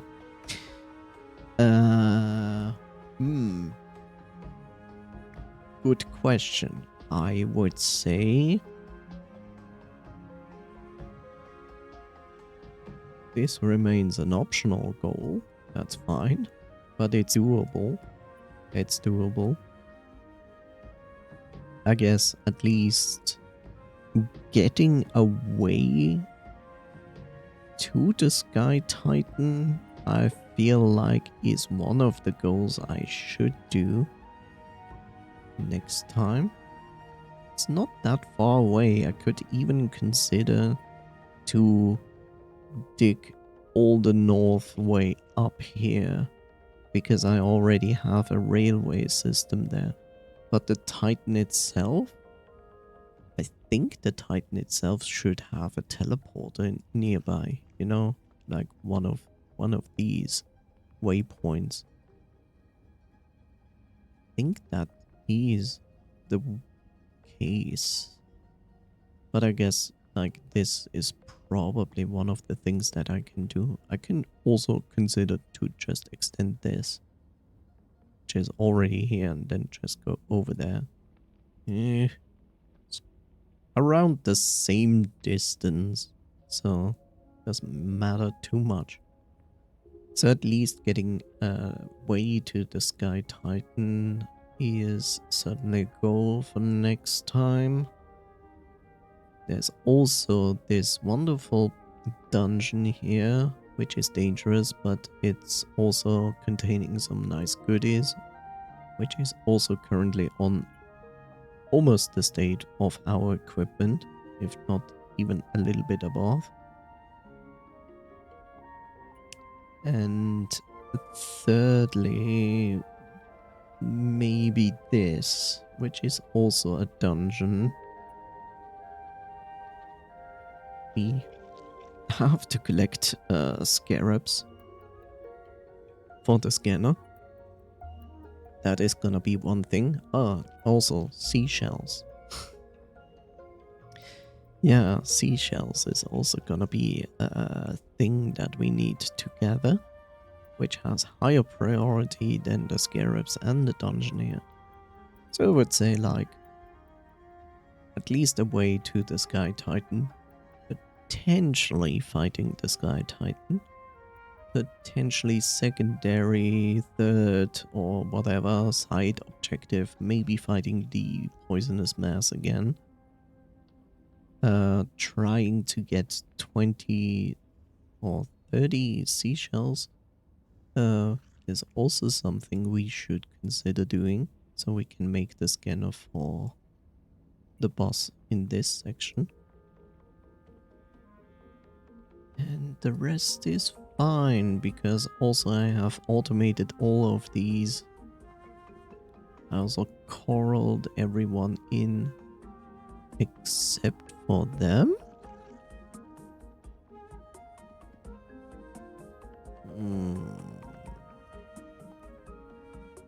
I feel like to double check that. Strange.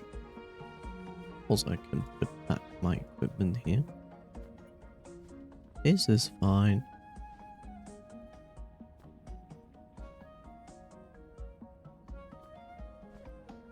And then this.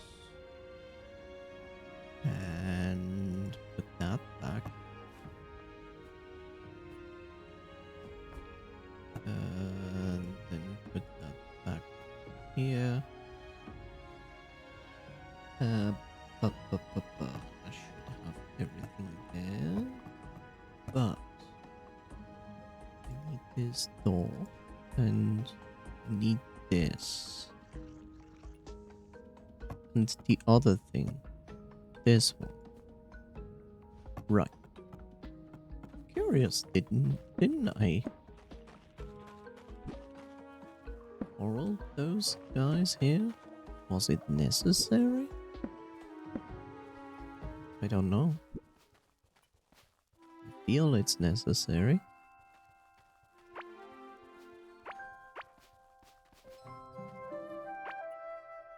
Oh. Okay. Right. Left. Centipede. Okay. 1, 2, 3, 4, 5.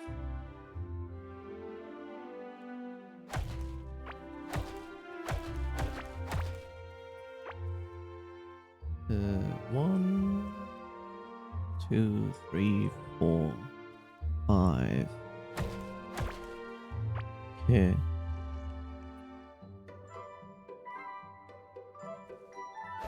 Goodbye.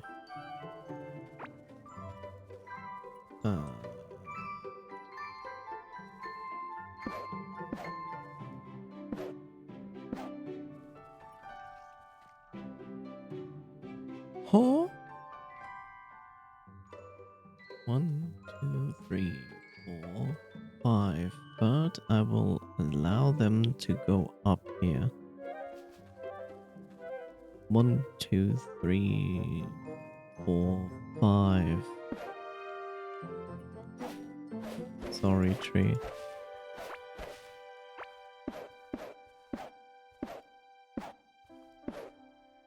Hello, Bob. How are you doing?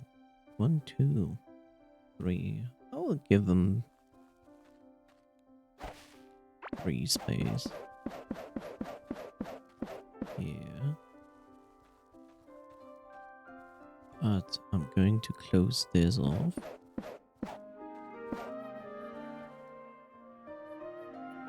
Yep.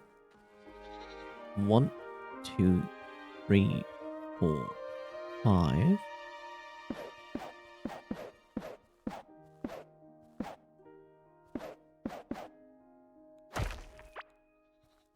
Okay.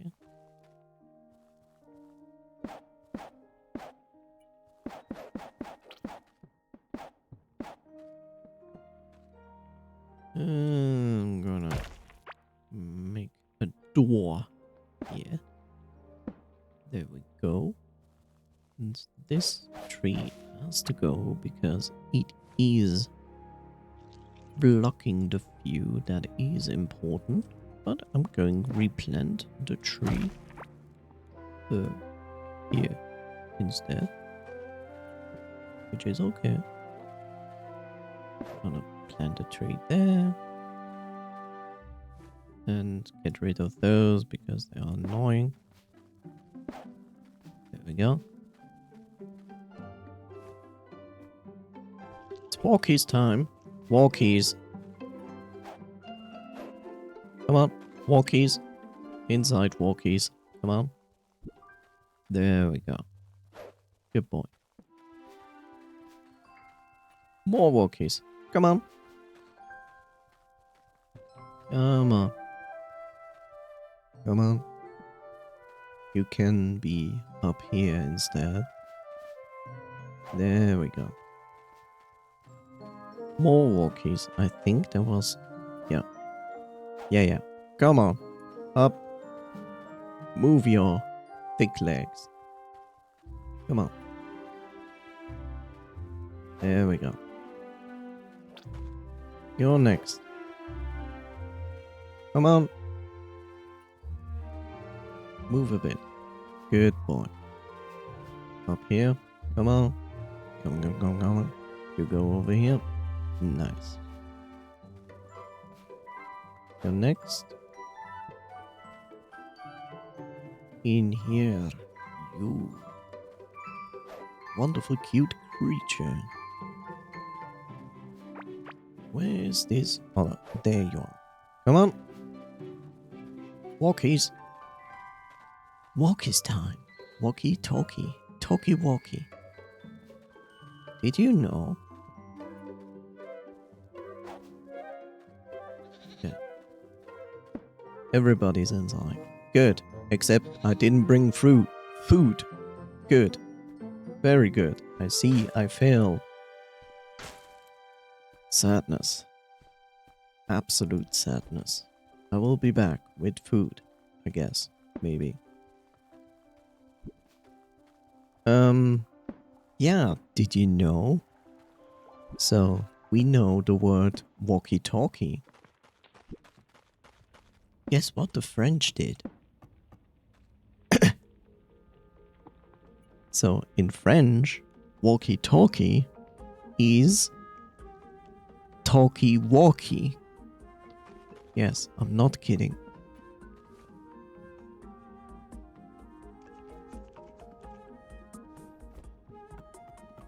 I wish I was kidding.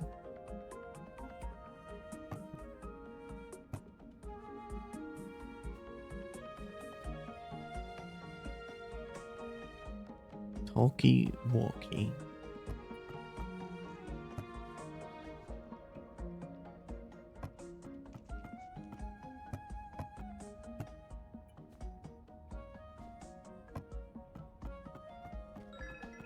Oh, hey, my food is done.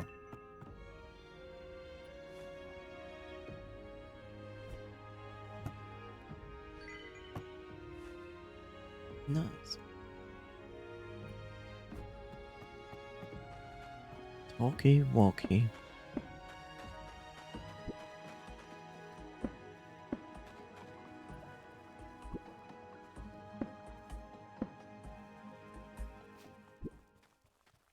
Good. We now go here. And then we put some food here. And now everybody's going to run to food and be like, nom nom nom nom. And I'm happy about that. Because then they produce things that I can use in me game. Which makes me happy. I guess. Maybe. I don't know.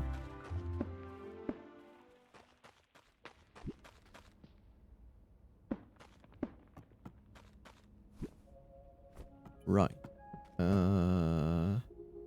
This goes here. Basic. Goes here. Yeah. To some degree, I'm disappointed. Like, not in the game or anything. It's just like, I wish I could like make some new table here and new anvil there, but that would require me to go into the solarite biome, which is ages away and extremely dangerous at this point.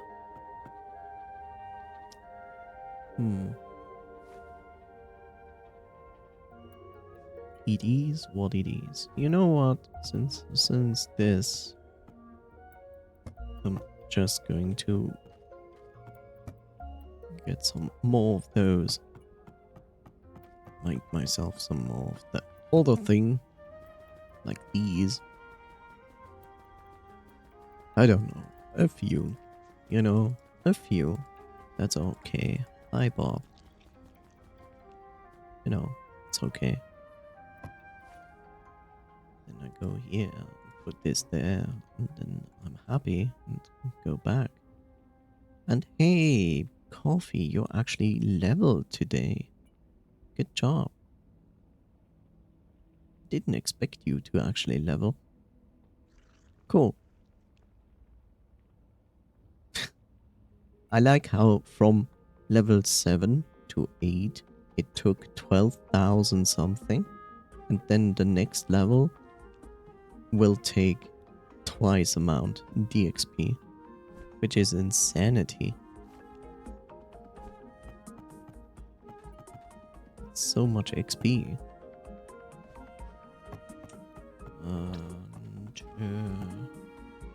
is this the wrong chest? There we go. Okay. You are hungry. Eat something. Anything. Fine.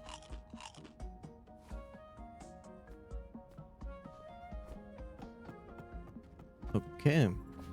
And here's my wonderful garden. Yay.